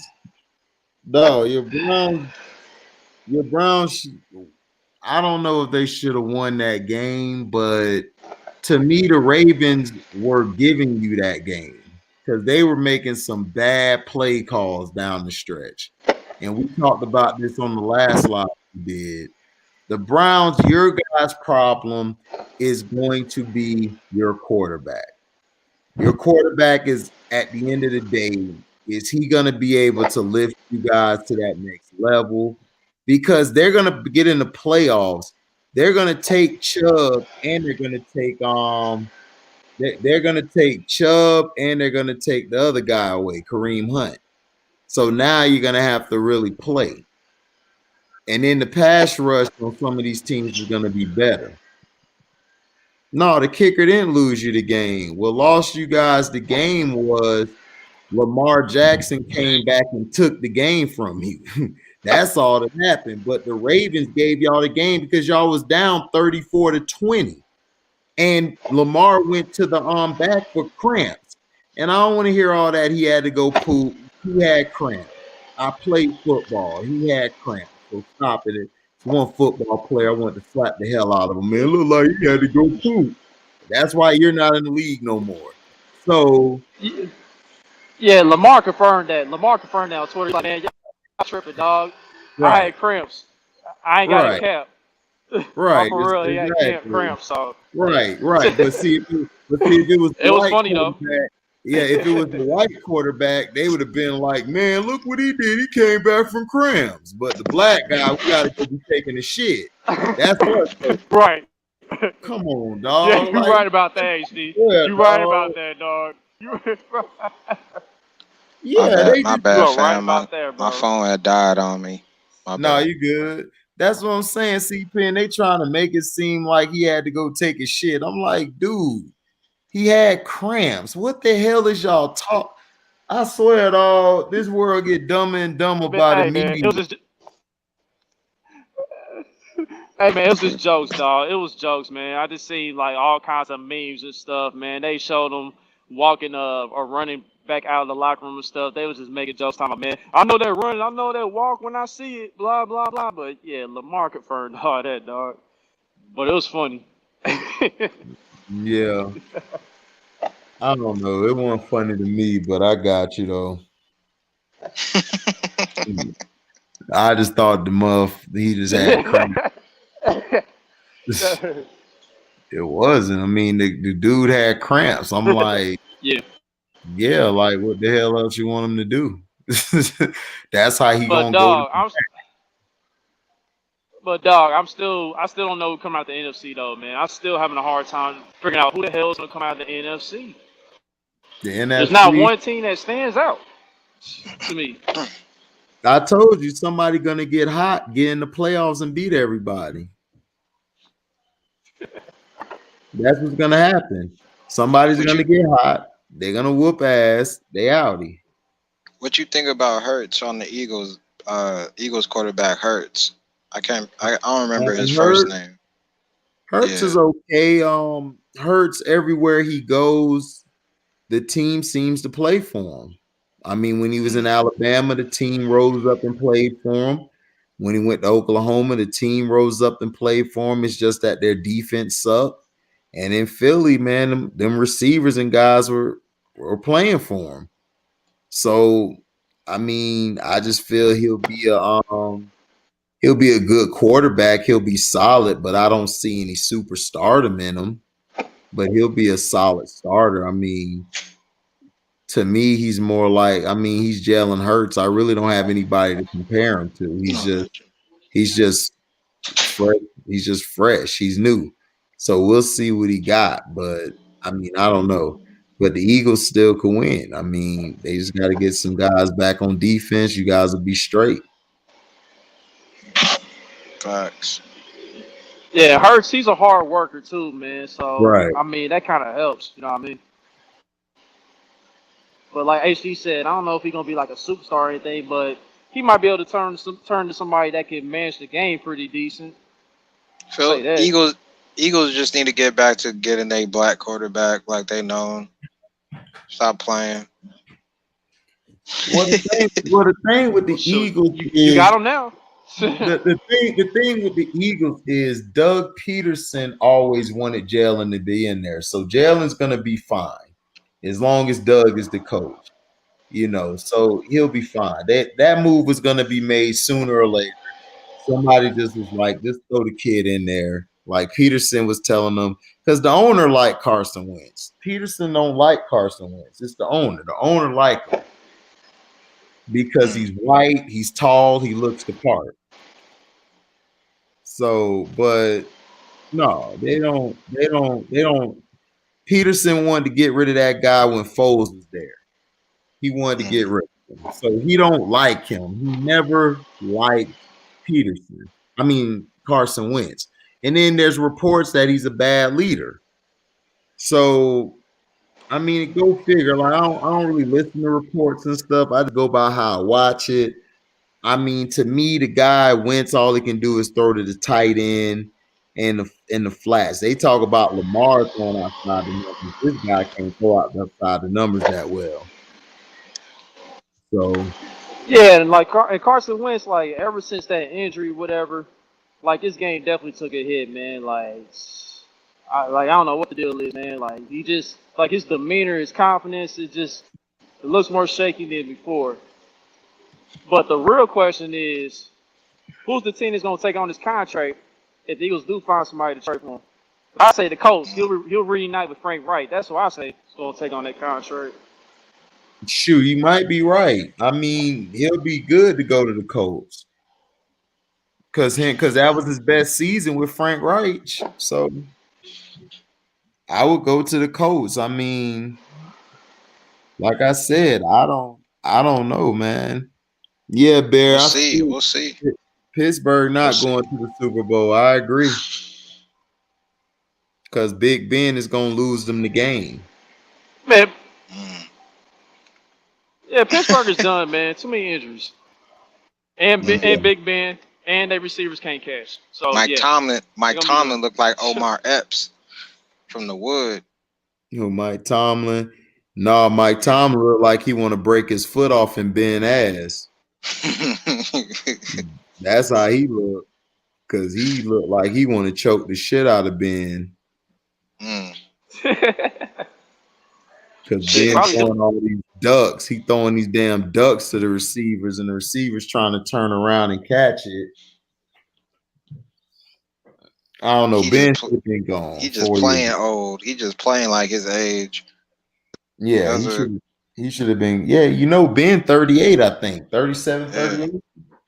Yeah, he up there, man. Ben's time's up, man. His time is up. Oh, Ben's HD. time up was 4 years ago. HD, I was trying to get Cino to talk about it, but I don't know if you did, but about the whole the Western Conference in the 2002 series, the Lakers and Kings with Tim Donaghy. I wanted to know about like what that whole situation was like. What was it like? I mean, like Game 6, the Lakers got a whole bunch of calls because the Kings was whooping their ass. Shaq couldn't stop the pick and roll. Like always, Kobe was coming off of it, trying to hit some shots. They put Shaq on the free throw line. They gave him a lot of free throws. They gave Kobe more free throws because Kobe was actually hitting it. They wanted to put Shaq on the line, but Shaq, he sucked, so they had to put Kobe on the line late to basically hit those shots to clinch the game. So once he clinched the game and everything, then it was good to go. In Game 7, they gave the Kings more calls than the Lakers, but most of their calls was in the first 3 quarters. They gave the Lakers more calls in the fourth. So that's how the Lakers was able to close them out. End up closing them out, yeah. Yeah. I mean, everybody knew that was a job game. Everyone knew that. I used to love the way Mike Bibby played on the court. He was dope. Yeah, Mike Bibby nice with it. Chris Webber, Mike Bibby, Doug Christie. Shoot. Bobby Jackson. What was his name? Bobby Jackson? He was good. Oh yeah. Yeah, Bobby Jackson was a good player. Bobby Jackson was great coming in to switch the pace of the game with what's his name? Mike Bibby. Him and Mike Bibby were very dangerous. That's why they were killing the Lakers. The Lakers didn't have anybody to be able to stop Mike Bibby, so they had to put Kobe on Mike Bibby at the end because he was the only one who can keep up with him. It's the same thing with Iverson in the finals. They had to put Kobe on him.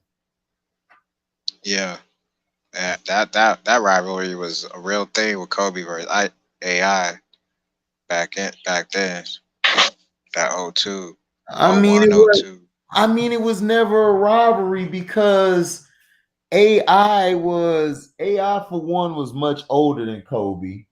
And then not only that, AI never seen Kobe as a rival. He never seen him as a rival. He started seeing it like once the media started hyping Kobe up, then that's when he looked at Kobe like, all right, I got to get this guy now. But when they were playing, dog, nobody was talking about Kobe. We talked about T-Mac, Vince Carter, and Allen Iverson. That was it. That was the talk of the town. And Vince Carter, that's the talk of the town. We didn't talk about nobody else. True statement. Yeah, so that's all I'm saying. It's like that championship game where Donnie did that. They wanted Donnie to do that. They wanted to put the Lakers in there. So the only reason Donnie got messed up was because he did something else and it pissed them off. So yeah, he did something different. Right. Yeah, but other than that, they've been doing that. They've been doing that. They've been doing that for years. Oh shit, man. I appreciate this platform, dog. You know, being able to have a voice on a platform like this. You know, I hope your page, I hope it blows up one day, man. You and Sino. I hope y'all will get to where y'all want to be at. You know, so Sino up there. Sino got half of a bunch. And you know, it's crazy. I remember listening to Sino when I just randomly went to a YouTube search and seen him, and it was like the truth behind Truth Behind Martin, the show Martin, and I was like, yo, how this dude know? You know, and that's what got me attached to his channel. And then, you know, years later, you know, you and Sino are kind of like, you know, in that realm of just telling what the truth is, you know, not even with competition, just, you know, giving what people should be hearing more than what they getting out of what people are watching now. So I just appreciate, you know, a lot of YouTubers, they don't gotta do things like this to be, you know, going on the StreamYard and, you know, going on to the chats and talking and interacting with the people. And even when you ain't even in the StreamYard, you in the chat, you interacting with the people in the chat. Like, shut up talking about LeBron. Like, you still on your LeBron energy or whatever energy you got going. You still in the chat with that same energy. So right. I respect the energy. I subscribe to you. I mean, yeah, I just tried to be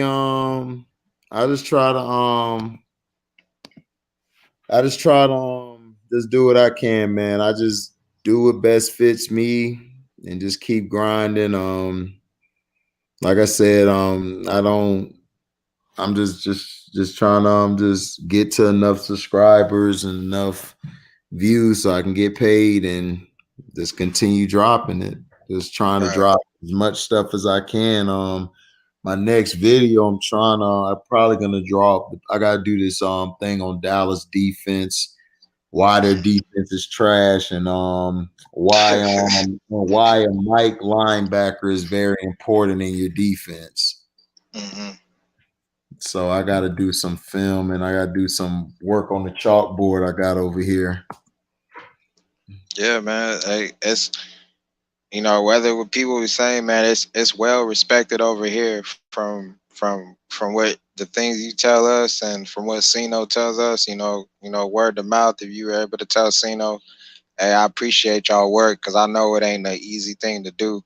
You know what I mean? So y'all just keep doing what y'all doing, man. I'm gonna always be here listening, you know, and if I could get into the StreamYard as much as I can, I will. But you know, I respect y'all grind, because I know at some point I want to be able to be on YouTube too. So, you know, I mean, you can do it, man. I mean, all you got to do is just, you got a camera, go for it, and just start making stuff. It's like I say, I make a video every day, at least 2 or 3 a day, if I can do that. But as long as I can get one out, I'm good. So that's all I do.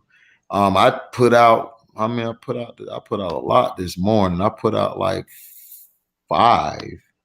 Yeah, 1, 2, 3, 4. Yeah, I put out 5 videos a day. And then yesterday I had, 15th I had 1, and then the 14th I had 2, 13th I had like 5. So it's, I just put stuff out, man, and some people like it, some people don't. The live stream, especially that John Harbaugh and the coaching staff when we did the last one, that one, went, people have been liking that one. And one dude came and was like, man, he liked how I was spitting the facts on the Baltimore Ravens thing. And I said, yeah, because it's so simple to watch. It's like you can call their plays out. Like, you gotta understand that, like football and basketball, yeah, you have sets, but you have to have different plays come up out of those sets. And hold on. Bear, the Browns, yeah, y'all need defense. Y'all just need to go for defense. Y'all offense are fine. Y'all offense is nice. I just don't trust Baker, dog. I don't trust him. I don't know. It's something about him. He like Jeff George to me. He's good, but he's not great. And they're trying to make him great. They're trying to make him the great white hope, and he's not. Like, they're trying to do him like they did Aaron Rodgers. I was just like, you just took the words out of my mouth. Right. I was like, they're trying to build him to be like Aaron Rodgers. Right. They're trying to make Baker the new Aaron Rodgers. He got all these commercials. And the thing with him is, he talks a lot of trash. He puts bullseyes on his back. He talks like, he's won 2 or 3 Super Bowls. And it's like, dude, you ain't win jack yet. And Lamar Jackson's been kicking his ass the past 3 years. So that's his problem. Like, Baker has to learn how to look. All right, I got to make these throws. And then sometimes, defensively, your defense, yeah, you're right. But your defense, you guys have had injuries, and plus y'all need to add some more pieces. I agree with that. Y'all got to add some more pieces. Y'all got to put some more pieces to that team. I agree, Bear. But I just don't. You guys are the Browns. I just don't trust them. Now, if y'all win it this year, I'll come back and tell you, hey, Bear, I was wrong. But I just don't believe in Baker Mayfield. I just never believed in Baker Mayfield. Baker Mayfield has the talent. He's probably the most talented QB out there. But his IQ at times, I wonder, because he goes long period of times without scoring. He does. He goes long period times without scoring. He does. And the thing is about him is, and the thing I love is y'all should never got Odell Beckham. Y'all should have never brought him in. Jarvis Landry is a way better. Lamar Jackson is not a running back, man. Stop listening to Skip and Shannon. Lamar Jackson is a running back. Quarterback. He's a quarterback. He's not a running back. If he was a running back, he would play running back. Lamar Jackson is far from Lamar Jackson. He is Randall Cunningham reincarnated. That's all he is. He's Randall Cunningham. They play just alike. And in the offense he's in, they need to run more plays than in the sets that they played last year by running. They're too predictable. Greg Roman should have been fired the third or fourth game of the season. He can throw. He's averaging over 60% throwing. What are you talking about? He can throw. He just runs more because that's what their team is a run team. So I don't know what you mean he can't throw. He can throw. Lamar Jackson can throw the ball. He a Browns fan, so he's going to get shut down in the playoffs just like Baker is, but he's not going to get shut down in the playoffs. The problem with Baltimore is their defense, and they have no receivers. Who is their receivers, Bear? Who is their receivers? Name me a receiver. Who's their receiver? Dude, does he have a Jarvis Landry? Does he have an Antonio Brown? Does he have a Mike Evans?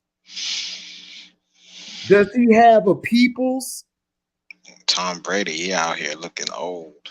Hollywood Brown's a bum. Are you serious? Hollywood Brown catches the ball like this. He can't catch like this. Hollywood Brown is a gadget player. He's a gadget guy. He's an F or a U back or maybe a Y. Willie Snead's a bum too. He can't run routes and he can't get off the jam. What is you talking about? I'm gonna do a video on it, Bear, because you my boy, and I'm gonna go check out your channel because I love video games. I'm gonna check out your channel and I'm gonna put it in the description box. Y'all go to Bear Theater. Bear has some good content over there. But I'm gonna break the video down to you and I'm gonna show you how trash Hollywood Brown is. And I'm gonna show you drawing routes on my chalkboard what Willie Snead does a lot of times. Why he's easily able to be shut down because he shuts himself down.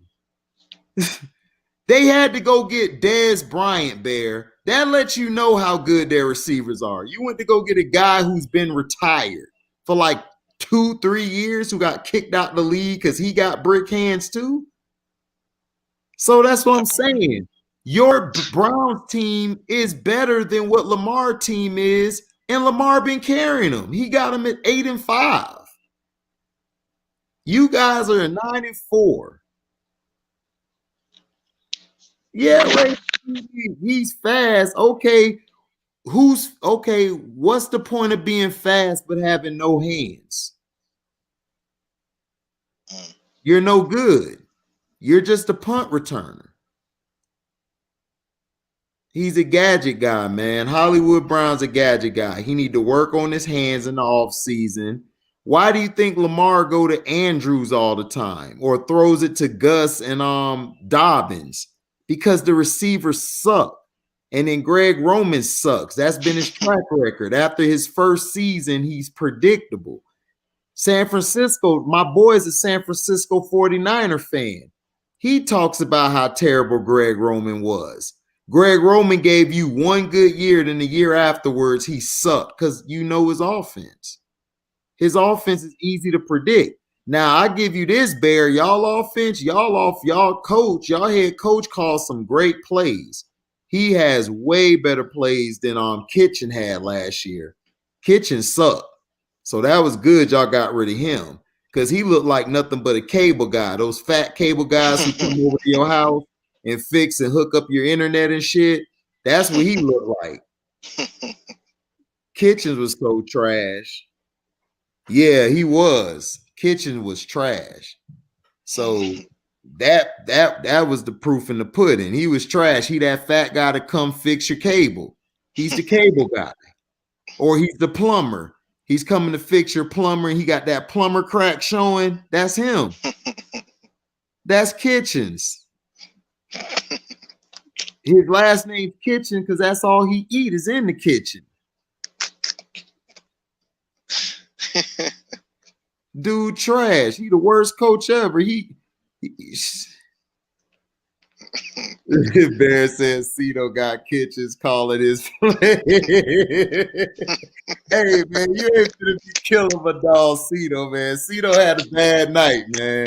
He gonna come back 6-0. Oh no. Bear putting up Jordan. Bear putting up Jordan.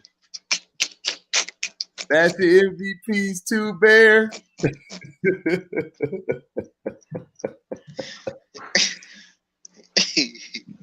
Man. but chill, man. It is. But chill, I mean, like I said, I don't hate LeBron at all and stuff. I just never liked his game. His game was just boring and repetitive and predictable to me. So I just never liked him. Like I'm weird. I got different. My top 10s and 5s and 10s are different from everybody else. I just never went along with everybody else. I just go off of my eyes. So I mean, like I said, we'll see the Sixers. We'll see how they do this year. I think like I said, I'm gonna give them a year. I'm gonna give Sixers a year. I'm gonna give them a year. See how they pan out. Well, basically, you guys got to the All-Star break because I don't think they're gonna wait a year because Doc on short time. He trying to win. So you know. I think Philly, they need to keep Seth Curry. I think they should keep him. Build around him. No, you don't build around Seth. Seth is a piece you keep. He's a solid piece. Okay. And then you get you build around Embiid or Simmons. You build around one of them. But if you build around both of them, then you should be fine. But what happens? I mean, I'm curious, just out of curiosity, what happens if you do build around Seth Curry? What's that outcome looking like? You're not gonna be very good. You're gonna be out the playoffs every year. Because he is a smaller player.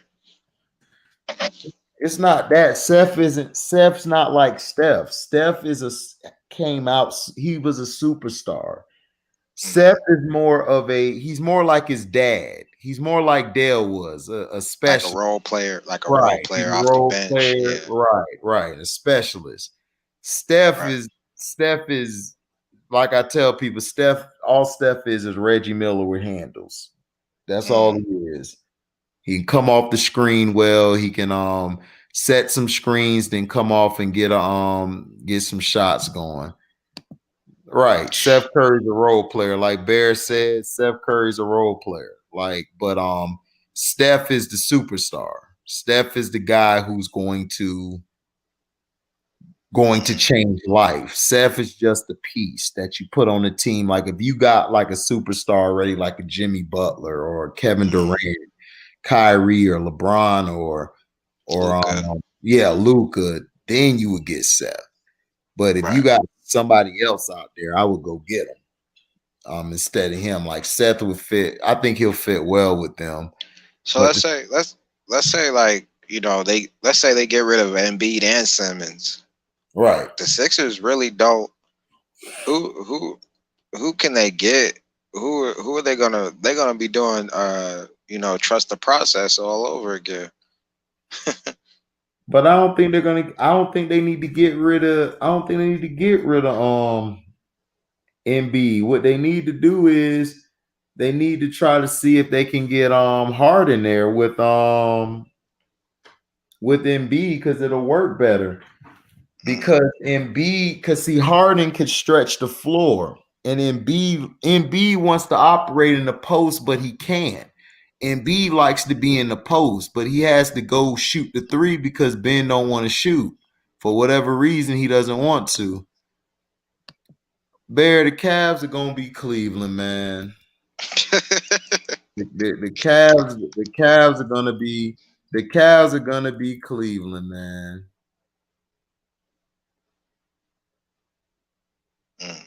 But I believe they'll be better as far as they'll probably be one or two seeds up.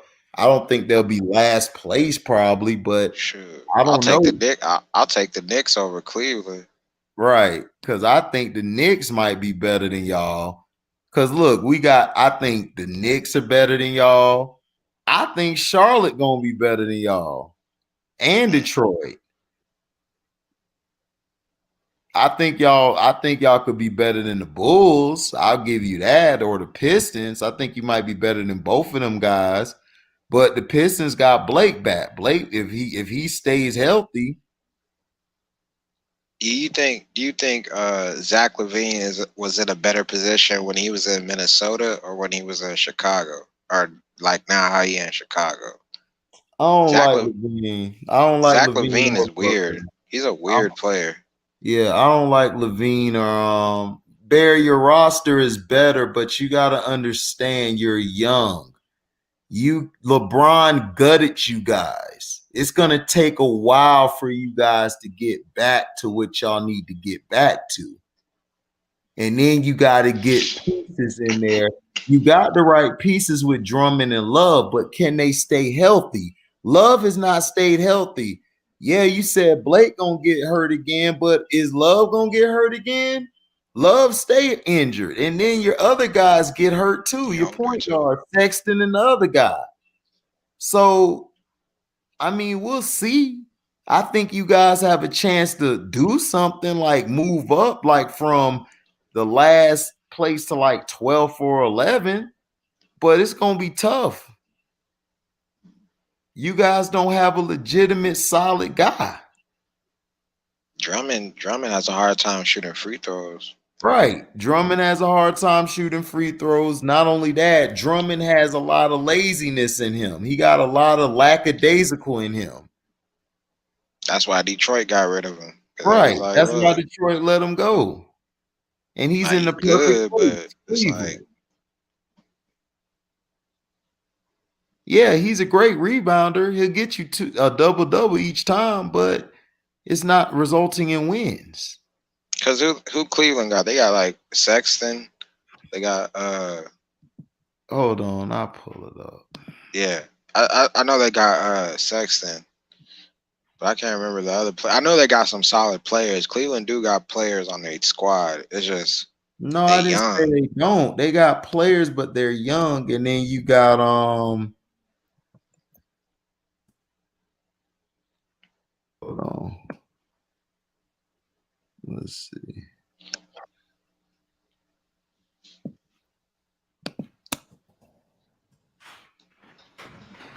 Okay, y'all got Isaac Okoro. He's nice. Kevin Love. You got Kevin Porter Jr., who I like. I love Kevin Porter Jr.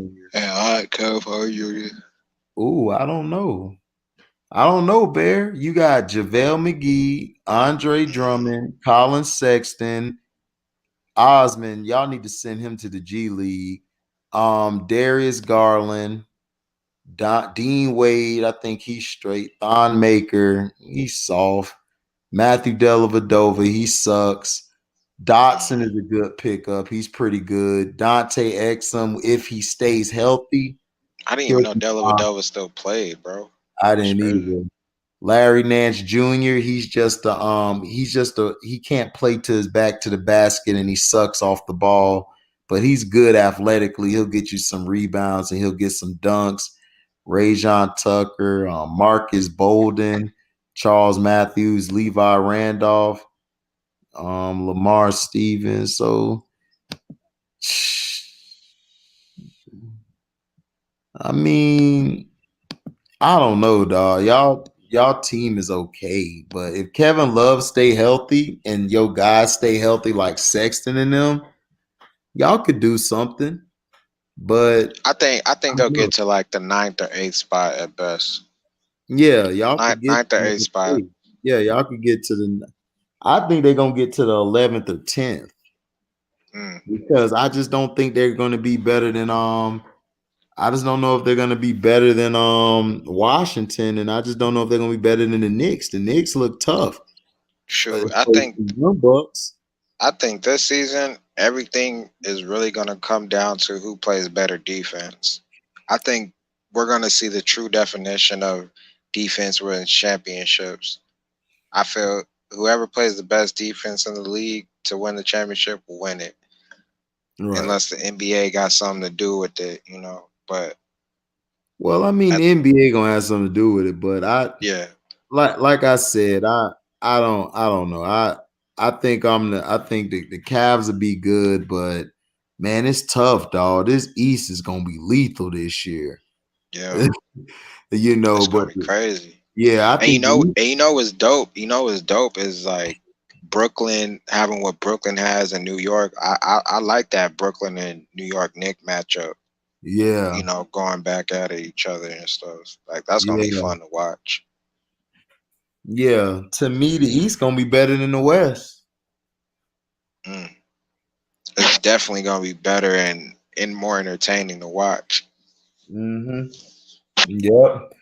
But yeah, man, I got to get up for this jizzab. Thank you for stopping by, Mr. Sean, and subscribe to the page, bro. And yes, sir. We have another live, man. Come through again, man. I like your take on everything, man. And like I said, go out and support Bear Theater. Y'all see it up there. Go subscribe to his page. Go subscribe to C-Pen as well. I'm finna put it in this description box here. Yes, sir. Yeah, I'm gonna catch some sleep too, man. Y'all be good, man. Y'all be safe. Oh yeah, you too, man. You be safe, bro. Yeah. Theater. Who else was it I said? Oh yeah, who did it this time? Who did it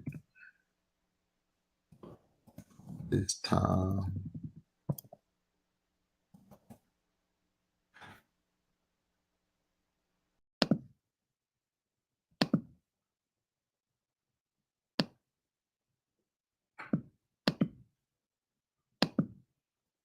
Let's see. C-Pen for the win. Bear Theater, who did it this time.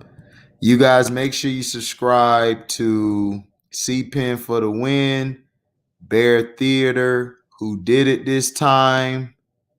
Also subscribe to Casino for Life.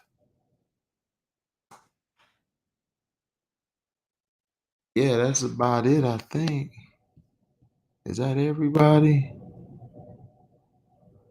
Yeah, that's everybody. Gonna put it up here for you guys to see. Thank you all for watching the video. Now, these are the guys you need to go subscribe to. Subscribe C-Pen for the win, Bear Theater, who did it this time, and Casino for Life.